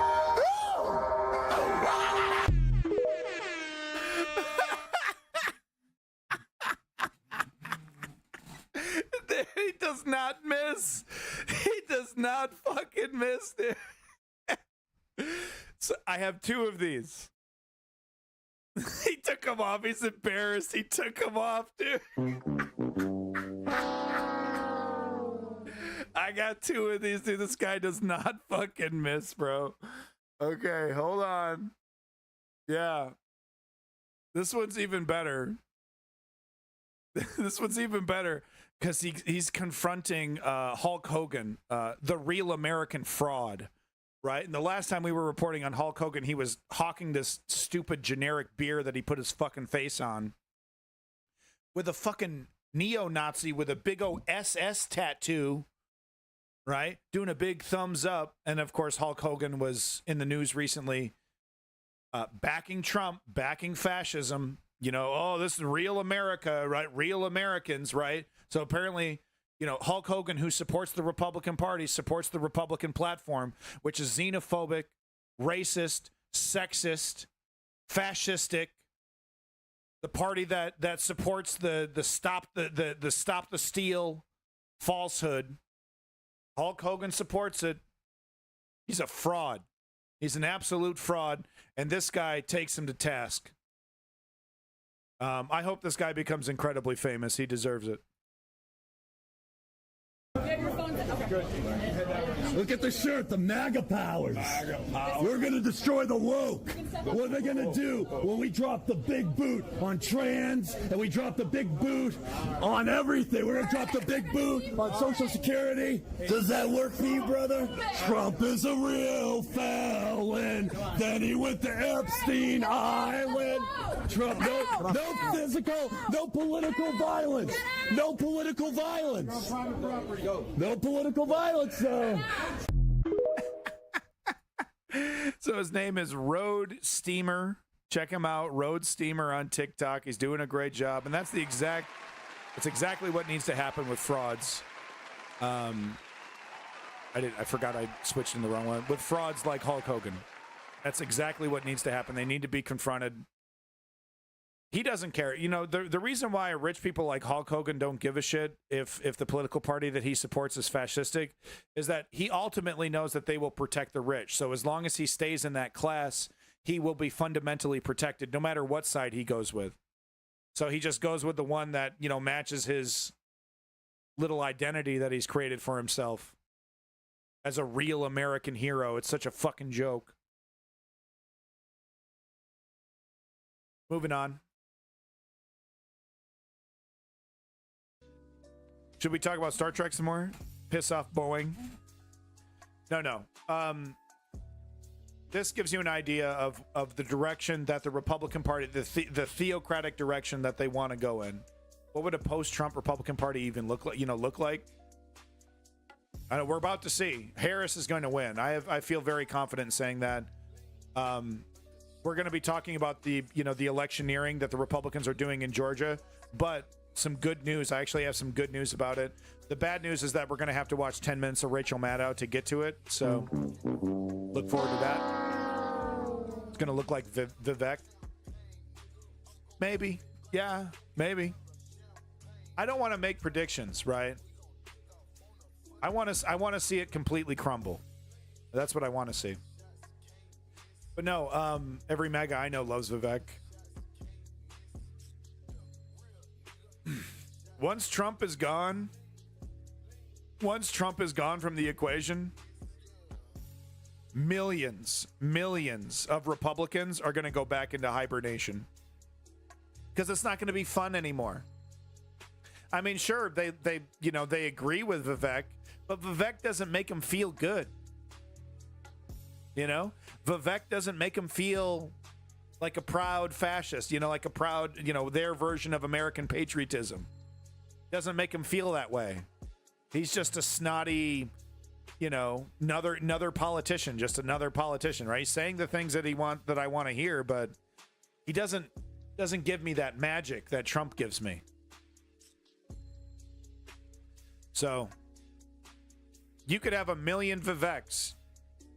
1 million Viveks would not replace one Trump when it comes to that va-va-vu, right? That je ne sais quoi. Whatever that Trump magic is, that disgusting, sleazy Trump magic. Vivek tries like hell. He's trying like hell, but he just can't capture that magic. So I don't know what'll happen to this party once Trump is gone. No, I mean Vivek is actually, if you want to flip the script a little bit, Clutch Cargo, you could say Vivek is actually the reflection of America currently, right? The current slimy grifter, you know, say whatever needs to be said to get power, you know, climbing that corporate ladder viciously. You could say that's a very American thing right now. So I certainly wouldn't call him a fake American. If anything, he seems to reflect our values quite accurately, right? And that's a pretty disgusting thing if you ask me. Yeah, but that's not how MAGA would see him. Yeah, correct. Yeah.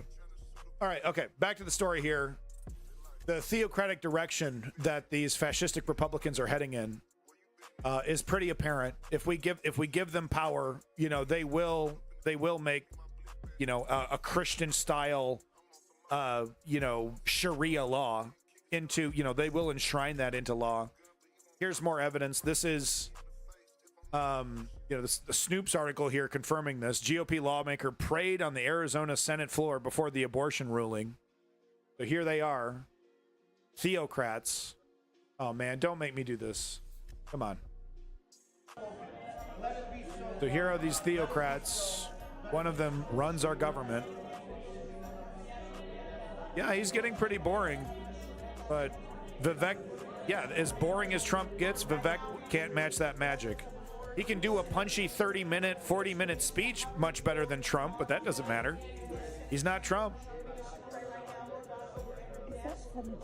So, oh, you know, it's because they like to downplay, you know, Republicans and conservatives, they like to downplay what they want to turn this country into, right? Because they understand how radical it is. But no, they want to, like I said, they want a Christian version of Sharia law. They want to tell women what to do with their uteruses. They want to tell women what to do with their, you know, their vaginas and their breasts. But they also want to tell you, man, Mr. Man, what you're going to be doing with your penis, what you can and can't do with it. No, and laugh away.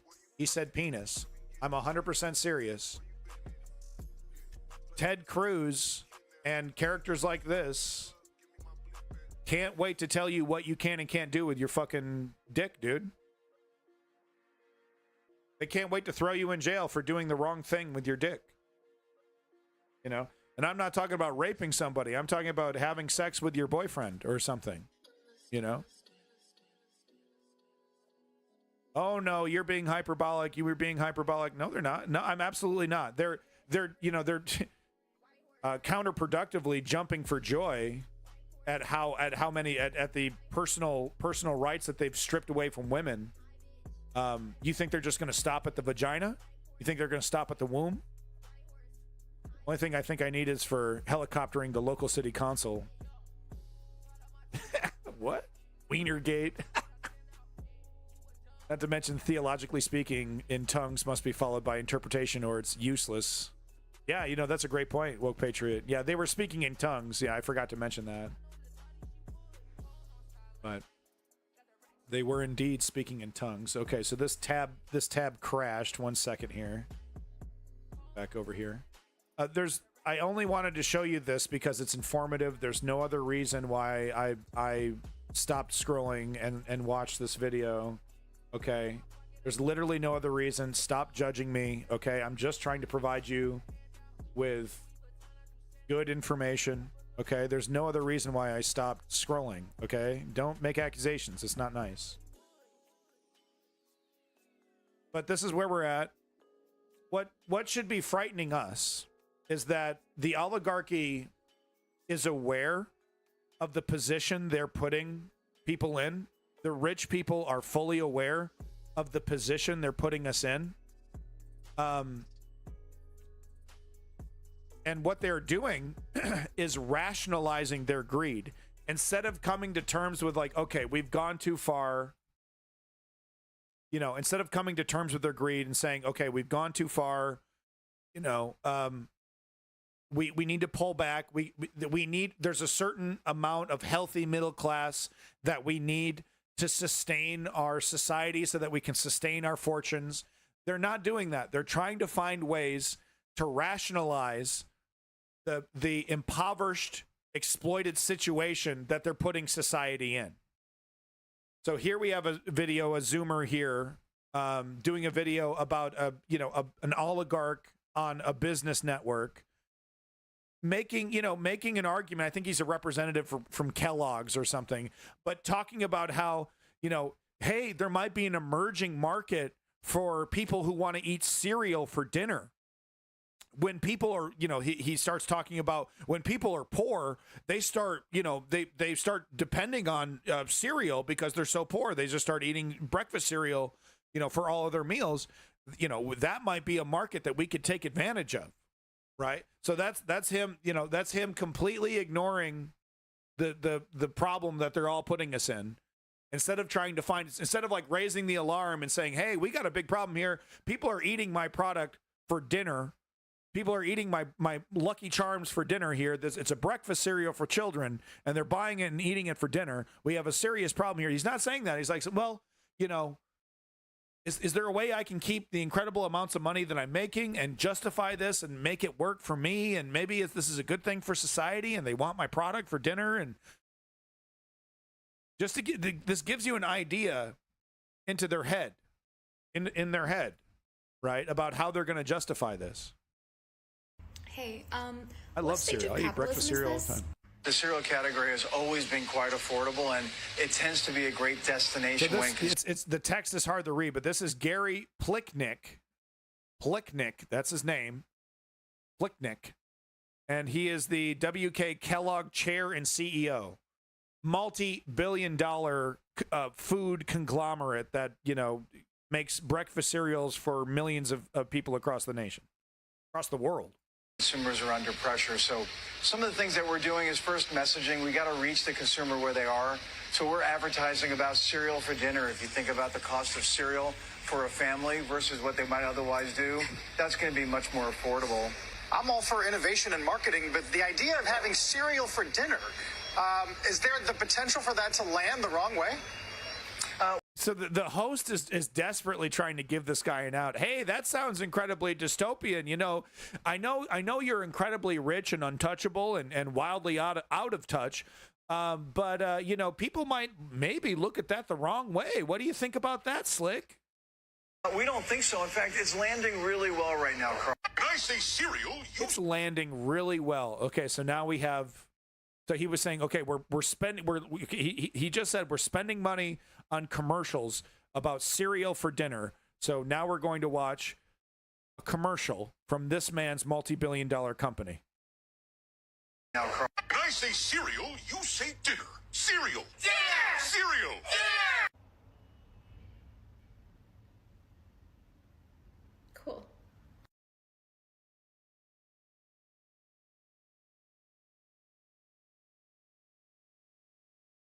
When I say cereal, you say dinner. Cereal. Dinner. Cereal. Dinner. I hope that's fake. That's got to be fake, dog. That's so on the nose it hurts. That's so on the nose it hurts. That's got to be fake. This is some AI thing. This is not real. Someone made this. This is just them making their... No, that's not real. That's someone on Twitter making fun of this, dude. This is not fucking real. I don't care. Fake news, fucking... That's not real. We're not that far down the rabbit hole. I mean, come on, guys. It's not, come on. Can we get to the, Cyberpunk has cool tech. We got to get to the cool tech stuff before we get to the dystopia. We can't just do this dystopia stuff early. We got to get to the cool stuff. We don't even have robot prostitutes yet. We got to slow this down or something, man. Okay? We're like speed running the dystopia part. Okay, we got the priorities all mixed up here. Cereal for dinner. Okay. All right. They got the commercial. We're receiving positive feedback. Cereal for dinner, positive feedback. It's really landing. It's really landing, actually. Okay. Just a couple examples I have here of the situation we're in, but this person here on Twitter, grain of salt. This is Twitter. Apparently, it's a commercial from 2022. Okay. All right. We're like way in it. We're like way in it. We're like Neo. We're like Neo. We're in the fucking pods already. We're so far in it. Here's another example of the awesome situation that we're in. This is, I don't care if this is fake. This is a reality that happens every single day in America. They have whole departments that they staff with thousands of people. They're employing multi-million-dollar AI algorithms to try to find these situations so that they can deny people coverage. Insurance companies, scum of the earth. So even if this isn't true or not, it can be true. It is true every single day for other people. But she's saying, my insurance, which previously denied my chemotherapy, has denied my radiation that was due to start in 4 hours because I do not appear to have the amount of cancer that they want me to have in order to be approved. This is today. This is the situation. This is the power that insurance companies have today under neoliberalism, under Joe. Welcome back, Bike Shop Guru. Yeah, they can, Davey. Yes, they can. Yes, insurance companies are allowed to question the conclusions of a doctor. Yes. That's how bad the health insurance situation is in the United States. Yes.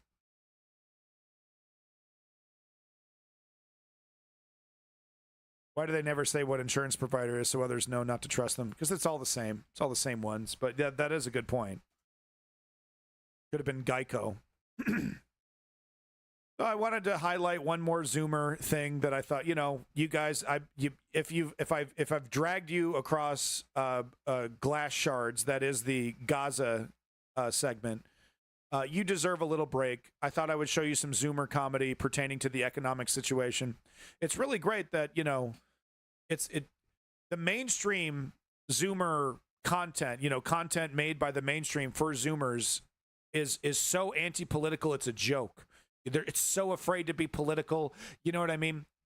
Walking around on eggshells. It's no wonder to me that when Zoomers get on social media, a lot of the time they get pretty fucking political.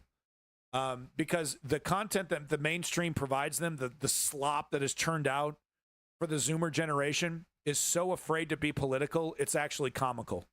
So I like to see it. I like to see the awareness. Let's keep it up, Zoomer generation, please. How is Zoomer comedy a break?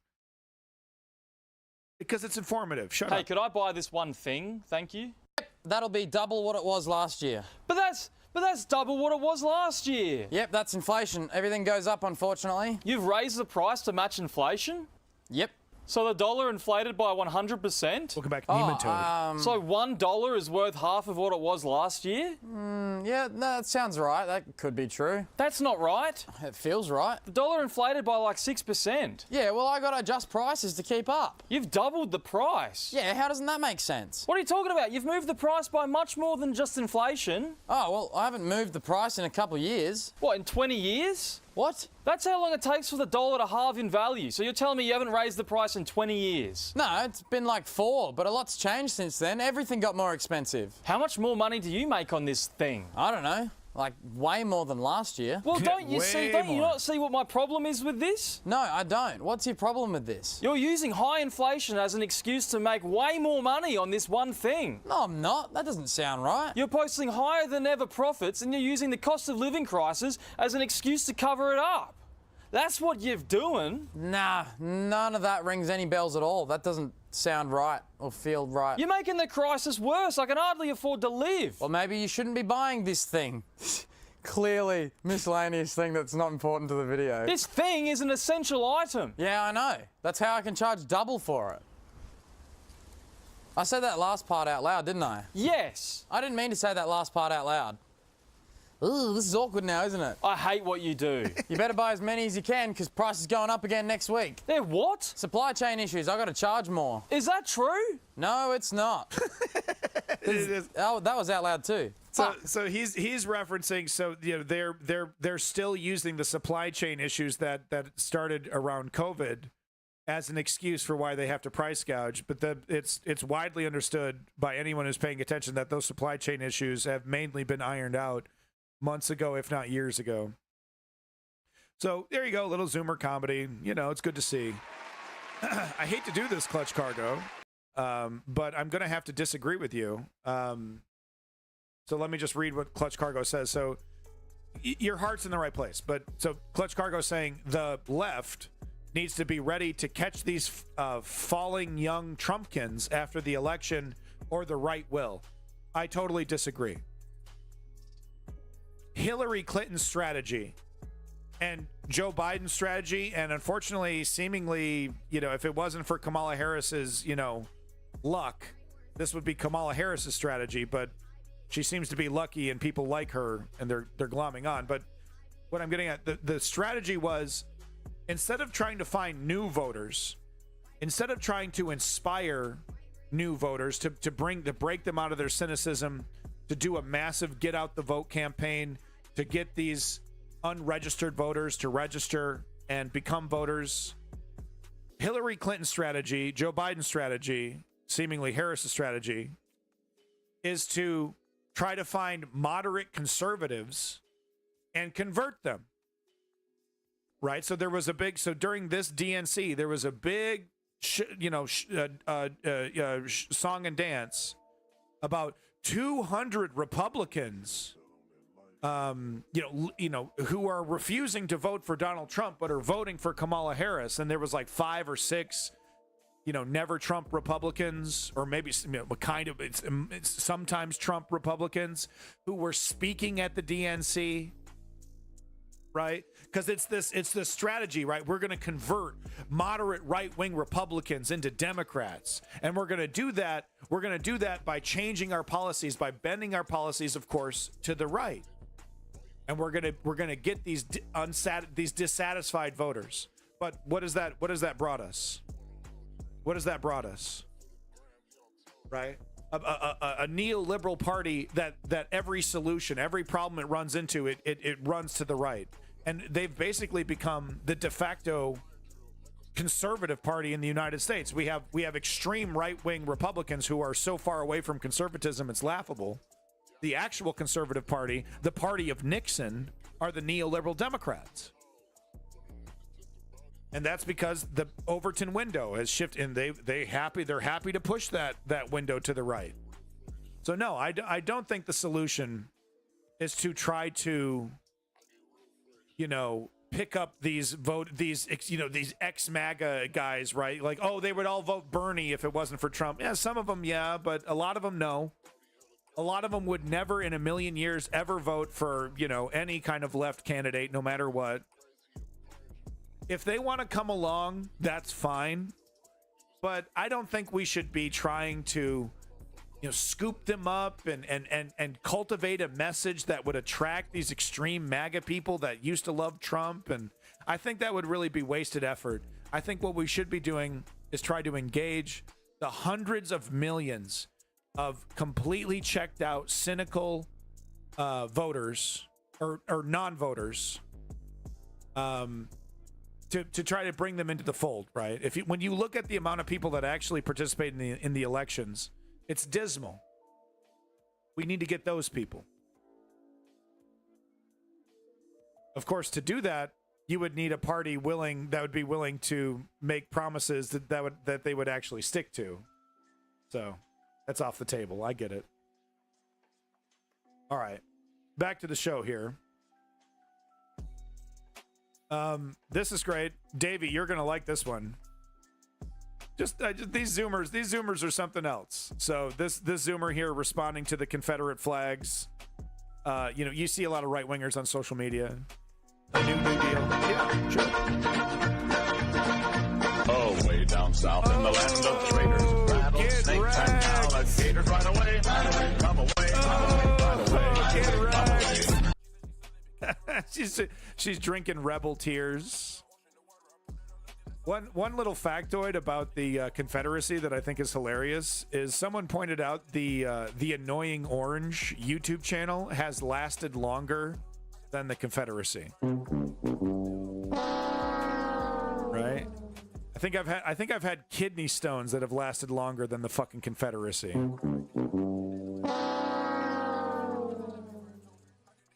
Owners need to pay better and customers should tip. Both can be true. Yeah. You know, if the economy was more fair for the middle class, no one would give a shit about tipping. Yeah, here, have an extra $5. I don't care. But we're all broke. We're all super fucking broke. All of us. It's very interesting growing up in the South and learning about the Civil War. It's always taught as the War of Northern Aggression. It's so pathetic. That should be illegal. That should be fucking illegal.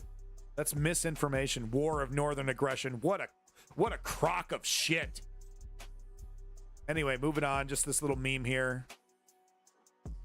Someone pointed out that the Republicans are now starting to basically reflect this. If you've never seen this meme, it's kind of an old meme. If you can see, it's kind of crusty. It almost looks deep fried. It's been shared around and it's so old. But here we have a thin blue line, thin gray line, thin black line, whatever fucking color.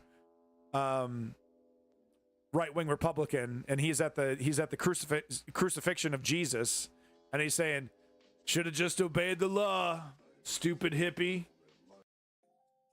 Should have just obeyed the law. Wouldn't have had no problems. Things age even on the internet. Oh, that's so true. How profound, Chem Goblin. What an interesting observation. That is true. Even digital seems to age. Wow.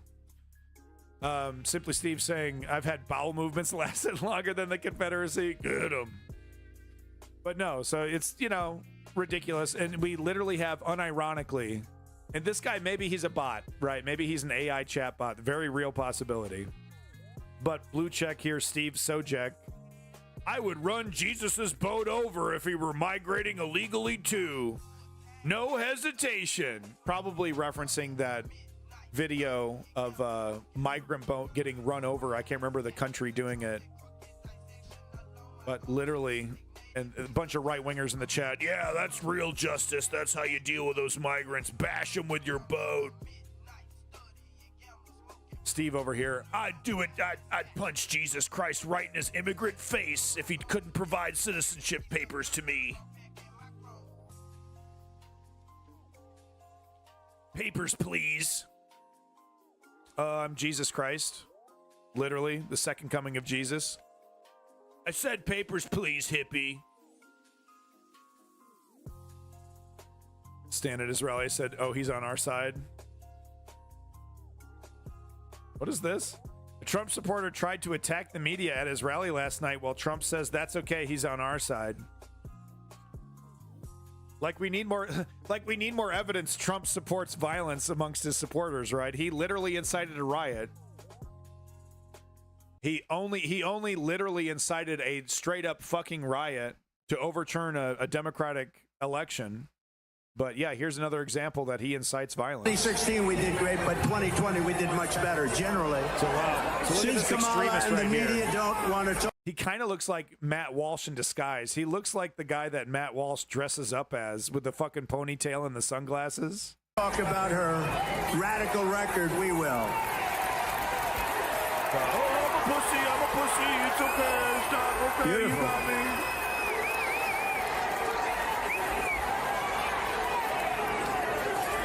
That's beautiful. That's all right. That's beautiful. Wow.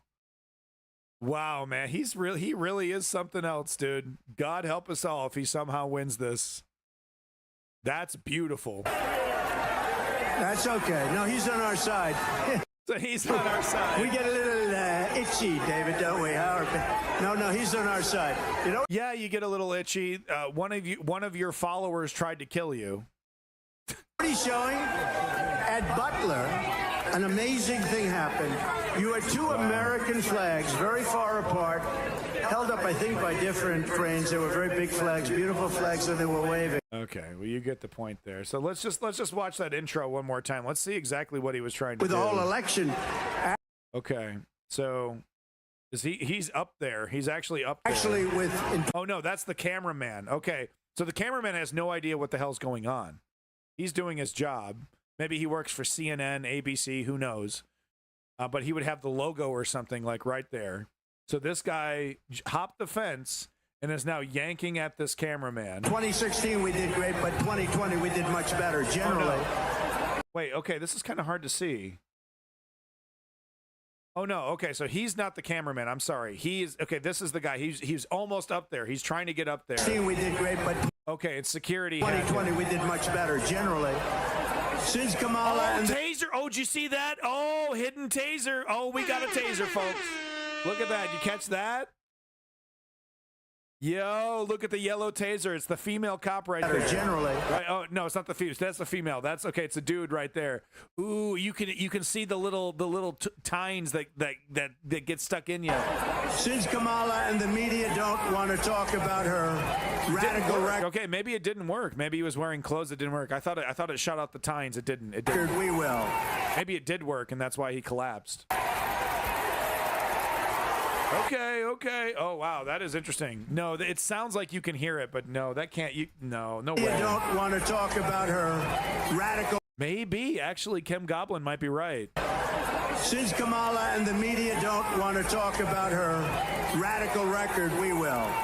That is the sound of a taser. It's that rapid electric sound. So that's interesting.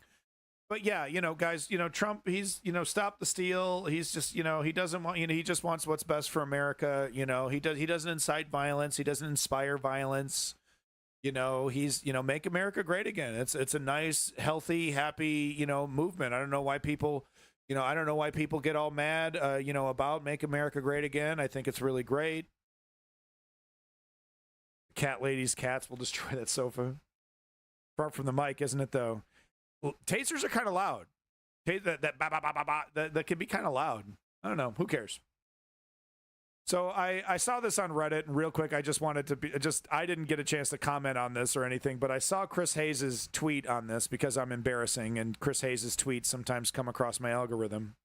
And I said this exact thing that this person on Reddit said to themselves. It's like, gee, Chris Hayes, if only there was someone in media who could do something about this. So here's Chris Hayes over here going, Chris Hayes, by the way, millionaire, who hosts his own, like, close to prime time, a prime time adjacent show on MSNBC. MSNBC. Here's what he has to say about the media. It's a little weird that age concerns have disappeared as a constant focus of campaign reporting and discussion, even though the GOP nominee would be the oldest man ever sworn into the office and is very obviously sharply declining before our eyes. The Reddit guy was like, if only he knew someone in the media. And like, to be fair to Chris Hayes, he's one of the good ones sometimes. He'll do real journalism sometimes. When he's not backing up status quo Joe, when he's not repeating, verbatim neoliberal Democrat talking points that need to be repeated on all the mainstream network. Like he's not bucking that, but once in a while he does some real journalism. So maybe he does talk about this a little bit, but it's like pot, meet, kettle. So that was my comment there. Moving on. Kind of a big thing that literally nobody is talking about, but it's kind of a huge deal pertaining to Iran and the United States and negotiations. Iran has recently kind of shocked the geopolitical world by putting nuclear weapons and, nuclear technology back on the table, saying, hey, we will drop the nuke research, we'll drop all that stuff if you stop what you're doing, if you can stop Israel. So pretty wild stuff. Now, grain of salt, we got Crux here reporting on it. The reason I couldn't find too much reporting, I actually heard about this from Kyle Kulinski, and I didn't want to show his video because it was, didn't flow quite right, so I tried to find something else. The only other source I could find for this video source was Crux. So kind of a big deal, actually. Let's get some details about this. Is Joe Biden's going to sleep on this? Right? Golden opportunity, dude. Fucking slam banging opportunity. A juicy carrot, right? Thank you, Ice King of Space. Juicy carrot at the end of that stick. And Joe Biden's going to sleep on this shit, right? Because he's a proud Zionist, et cetera, et cetera, et cetera. Right? But Iran shocking the fucking universe over here, saying, hey, we want to talk about the nuke stuff. We want to get some peace in the Middle East going. Pretty wild stuff. So let's get the video. Grain of salt. This is Crux. So grain of salt.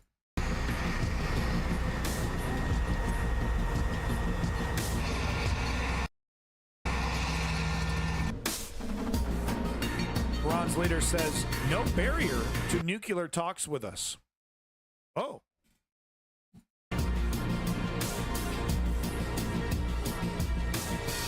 Snake? Snake, are you at the bunker? Snake, you gotta use your cigarettes to find the laser beams. Snake. No harm in engaging with enemy. Khamenei's go-ahead to Pezeshkian. Oh, so this is the new figurehead of the government. The supreme leader is in charge of everything, but he puts a little president in charge to let the people pretend like they have a choice. So he's telling him, you want to have a discussion? You can talk to the great white devil. Snake, the supreme leader of Iran wants to have a discussion with you, Snake. Drive up in Metal Gear. Yeah, exactly, Woke Patriot. He is so checked out. So we're far away from that, quote unquote. U.S. throws cold water on prospect of renewed talks. So isn't that great right off the bat? Iran puts a big, juicy steak on the table, and the United States gets on the table and just starts pissing all over it. What are you going to do? My way or the highway? Oh, you want nuclear peace and peace in the Middle East? Oh, whoopsies. When you start paying attention to geopolitics, when you start paying attention to how the United States actually treats other countries, things start to make a lot more sense. Like Venezuela aligning with Russia. Yeah, that makes a lot of sense, actually. I don't like it. You don't like it. But at the situation that Venezuela is in, who else are you going to talk to? You're not going to work with the entity that it's literally trying to overthrow you. Whoopsie doodles. We're far away from that. Oh. We're happy to fearmonger, though, about you having nuclear weapons. We'll do that all day. Oh, a real solution to this problem? Oh, honey. We get more out of it being a problem than it being fixed. Snake, you gotta use Metal Gear to destroy Iranians' nuclear capabilities. Lolly layla low. All right. No barrier, blah, blah, blah. Yeah, I love Metal Gear Solid. It's amazing. I'm sure the Iranians are concerned that they're about to get slammed by a joint Israeli-American air bomber. Yeah, exactly. No, I mean, and to me, this tells me this is a really worrying sign, Clutch Cargo, because this tells me the seriousness of the situation. He wouldn't be doing this if he didn't think that, the parties that are involved in this are not willing to take this all the way. So this really highlights how serious this potential war in the Middle East is. We're right there, boys. We're, just the tip. We're right there. Snake, you have to use Metal Gear to insert the tip. Start the war in the Middle East. Set clear red lines for any talks taking place under the government, blah, blah, blah, blah, blah. Details. The final say in the statement is also warned, blah, blah, blah. Do not trust the enemy, blah, blah, blah, blah, blah, blah, blah. Yeah, southern Lebanon. Yeah, exactly. دشمن امید نبندیم. برای برنامه هامون منتظر موافقت دشمنان کسانی که با ما این منافات نداره با اینکه با همون دشمن آدم در یه جایی تعامل هم Yeah, okay, you get it. You get it. You get it. Serious stuff. So we'll see. I mean, no one's really talking about it. But it's back on the table. Kind of a big deal. Will anything happen? I don't know. Probably not. It's Joe Biden. It's Joe Biden. Yeah, plus Bibi would love to shake things up in hopes of helping Trump. Big time. Yep. I found this to be fascinating. CNN did a expose on what the potential future Republican voter might look like. And I found this really interesting. I think you guys might find it interesting. But, you know, this was a look 16 years ago. This was a look into the future of a potential new demographic that has taken the whole world by storm. This is basically the modern Republican Party. So it's you know, CNN over here really knocking it out of the park.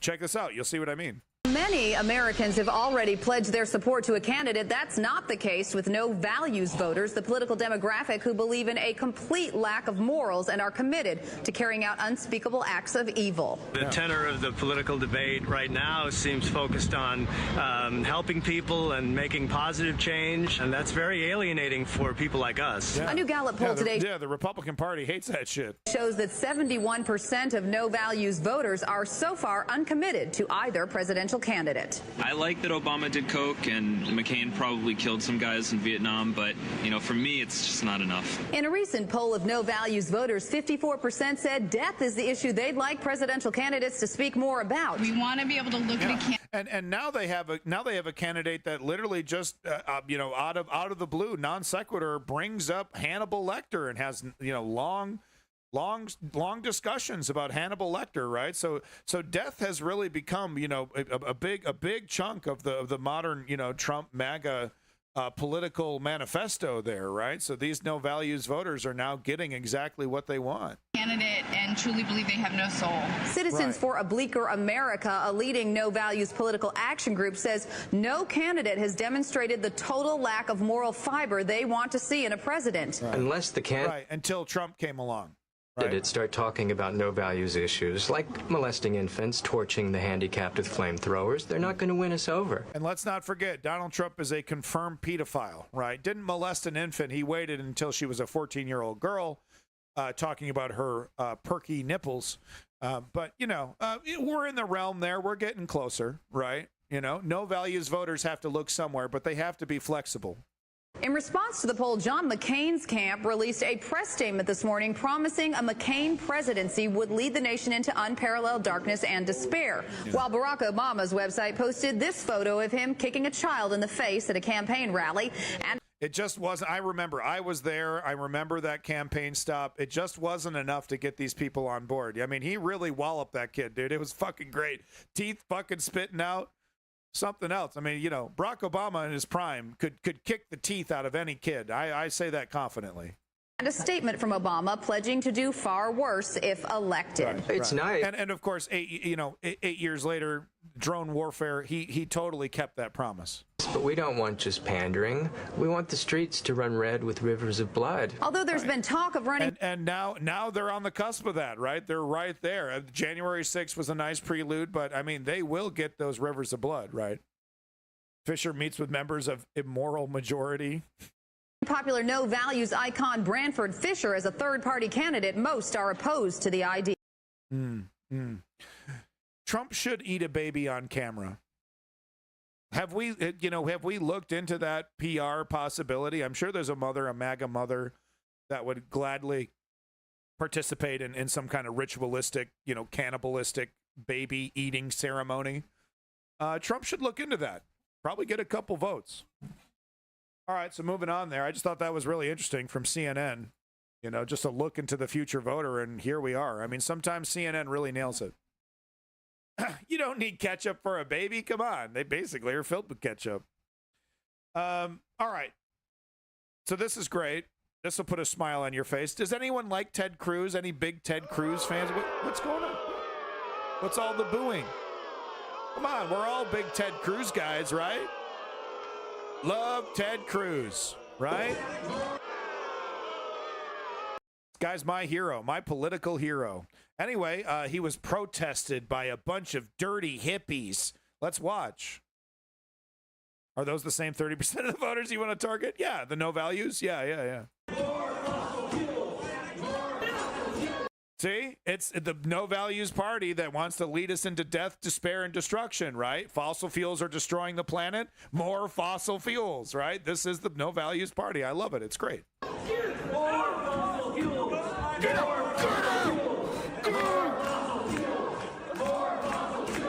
have a good one for this. I don't really. Get out of here. Why not? You're not supposed to do that. Get out of here, hippie.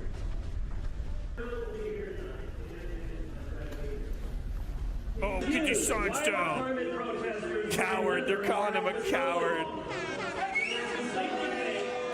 Nice security, by the way. Nice security, Ted Cruz.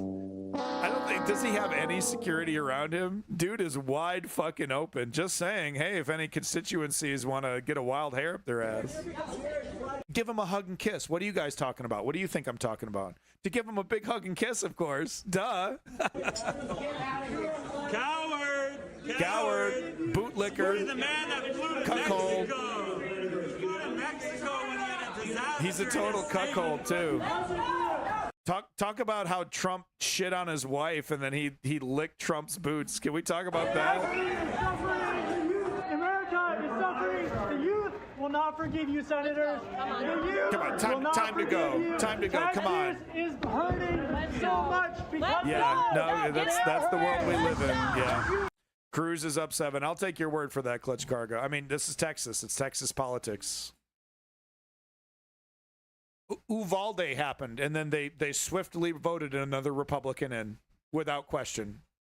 That's how bad the situation is.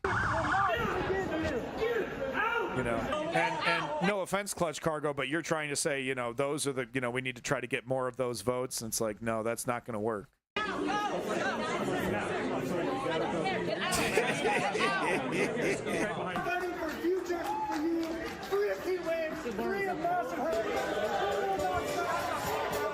We won't stop. We won't stop. All right, well, we got to keep doing it. More fossil fuels. Destroy the planet. Death and despair. That's what my party believes in.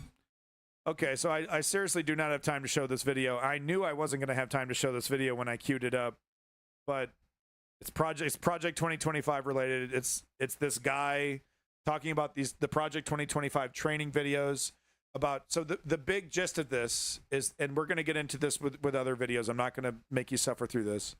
But the gist of this video is that the Republican Party is currently doing everything they can to subvert the elections, you know, changing the laws to make it legal to do that. And Project 2025 is training people to, hey, get into positions of power locally in the government, right? You know, the poll workers, the election workers. A lot of them are volunteers or they're, you know, very low paid workers, right? But get into these positions. And then when the time comes, here's what you got to do, school boards, right? And when the time comes to drop the hammer and make the decision to help Donald Trump, you can step up and save the country, right? By acting as a partisan stooge, you know, for the Donald Trump administration. What Project 2025 is not telling these people is that there's actually laws in the books that says that those kind of activities are illegal. You can't, you know, as a single individual working in bumfuck nowhere, some election somewhere, you actually can't stop the entire process because you're president, because the person that you want didn't win. You can actually be arrested for obstructing the election process. So that's the one thing that the Project 2025 isn't telling them. I'm gonna save the long video for the Rachel Maddow video because I'm sorry, but it's 10 minutes of solid information about the whole situation pertaining specifically to what's happening in Georgia. So that's the basic gist of this video. And this guy's, you know, he's very academic. He gets into it. So I heavily recommend you watch this. Very informative if you want to know more about the nuts and bolts of Project 2025. You know, the big, it's all related. Steve Bannon on his War Room podcast has been talking about this. I've been talking about this for fucking years. If you've been watching the News Underground for a while, you would know that I'm kind of a broken record on this kind of stuff. So it's happening, and boy, oh boy, every trick in the book, every single law they've changed, every little thing that they've put into place, they are going to use in this election. They're not. They know this is an existential battle for their existence. This is it. They're going to pull out all the stops. We're going to see some really outrageous. You know, you thought the fake electors scandal is something else. You know, just literally sending a Word document of, oh, this is actually the real result of the elections. You thought that was scandalous. You know, we're going to see some shit. We're going to see some real straight up lying, electioneering, criminal activity, no ambiguity about it. Oh, I didn't know. I thought this was all legit. No, we're going to see some real criminal activity. Mark my words. Yeah, so I don't want to talk about this. I want to talk about the actual ad because that is more devastating. Yeah, okay. I don't want to talk. Yeah, no, we don't need this, but this is good. Yeah. Okay, so the Lincoln Project put out this ad. I literally was talking about this before, that, you know, your dick is in danger. You know, Republicans are happy to tell women that they're second-class citizens, that their body autonomy doesn't matter. You know, so this is really happening. It's not hyperbolic. J.D. Vance talks about, okay, we need to make this stuff illegal. We need to make it illegal for women to cross state border. Yeah, Cage. Yeah, Republicans want to tell you what you can and can't do with your dick. Yes, that's a fact. J.D. Vance talks about we need to stop the ability for pregnant women to cross state lines to get an abortion, right? Because that's murder, and I care so much about life, and I don't care if she was raped by her dad. That doesn't matter, et cetera, et cetera. But they never talk about the logical conclusion of what they're talking about. And I have a clip of J.D. Vance being confronted about this, right? He says, well, I wasn't talking about that. I was talking about religious liberty. I wasn't talking about, you know, show me your papers and, you know, that kind of stuff. I was just talking about religious liberty. No, what is the end result? If you pass a law that says if you're a pregnant woman is not allowed to cross state lines, well, we need a registry of pregnant women. We need to know when a woman is pregnant. We now need to make it a law that you have to sign up. You legally have to tell the state that you're pregnant so that you're put on the registry. So we got a whole other, you know, despotic police state system implemented there. And then we have this scenario playing out right in front of us, this dramatization, this cop with an iPad that has all this information about this woman and him enforcing the law. This is the logical conclusion of the rhetoric that J.D. Vance talks about. And he'd be the first one to say, I don't want any of this. I didn't say I agreed to this. This is not what I agree to. Yes, it is. This is the logical conclusion of the policies that you are purporting to agree to. This is it. This is what it looks like when you say women are not allowed to cross state lines. How else would you enforce it? How? What? Fucking physicals right there? Is the cop supposed to bust out a pregnancy test, piss on the stick? Well, you know, how else would you do it? You would pass some kind of law that would mandate a registry. A woman legally would have, you know, the moment she knows that she's pregnant, she'd have to put her, you know, volunteer herself to be put on the registry, or she would be breaking the law. There's only a couple ways to actually enforce this if you're going to make this a law. So this is what it looks like. And yeah, it's horrific. But this is the world that the right-wingers want to create for us. This is it. This is J.D. Vance's world. Driver's license, registration. Here you go, sir. How's your day going? That's your daughter? Sure is. Abigail, right? How do you know? Were you about 8 weeks pregnant? So you've been spotting recently. You've had any cramps or nausea? That's personal. You been taking your prenatal vitamins? Excuse me? Are you ticketing me for something? Where are you heading, Abigail? To go see my older sister, Natalie. Well, that's strange. It says here that Natalie's at a concert in Dallas. And your navigation is set to a women's health clinic in one of those abortion states. We have the right to travel. Not anymore. Step out of the car. Please, officer. Both of you out now. Oh, it can't happen here. Oh, that's crazy. You're just a Trump derangement You, sir, are syndrome. under arrest for crossing state lines to obtain an abortion for a minor under your care. And you, young lady, well, you're under arrest for evading motherhood.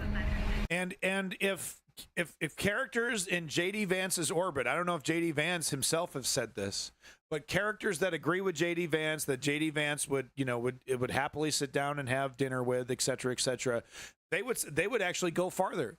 They would say this woman should be charged with attempted murder, right? This is premeditated attempted murder, right? She's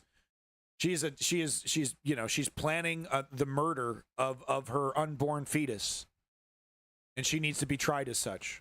So they want to go even farther. They want to go even farther than this insane ad. Some of them. Yeah, the actors did a really good job.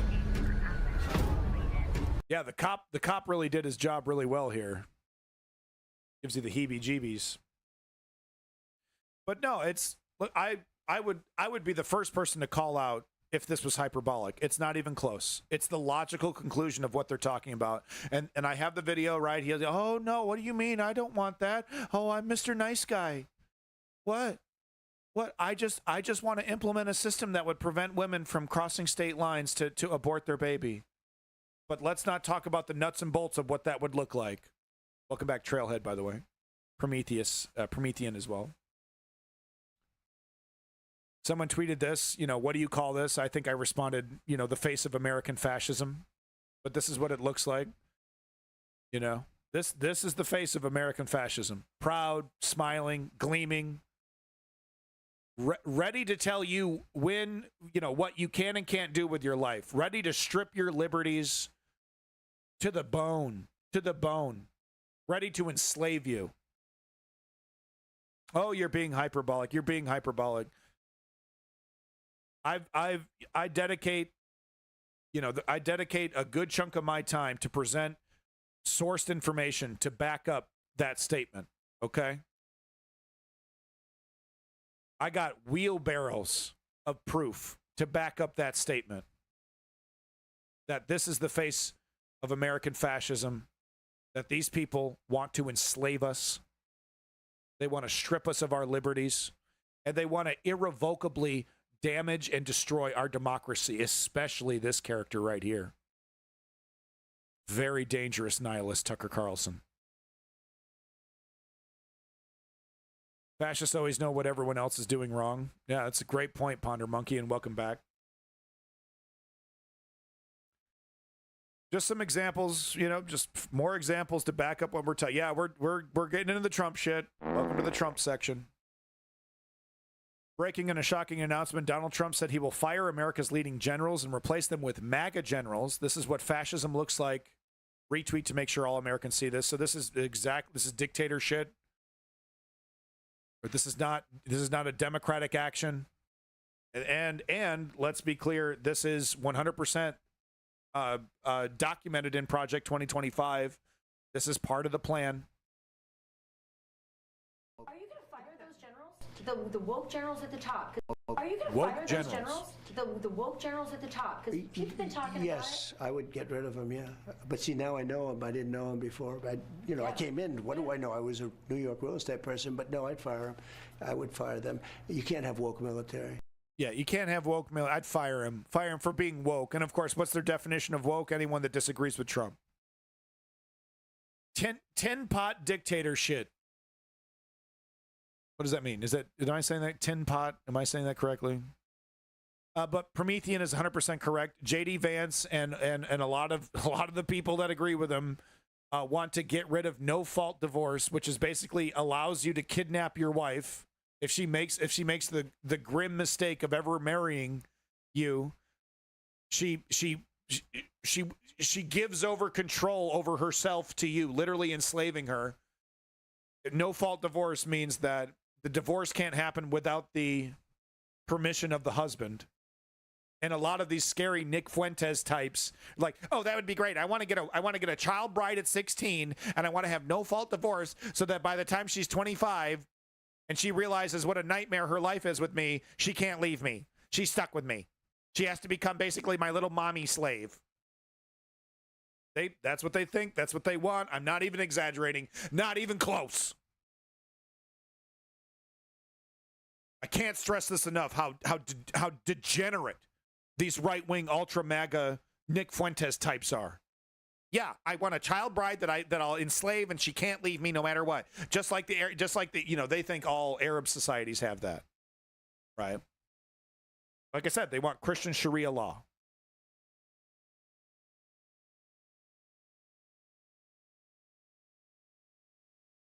This is cool. This is really cool, actually. I'm no fan of Ari Melber here. Total bootlicker, total status quo corporate journalist, you want to call him that. MSNBC idiot. Not exactly an idiot, that's probably not fair, but MSNBC bad actor, Ari Melber, right? Status quo defender. So here's Corey Lewandowski, though, who has been repeating this fake, literally fake statement. Someone made it up, some Twitter thing on social media that's going around claiming that Ari Melber said something that he didn't say.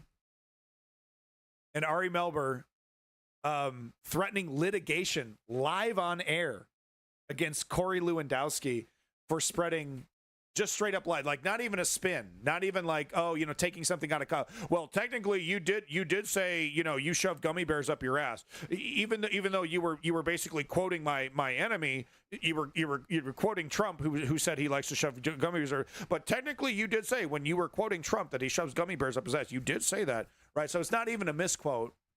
It's literally a fabrication, which qualifies for a defamation lawsuit. So here's Ari Melber live on MSN. This is really something for MSNBC. Calling Corey, calling him out and saying, "I'm gonna fucking sue you, dude." This is great. Let's be straight. I gave you time. I gave you time to talk about 2024. You got that time, and this is now your chance to address this, and you're not addressing it. That's fine. Ari, you're not people can read that for themselves. You're not addressing. You want me to respond to you now? We're at the end of the interview. You want me to respond to that? Okay. I'd be happy to, since we're on live air. I'm gonna respond to you on live air.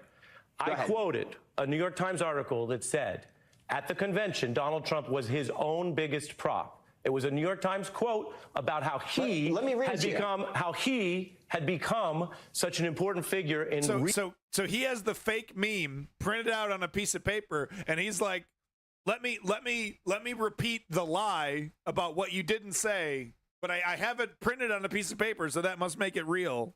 Rebounding from what was a horrific assassination attempt. Fox News, which Corey, I said I'd address it. I'm going to finish.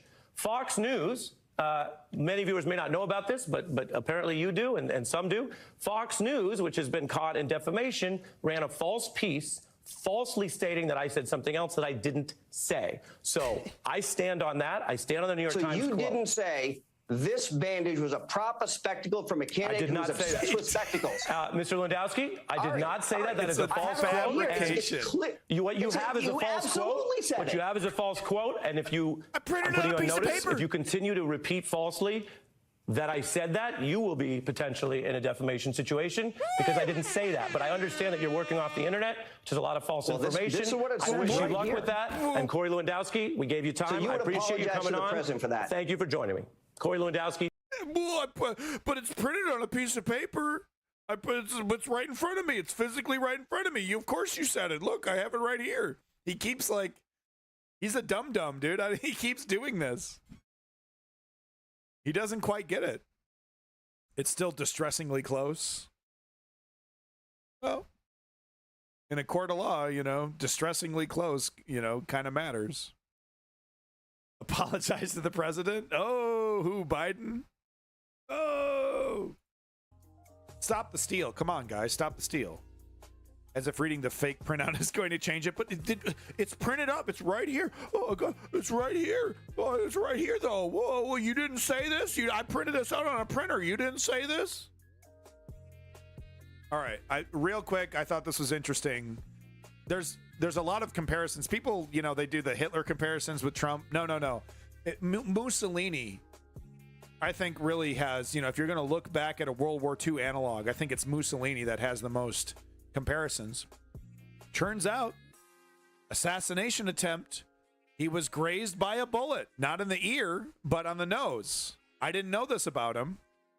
First pick of Mussolini after an assassination attempt during a rally, the bullet grazed his nose. Hey, Lenny, thank you so much for coming in. Big props to you. Thank you again for all your support. Thank you for coming back. Good luck with the streaming. I'm sorry I didn't catch it, but hey, folks, he streams Monday and Tuesday. He tries to stick to that. So make sure you're liking and following Lenny. Thank you for coming in. But how about that for strange comparisons? Hashtag more Lenny. Isn't that weird? That's a bit weird, right? He's even doing like the Trump did the bandage on his ear. He's got the bandage on his nose. Big bandage. He's got a big old bandage.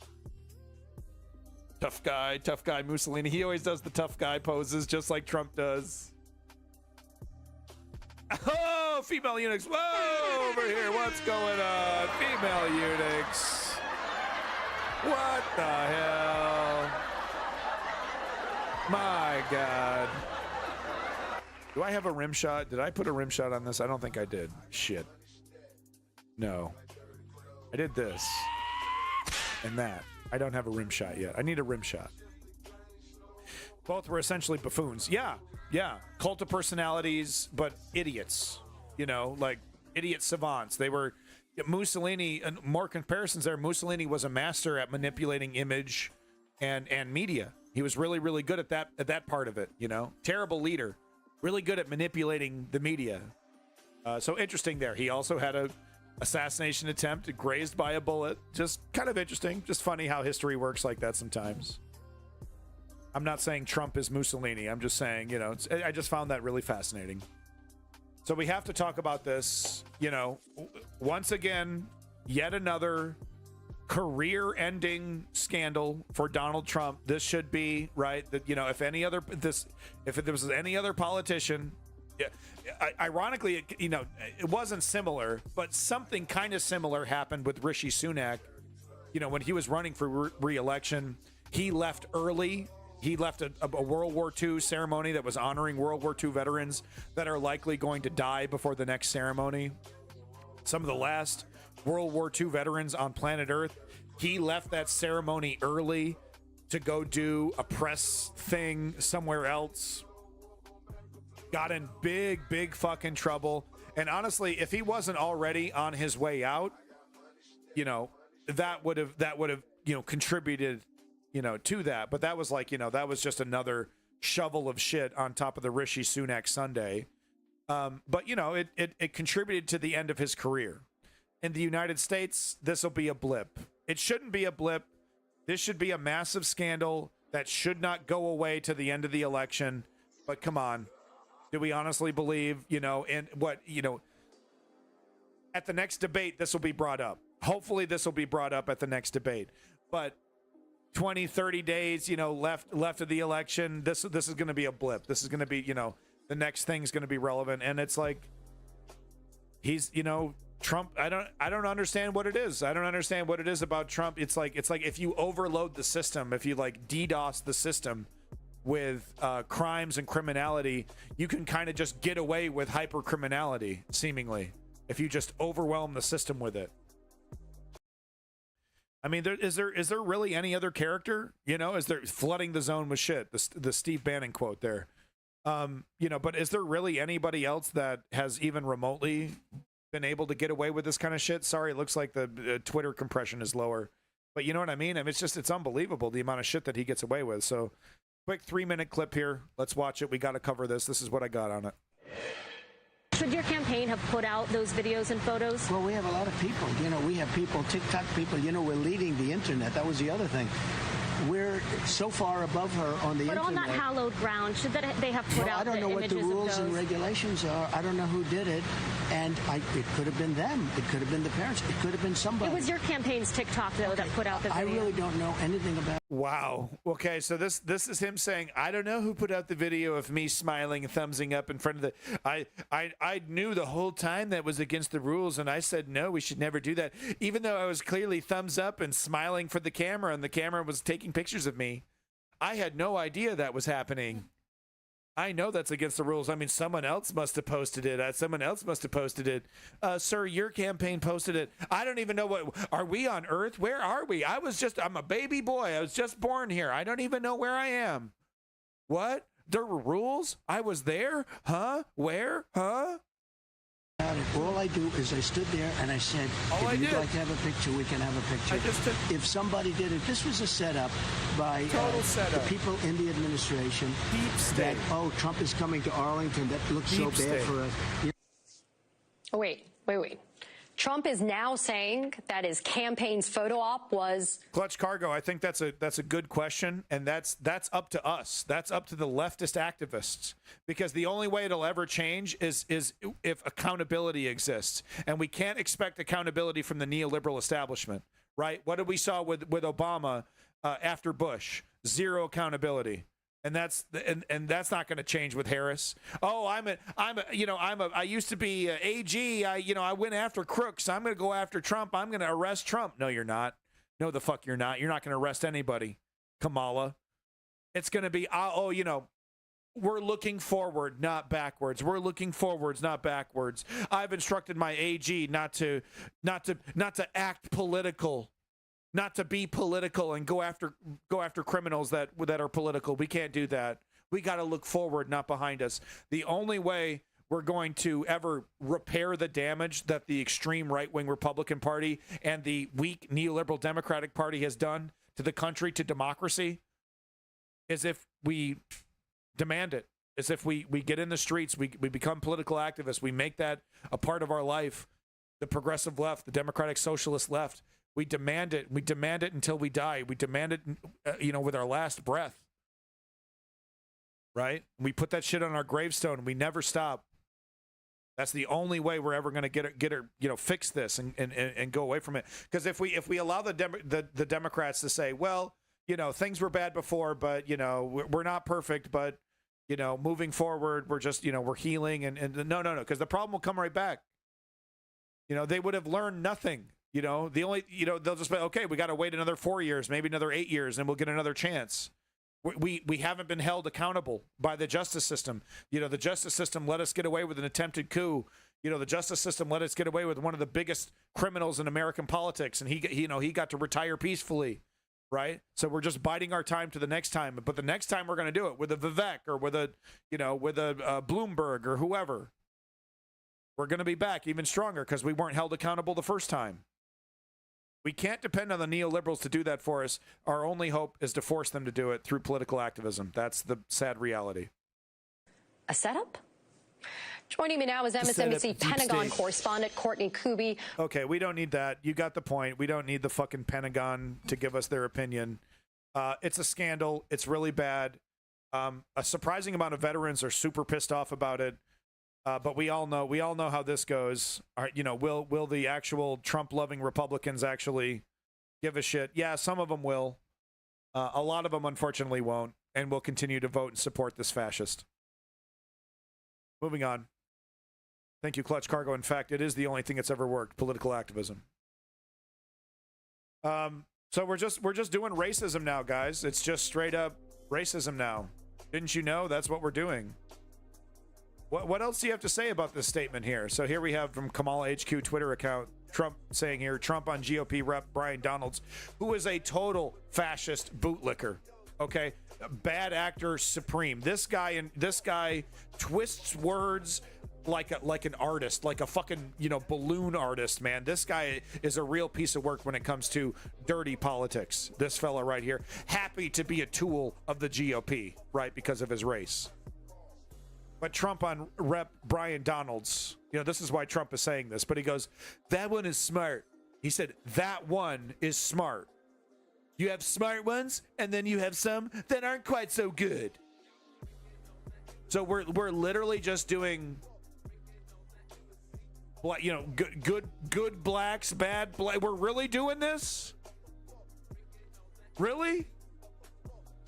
This absolutely deserves to be called out, and this Byron Donalds should be ashamed of himself for not calling this out. That one is smart. You mean that black person that you just pointed out? Yeah, that one. You know, about black people, some are smart, but some are not so good.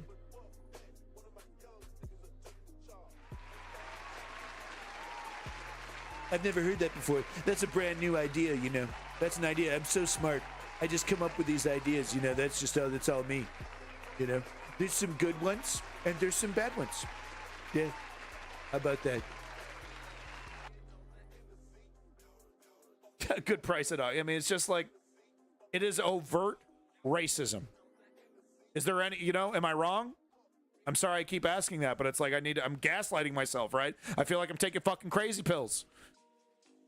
This is direct, overt racism. Am I fucking wrong? That one is smart. This is a direct quote.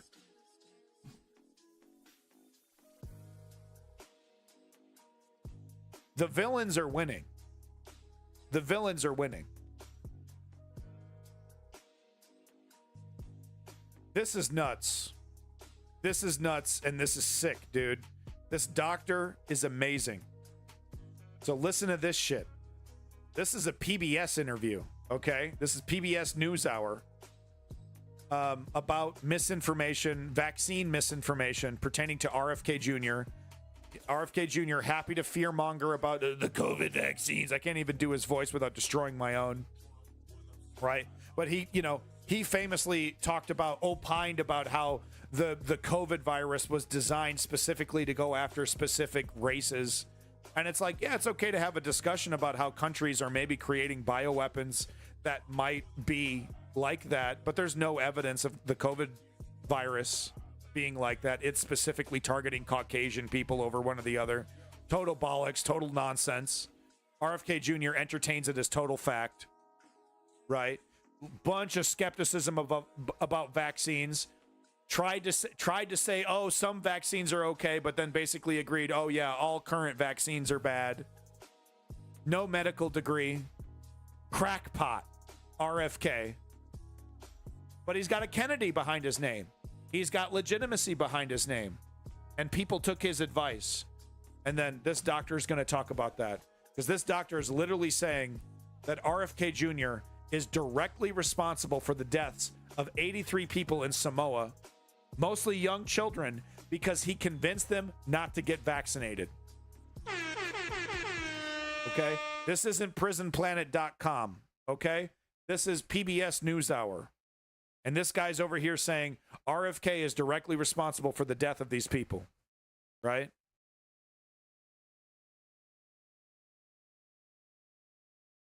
Please don't embarrass me. Please, video player. Please don't embarrass me. Come on.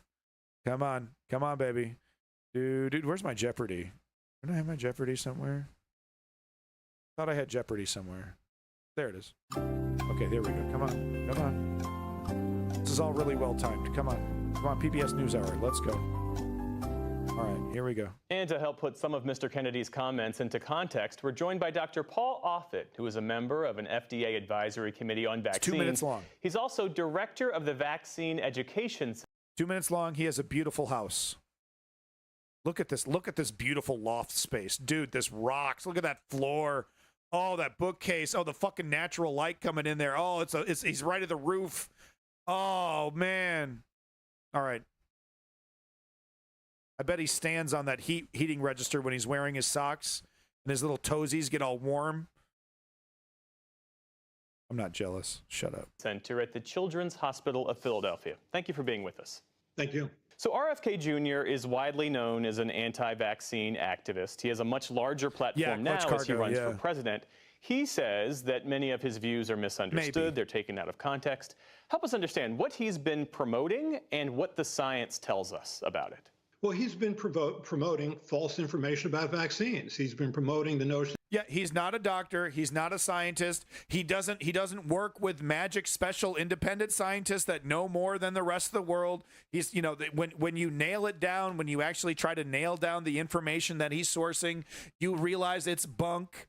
Right? If you were to actually corner, okay, so what are you actually referencing? What study are you actually referencing? Oh, there's a social media post I retweeted 6 years ago. So you go back to that social media post, you look up the information, you find out it's a fucking crackpot doctor or whatever, some crackpot study, that the medical community has completely fucking, ignored and for good reason. It doesn't follow scientific method, something like that, right? You go all the way back. You go all the way back to the actual source of it, and you find out it's bullshit. And he's repeating it as fact.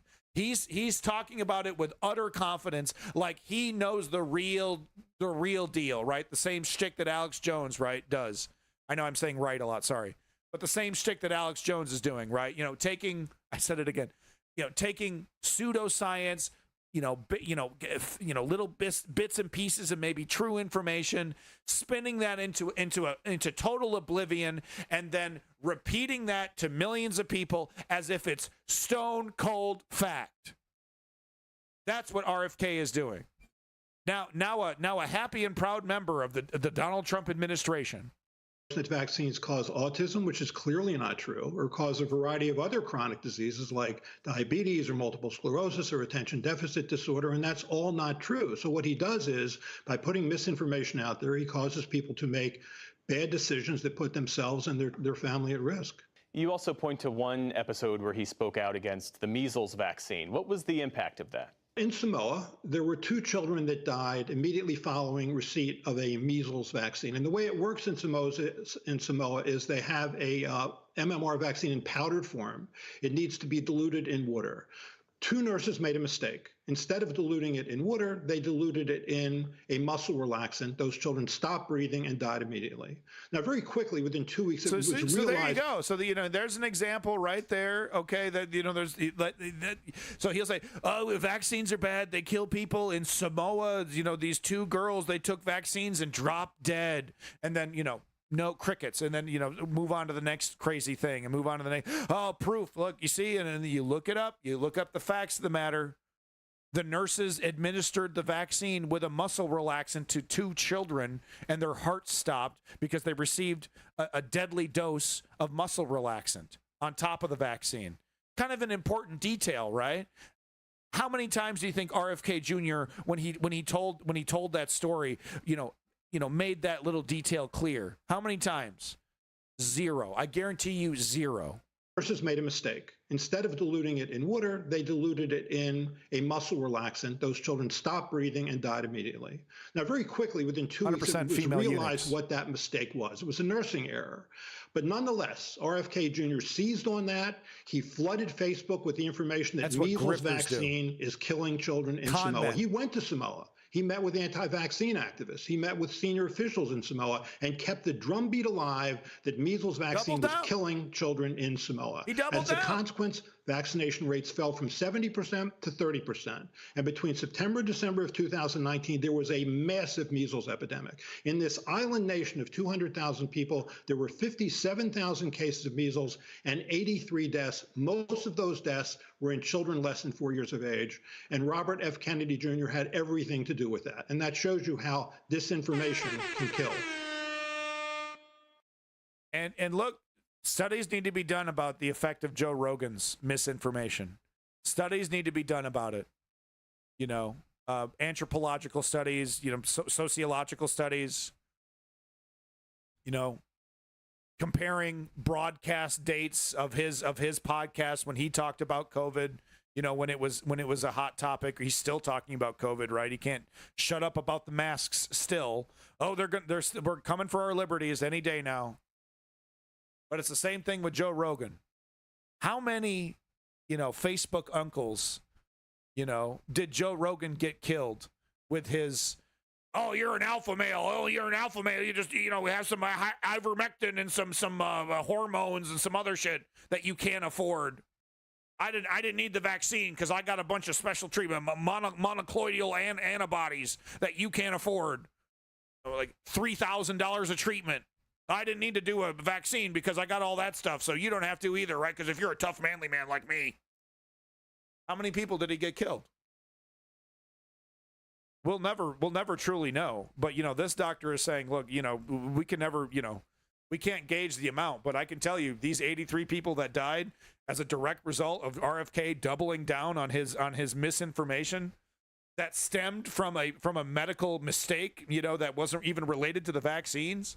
Because, you know, people do every once in a great while, people react negatively to vaccines, and in some very, very extremely rare cases, people do die from vaccines, right? That's why there's that whole procedure there. So it's not, you know, it's medical science. We're human beings. We're very, you know, unique creatures. But we got to stop with the medical pseudoscience bullshit. Okay, it's tough though because we have a pharmaceutical industry that is not to be trusted. You know what I mean? But we have to remember it's not a good business model to kill your customer. There's a lot of money in the treatment. There's not a lot of money in the cure. There's no fucking money in killing people. You know what I mean? We can't be, you know, we have to be skeptical of the pharmaceutical industry, but at the same time, we have to understand the game that's being played here. Anyway, so that was my video about RFK. Moving on to the next thing. Oh, yeah, okay, I had 2 videos about RFK. Trust me. This is so fucking good, dude. This is so fucking good, man.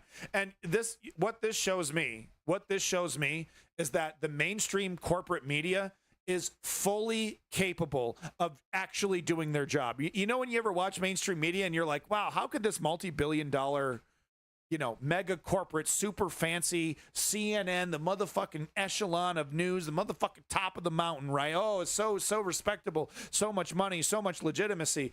How could they actually not do their job? How can they fail to do their job? You know, that a journalist doesn't push back, let some bad actor politician walk all over it, right? Like a representative from Israel, talk all kinds of mad shit, fill the whole airwaves with lies, no callbacks, no pushbacks. Right? How does this multi-million-dollar media organization fail to do its homework, fail to do its due diligence? Right? Surely it's not intentional. Surely it's not. They have the capabilities to do their job correctly, but they're just not doing it because of biases and et cetera, et cetera. It can't be that they have the full capability to do a really good job and they're just not doing it because they're charlatans and shills. Oh, I'm not that cynical. Come on, I can't be that cynical about the world around me. And one of the most watched and respected and popular news, you know, conglomerates on planet Earth. I know CNN's garbage, but, you know, it's watched by a lot of people. People respect this stupid fucking network, even though they don't deserve it.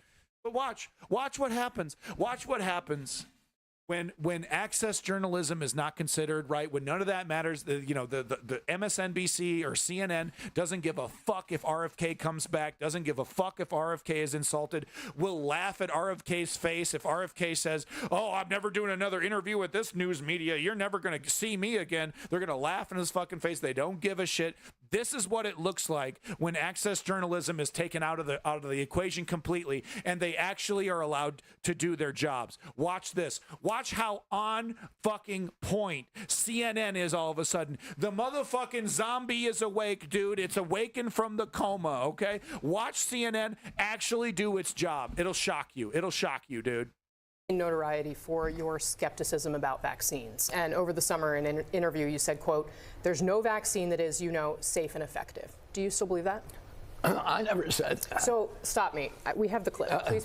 Look at that. Whoa, can you believe it? Wow, right in front of that. I never said that. Yes, you did. Here's the clip. Boom, boom, boom, boom. Look at CNN, who all of a sudden, out of the goddamn ether, knows how to do its job. Look at that shit. How many politicians, how many times have you, I've seen this hundreds of times. Ted Cruz, Mitch McConnell, Nancy Pelosi, fill in the blank, right? Mainstream politician that they want to make sure that they have access to later on, that they want to do more interviews with, lies to the journalist's face. And what does the journalist do? Next question. Okay, next question. Clip isn't ready. Pushback doesn't happen. But all of a sudden, CNN knows exactly what to do with a person who lies directly to their face. It's shocking. It's so fascinating to me.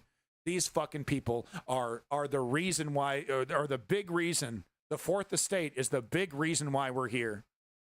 We don't know how to act if we don't have fair information. And they masquerade, they cloak themselves in legitimacy, right? And they tell all of America, you know, this is the home for politics, and this is the home for truth, and this is the home for reality. And the truth couldn't be farther away from reality. These fucking people, these organizations are lying to us, and they're not lying to us with it's smart, advanced propaganda. This isn't the 50s, okay? It's more about what they omit. It's more about what they don't tell you. 90% of what you saw today on the News Underground is shit that they're not telling you. And they have billions and billions and billions of dollars. They have almost endless resources. They could do it. They could do it. Maybe their ratings would go down. Maybe their ratings would go down a little bit, you know, if they didn't show Trump every 5 seconds. But that shouldn't be their concern, should it? Okay. Well, okay. Coulda, shoulda, woulda, right? Do you still believe that? I never said that. So stop me. I never said we have that. the clip. Please play the clip. I never said talked that. about that the media slanders you by calling you an anti-vaxxer. This piece of shit. And you've said that you're not anti-vaccine. You're pro-safe vaccine. Difficult question. Can you name any vaccines that you think are good? I think some of the live virus vaccines are probably averting more problems than they're causing. Not a doctor, not a scientist, not a researcher, no background in this field. It's not like we're dealing with a Neil deGrasse Tyson that, you know, has some experience in this field and can speak authoritatively on it. We're talking about a silver spoon, leather-faced grifter who has been coasting off his family name his entire career. Let's hear what he has to say about medical science. There's no vaccine that is, you know, safe and effective. What I'm saying is that none of the 70. So he literally said there is no vaccine that's safe and effective. He was even Lex Freeman here gave him an out. So, you know, can you name at least one that you like? You know, the chickenpox vaccine, right? Yeah, name one. You're not a total crackpot. No, I'm a total crackpot. Doubling down. And what did he say at the beginning? I did not say that. Safe and effective. Do you still believe that? I never said that. So I never said that. Straight face, and was really hoping to start the gaslight process and start that right and cement that. Let's divert the conversation so you're not calling me out. Actual journalist here remembering how to do her job. Oh no, here, roll the clip. You said it. You said it. Here he said it. There's no vaccine that is, you know, safe and effective. Literally, word for word, that's the quote. What I'm saying is that none of the 72 vaccines has ever been tested in a safety study pre-licensing. So let me ask you if you think it's wise for people to take these vaccines, because you had this to say on a different podcast about whether people with young babies should be getting them shots. Watch. For many, many years, I think. So doing the same thing that he did in Samoa. Telling parents, you know, oh, don't get your kids vaccinated. Parents were so menace to fucking society, dude. Menace to society. And they were vilified and marginalized, so that even parents of kids who were very, very badly injured knew what happened to their kid, but they were just reluctant to talk about it. And I think now those days are over. Our job is to resist. No, it's no matter how many crackpots on the internet repeat these lies, vaccines don't cause autism.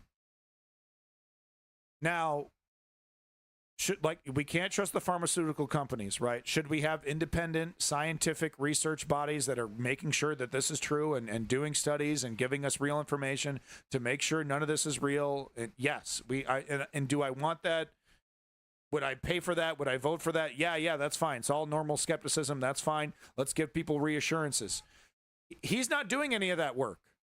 He's looking at some schmuck saying some bullshit or taking real information and totally lying about it, like with Samoa, and passing it off as legitimate fact.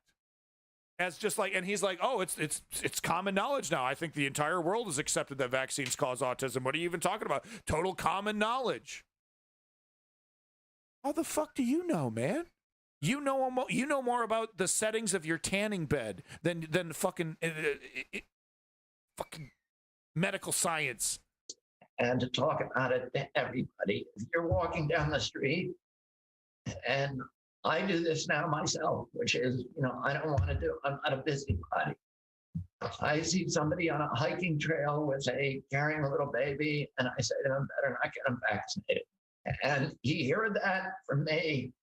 If he hears it from 10 other people, maybe he won't do it. Maybe he will save that child. Maybe he will save that child. You think preventing vaccines for a child will save that child? Do you still say this to parents today? What I say again is I had 3 vaccines, Casey, when I was a kid, and I was fully compliant. My kids got 72. The current recommendations are, I think, around 77. And I have a vaccine record for my child, and there are not 77 there are 77 doses. There are 72 doses of 16 vaccines. Oh, that's just a fact. I'm not a vaccine scientist, but I have a feeling that that's just a fact is probably not a fact. But see what happens? Isn't it funny how this billion-dollar organization all of a sudden knows how to push back, knows how to fact check, knows exactly the kind of rhetorical tricks that this guy is going to try to employ and cuts him off. Isn't that funny? Isn't that funny? We're talking. Remember Dana Bash and Tapper Jake during the Donald Trump Joe Biden debate? Does anyone remember that travesty?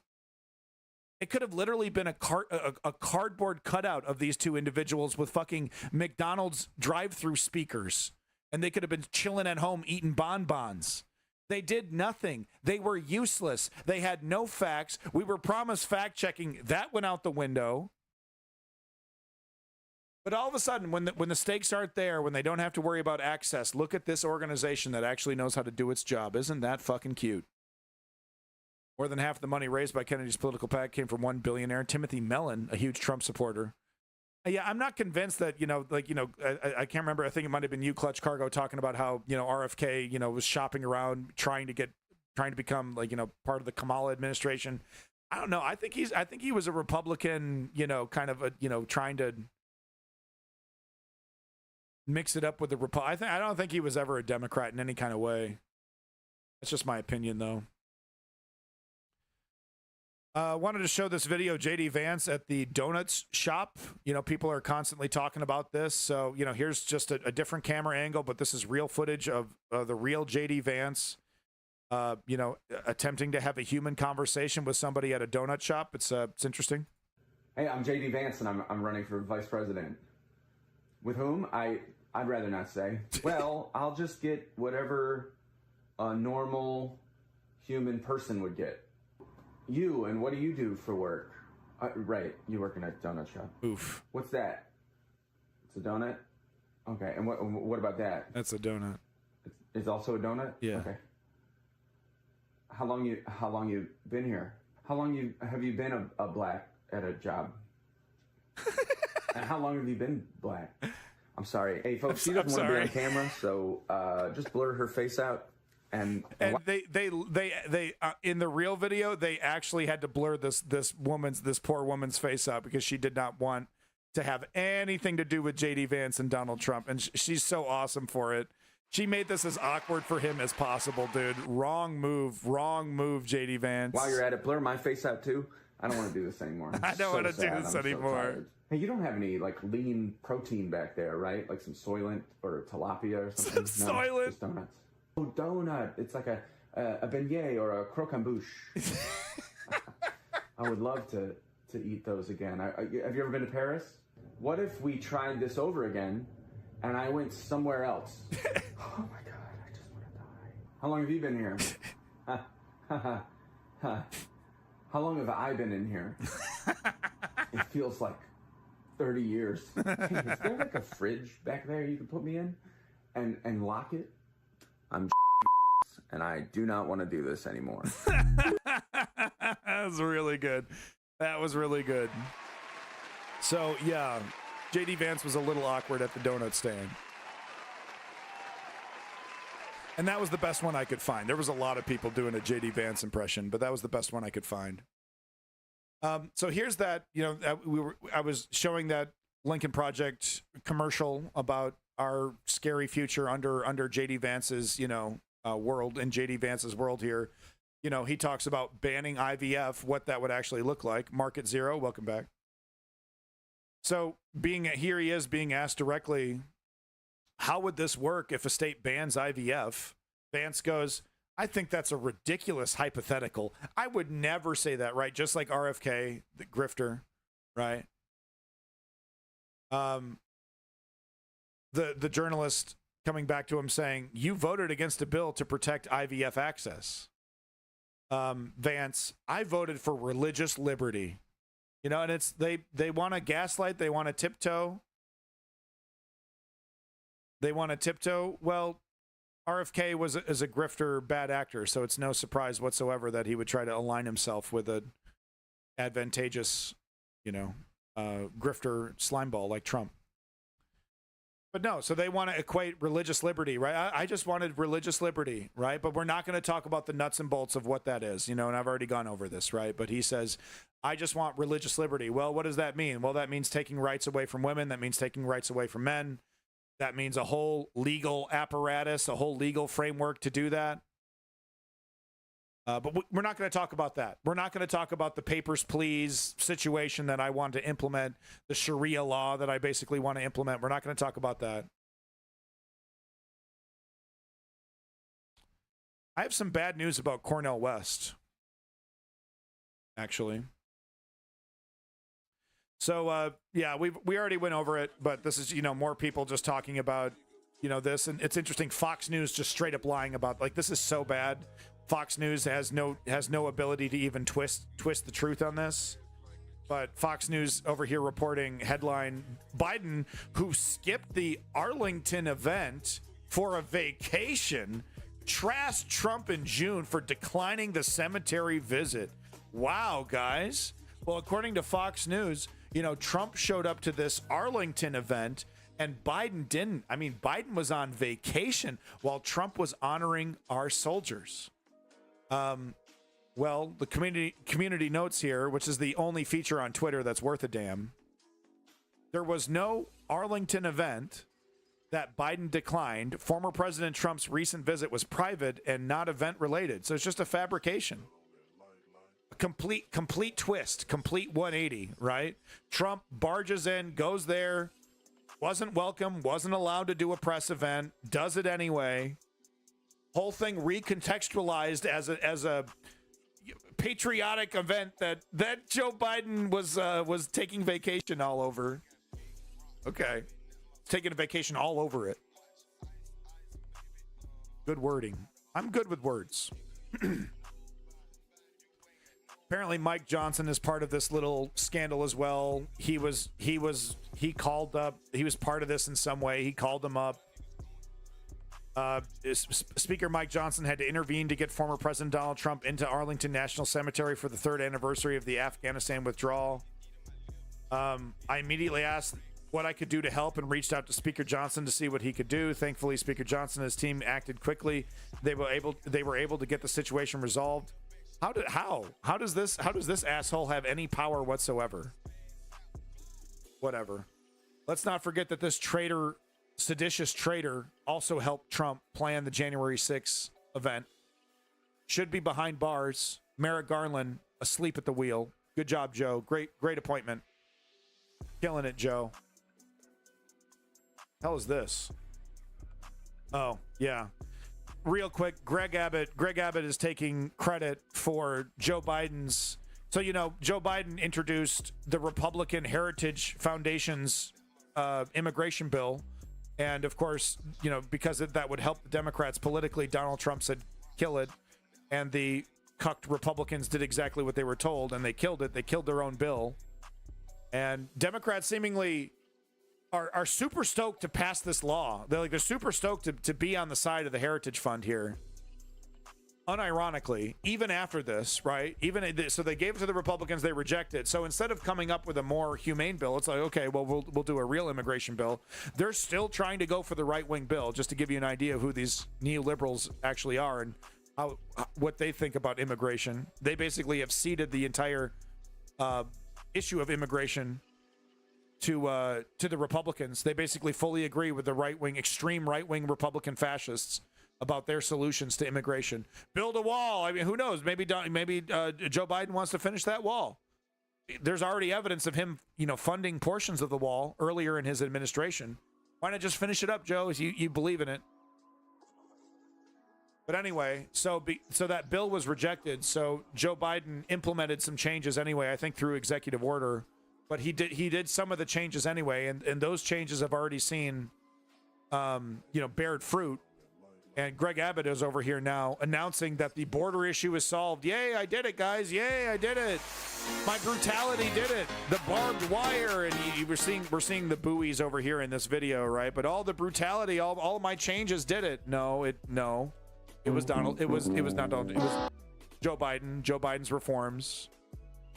But here's Greg Abbott taking credit for Joe Biden. It's common occurrence, but does he get called out for it? Maybe sometimes.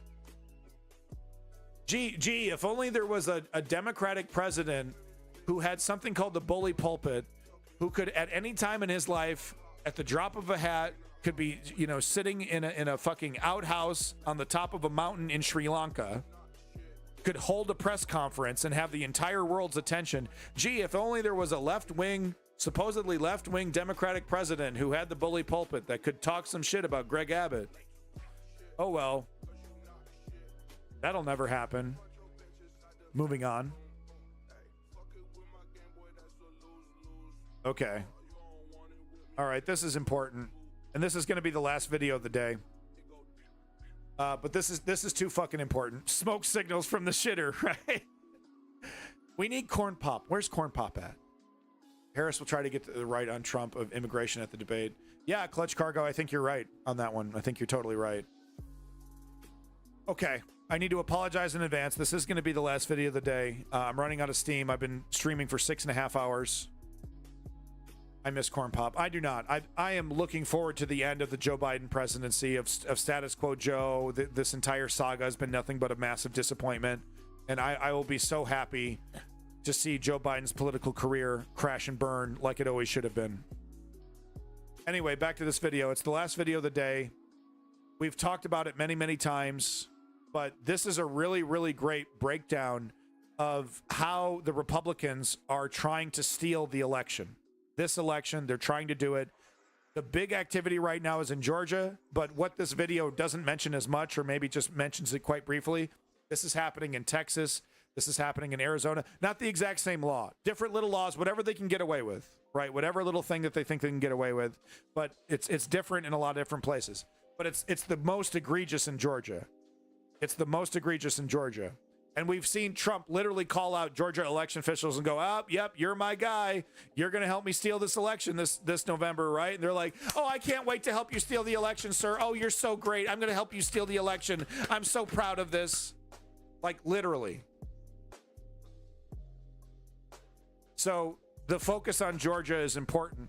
And the reason why I'm showing this video is that finally, and this is the first bit of news I've seen about this specifically, finally, neoliberal Democrats are signaling that they are going to fight this, that they are going to use the laws that are on the book, and that they're going to use the powers that they have to actually combat this. So there's some good news here. We might, they're going to try. They're going to try, but they might be horrifically surprised. They might be like super surprised that Steve Bannon led them down the wrong path. Because some of these people might end up committing massive federal offenses that will get their ass thrown in jail. And it seems like the Democrats are ready to do it, right? We're not going to give these guys a break. No, the election is too fucking important. To keep it gloves off and bipartisan and, reach across the aisle. No, your ass going to jail. So let's get into it. 10 minutes of Rachel Maddow. I'm sorry it's Rachel Maddow, but she has a multi-million-dollar team that collects all this data, and it's really well presented. It's really well researched. It's really well done. So I'm sorry. Bring your barf bags because it's Rachel Maddow all the way, but it's essential information. It's really happening.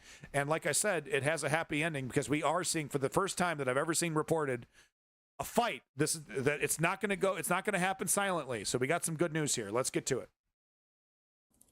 For a few weeks now, we've been covering Rachel Maddow. All right. Rogue scholar, guys. Rogue scholar. Don't you love the way she enunciates? Don't you love it? Don't you fucking love it? It doesn't grate you at all. I love it, personally. Let's get to it. No more pausing. Let's get to it. And then there's Georgia. For a few weeks now, we've been covering sort of increasingly astonishing story about what is happening, not to politics broadly, but specifically to the election system in Georgia. One of the things that has happened over the last 4 years since Trump tried to overturn his election loss in 2020 is that the Republican Party has installed election officials in counties and states all across the country who not only parrot Trump's idea that the 2020 election was somehow stolen, but they have started doing what he wanted election officials to do for him in 2020. They have started refusing to certify election results. Right. Now, this is really important. I'm sorry I interrupted. Okay, this is really important. I'm making you suffer through this. We got to make this worthwhile. This is really, really important. Okay, they are getting ready to do this. This is about them stealing the election. This is legitimate. They will try. They will try to do this. What he wanted election officials to do for him in 2020. They have started refusing to certify election results. Now, they've done this in a number of states around the country, some blue states, some swing states, some red states. But the state where Republicans have done this more often than any other state in the country is Georgia. And Georgia, you will recall, is a state where Trump was indicted for multiple felonies under state law, including a RICO charge for his efforts to try to overthrow Georgia's election result in 2020, to try to get Georgia officials to declare that he was the winner, even though he had lost that state. Okay, just a little treason. Come on. Republicans are now trying these gambits to block the certification of election results everywhere, but they have been trying it most aggressively in Georgia. And over these last few weeks, a really alarming situation has emerged in Georgia because there is a newly appointed pro-Trump majority on the official Georgia State Election Board. And in recent weeks, they have passed a flurry of new rules that purport to legalize some of these tactics, that purport to empower local election officials to actually do this stuff, to block this. I have been talking about this for a year and a half at least. At least 70 or so days before the election, Rachel Maddow finally decides to start talking about it. And, you know, maybe a couple months before that. But I swear to God, I've been talking about this for a year and a half or maybe longer. Okay. Multi-billion-dollar media conglomerate MSNBC finally, 70 days before the election, finally spending some time to focus on this. Certification of the vote, or to delay the certification of the vote. And this state election board in Georgia is apparently planning to do much more of this, even as we are getting closer and closer to the election date. The Washington Post just reported that the election board plans to adopt nearly a dozen additional rules beyond the new ones they've just put into effect. It's all legal. Over coming weeks. Quote, despite warnings from state and local officials that the lateness of the calendar all but guarantees confusion and mistakes. Like and subscribe to Ponder Monkey. I think part of understanding the importance of this tactic is that confusion and mistakes are probably the point. Yes. It's one thing to say we want the right to flip an election result. That's going to be sort of a hard sell. It's another thing to say we want the right and we claim the right to essentially report that there's no knowable result here. That's right. Yeah, it's not direct. It's not direct. It's saying like, oh, there's fraud in the system. This is like a law in Arizona, I think, or Kentucky, one of those, where it's like, oh, we detect any fraud detected whatsoever. Someone screws up a ballot. Someone nefariously votes twice. Someone, votes for their dead uncle. Any fault whatsoever.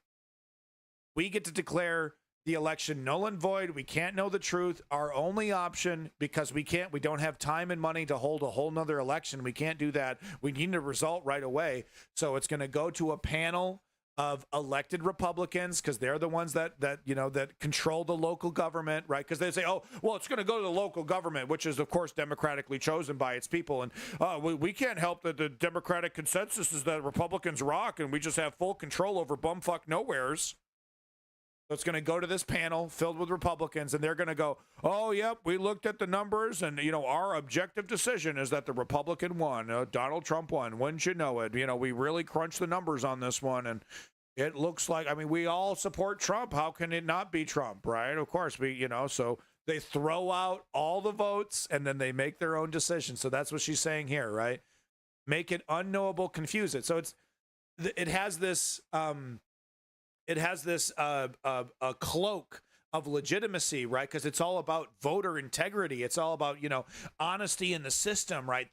We've detected fraud. You don't want a fraudulent election. No, you want a legitimate election. So it's going to go to the legitimate process, the legitimate legal process. They're doing it right in front of our fucking face. And let me tell you, Fox News, Newsmax, pro-liberty, right-wingers, they can't get enough of it. Hell yeah, steal that election, brother. Get that deep state. Get that deep state. They can't wait. They can't wait to implement a wildly undemocratic decision and from that decision impose a living hell on the rest of us, on the rest of America. Oh, well, it was a democratic decision. No, the fuck it wasn't. You stole it. Oh, you can't say that. Trump derangement syndrome. Oh, we have an honest system. It was all legal and above board. Totally legal. Yeah. That's who these people are. And I've been talking about it for years, man. Claim the right to essentially report that there's no knowable result here, that there isn't any discernible result, that there's a big question about it, that it seems like there's a cloud over the result. If you can not just flip the result, not directly flip the result, but instead just create a sense that there's some confusion, that there's some lack of clarity, that there's something wrong with the way the election was conducted, and so a result isn't organically and clearly emerging, that can justify doing all sorts of extraordinary, strange stuff to come up with what purports to be an election result in that state. So I will be honest with you. I have found that these actions by the state election board in Georgia have just been jaw-dropping. I've been covering... Yeah, what the fuck took you so long? Are you too busy writing your fucking book? You do one show a week. You're as bad as I am over here. You're a multimillionaire in a fucking multi-million-dollar mansion. Where you been, Rachel? This kind of stuff for a long time. I've covered a lot of different versions of different types of these things, not just in the Trump era, but from Republicans in all sorts of elections before this. But I've never really seen what's happened at this Georgia state election board in recent weeks. This isn't, just the Trump campaign making crazy claims or people advocating that the state do crazy stuff. This actually is the state. This is the official election board that sets the rules for how elections are handled in Georgia. I'm sorry, I keep hounding on this. This is literally like the 10th example, right? This has been happening for like 2 years or longer. After Trump, this is like this is like the first time you've heard of this. This shit's been happening. Like I said, this is like the 10th or 15th example of it. This is like, okay, it is extremely egregious, but I don't know. There's a ton of other examples. I know. I've been covering it. All right, I'm done. That's the last I got to say about that. Please. Georgia. And they're not just discussing crazy stuff. They are passing these rules that are Rudy Giuliani, hair dye dripping down the face crazy. We got him. And again, they're not just asking someone else to do crazy stuff related to the election. They are the elections board and they are doing it. So I never noticed. I'm sorry, I keep interrupting. I never noticed this before. This man cannot take his eyes off of the drip. This man cannot take his eyes off the drip, yo. Crazy stuff related to the election. They are the elections board and they are doing right it. At it. So, I'll just be honest. Watching the Georgia situation with their state election board these past few weeks has about tripled my blood pressure. It has been worrying me so much, I wrote an op-ed about it in yesterday's Sunday New York Times. And it is not like me to do something like that. Hair dye, Kim Goblin. But I have been very worried. She wrote an op-ed. But now I got to tell you, in today's news, something appears to be breaking on this subject. These shenanigans at the Georgia State Election Board have now provoked what Talking Points memo is calling, quote, ferocious pushback, particularly from Georgia's own voter registration and election officials. Right. And these are the internal bodies that Project 2025 wants to completely purge, right? Every one of they advocate for the complete elimination of every one of these independent bodies and replace all of them, right? They talk about tens of thousands of federal workers getting replaced. These are the institutions that they want to, because Steve Bannon and the rest of them understand that these are the institutions that got in the way of Trump in the first Trump presidency. It was all these institutions getting in the way. He couldn't just steamroll them. He couldn't just make an edict like a king and make them all change. So this is why they're targeting these institutions, right, in Project 2025, because they understand that it's a block.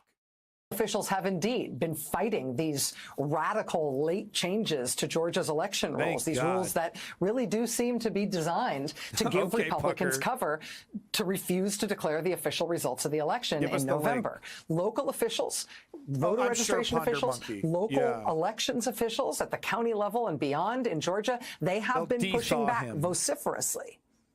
Today, state legislators and Democratic Georgia Congresswoman Lucy McBath spoke at the Georgia State Capitol, demanding that this runaway election board be stopped, not only because they're substantively trying to mug the elections process in the state, but also because they're doing so in a way that seems to violate the rules by which bodies like this are supposed to operate. Oh, thank God.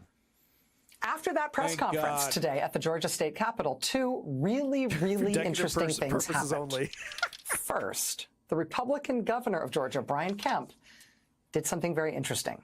He made a request. Okay, Brian Kemp, total Trump sycophant, right wing, all the MAGA can't do no wrong. I love Trump. I love Trump. I love Trump.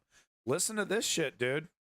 To the state attorney general, asking for clarification, asking if he, as governor, has the power to remove members of the state elections board if it's warranted by ethics concerns. So that is mind-blowing, right? So he's like, I don't want to be the face of this disaster in November. I don't want to be... Hey, Clutch Cargo, thank you so much. I do appreciate it. I work as hard as I can to try to provide information, but I would be nothing if it wasn't for this amazing chat. So thank you, Clutch Cargo, for coming in, and thank you for being part of this chat. But this is fascinating. So this hardcore MAGA sycophant is like, this is going to be a total disaster. This is not going to work. I'm going to be the face of this. It's going to be so embarrassing to me. This incredibly partisan election board is going to have to be arrested by the fucking FBI or something, right? And the whole thing is going to get reversed. And if Kamala Harris wins, it's still going to be determined that she wins. This isn't going to work. I don't want to be the face of this.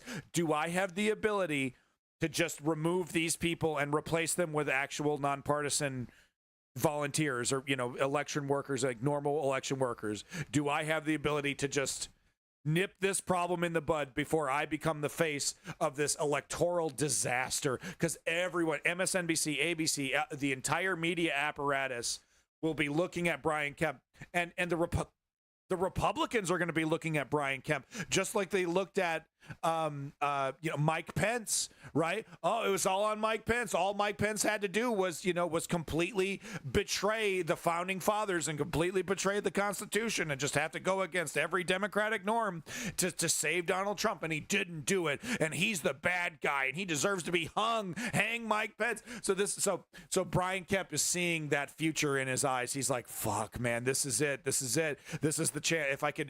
Because if he can nullify this and just have a normal election in Georgia, sure, there's going to be Republicans and hardcore Steve Bannons and lots of people mad at him for doing this, but he's going to avoid a massive scandal that at the end of the day isn't going to get Trump in power and might get his ass in trouble if he capitulates and goes along with it, right? Like the fake elector scheme.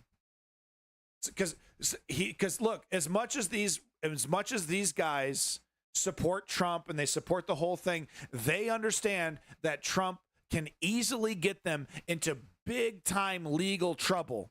Okay. And if Trump doesn't win and they commit the crime like the fake electors did, they're in serious heat. Those fake electors are in serious fucking trouble, okay, for good reason. They attempted to commit massive fraud that would have disenfranchised millions of voters. So they absolutely deserve it. And Brian Kemp was looking at so it's because this idea, go along with the master plan, the MAGA plan, the Steve Bannon Project 2025, right? Oh, go along with it. All the eggheads have it figured out. All the lawyers have it figured out. No, the fuck they don't, dude. And you're going to end up committing serious fucking crimes for nothing. You're going to lose your career, maybe get arrested. Who knows? Who knows what'll happen? He's a suit. He's a politician. He'll be protected, by a neoliberal Democratic establishment. But it's bullshit and trouble that he doesn't want to deal with. You know what I mean? So this is fascinating that he's looking at this and he's like, can I pull the plug on this? That I got my lawyers telling me that this is not going to work. This is going to be the fake elector scheme all over again. Can I just pull the fucking plug on this right now before this blows up in my face? Fascinating. Let's get back to the video. That is fascinating. We will see what the Attorney General says in response to that query from the governor. I expect that the Attorney General's response will likely come quickly. If Georgia Governor Brian Kemp then does decide to remove these pro-Trump election board members who have been upending that state's whole election process just weeks before the presidential election. Yeah, wow. Prometheus, I'm reading your comment. I don't know. Watch this space. That would be a very, very big deal. So that's one very big thing that happened today.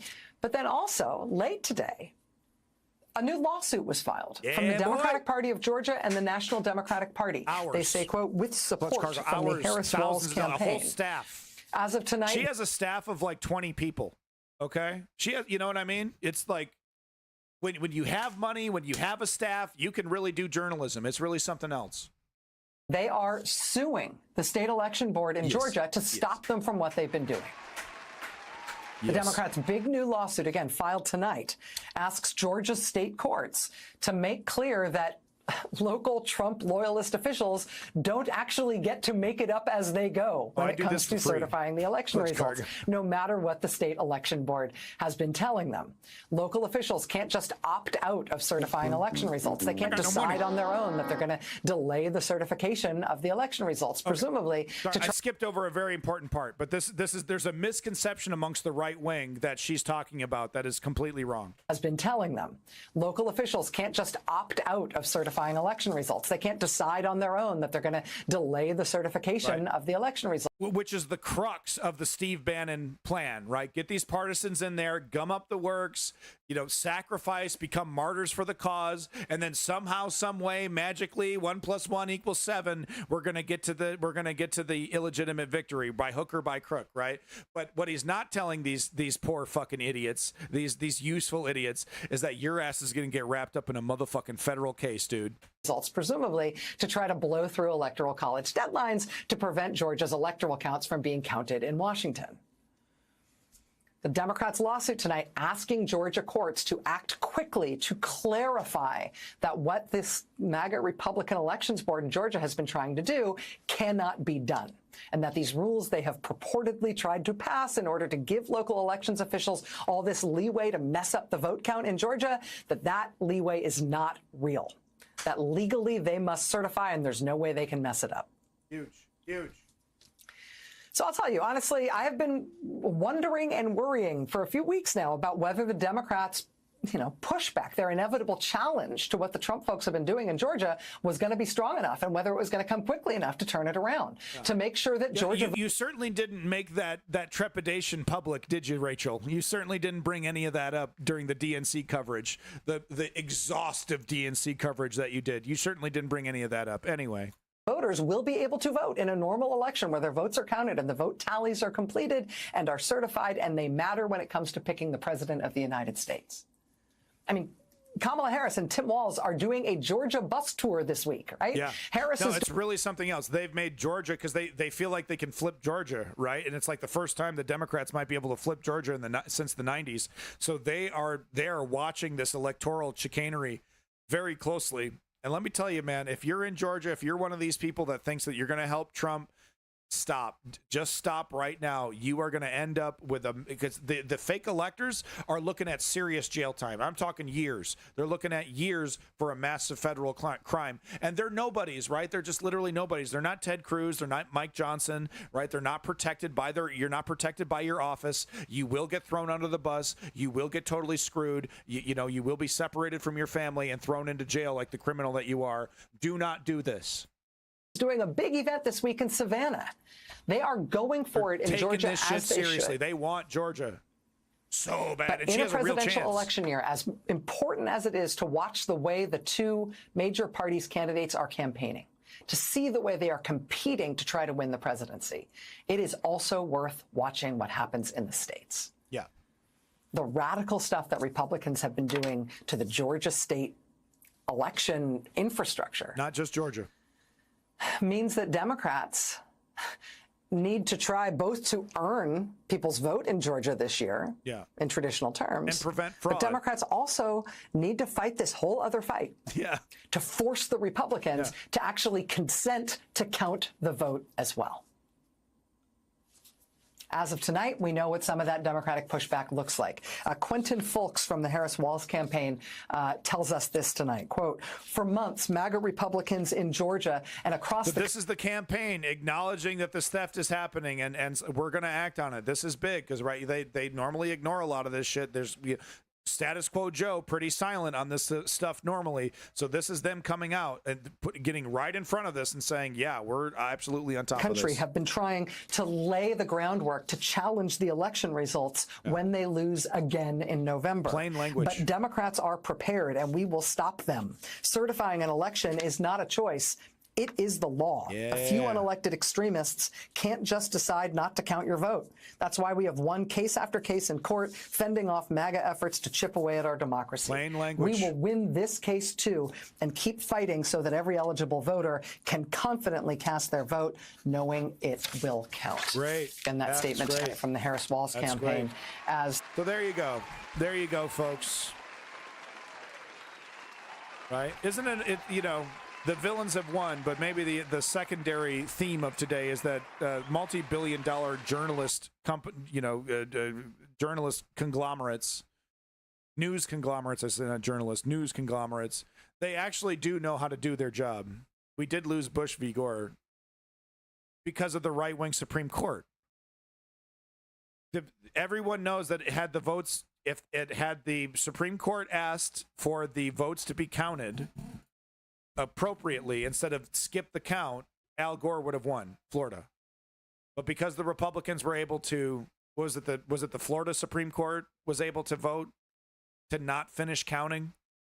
So Bush v. Gore is a perfect example of what it looks like when the Republicans win, when the Republicans, stack the deck in their favor and win.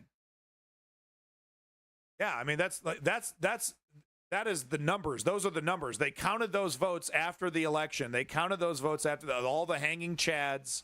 They counted those votes. Well, but Ponder Monkey, what the Harris campaign and what the Democrats are trying to do is nip it in the bud before it gets to the SCOTUS, Scrotus. But they're trying to nip it in the bud so it can't get to the SCOTUS because they understand that they're right wing and that they will likely side for Trump. Right? So amazing stuff, interesting news. Thank you. I'm glad that there were a lot of people in the chat. Thank you for the people in the chat. Yeah, popular vote doesn't matter though. He electoral count votes. He won, but only just barely. But he did technically win had the votes been counted instead of skipping the vote and Al Gore accepting defeat like the coward bitch pussy that he is. But no, thank you so much for finding. I'm sorry it was Rachel Maddow, but thank you so much for for agreeing that this video was very important, that this information was very important and valuable. Our democracy is under attack. I don't know how many times I need to say it. I've been harping on it forever. But folks, we made it to hour 7. 7 whole hours of news, the News Underground. Sorry I wasn't able to finish the U.S. section or even get to the Ukraine section.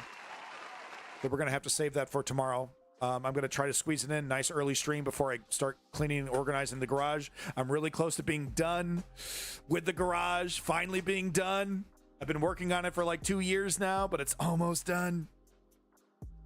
And once I have the space there, I might be able to actually start doing streams in like a reel in front of a desk with lighting and props.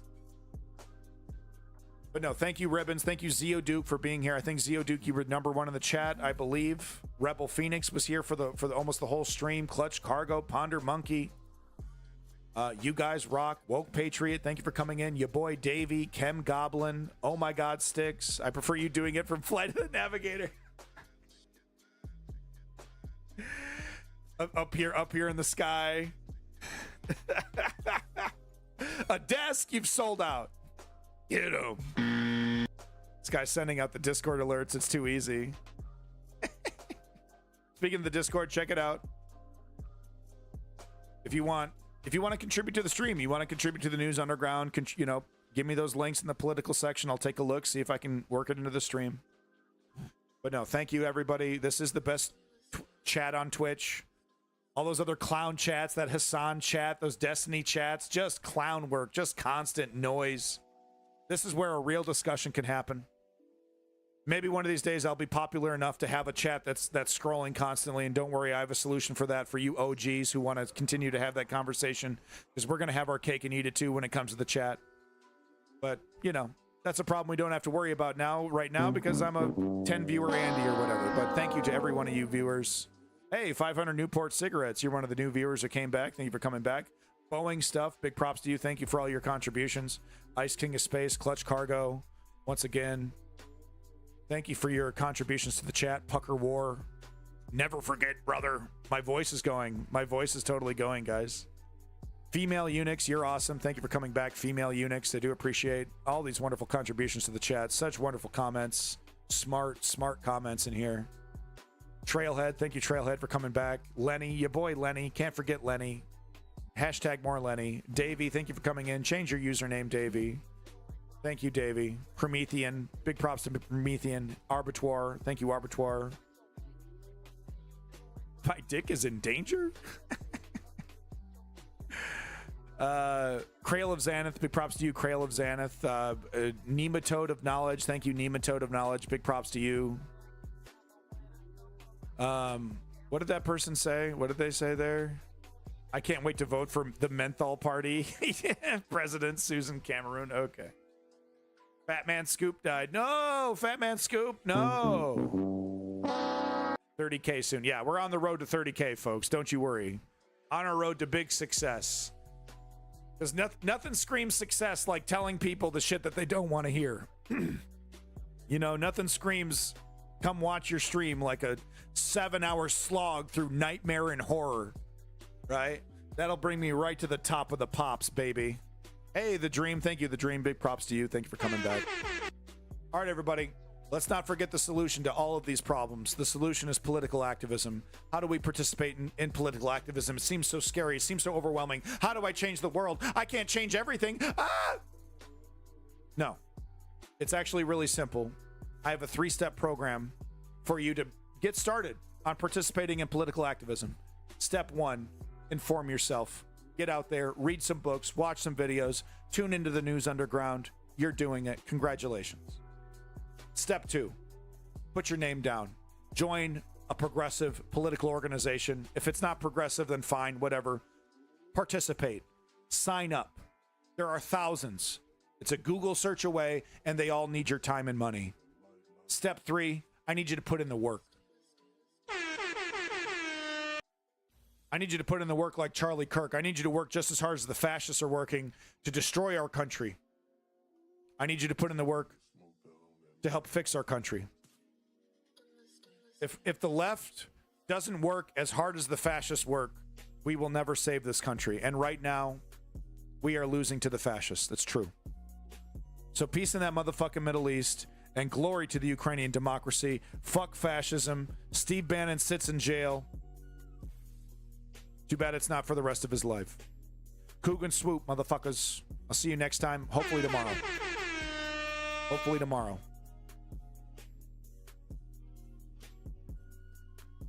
Fuck Russia. Hey, tune in to The Enforcer. Have a good night. He's fun. The Enforcer's lots of fun. Lots of military jingoism. We'll do Ukraine tomorrow if I have time. Have fun, everybody. Peace in that motherfucking Middle East. And glory to the Ukrainian democracy. Fuck poop. Thank you again, everybody.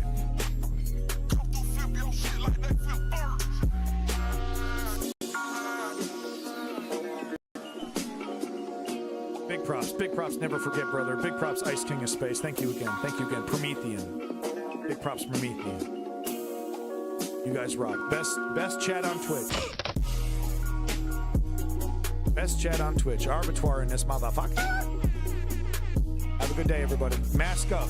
COVID is real. COVID is out there. Have sex with gay frogs. Bye-bye.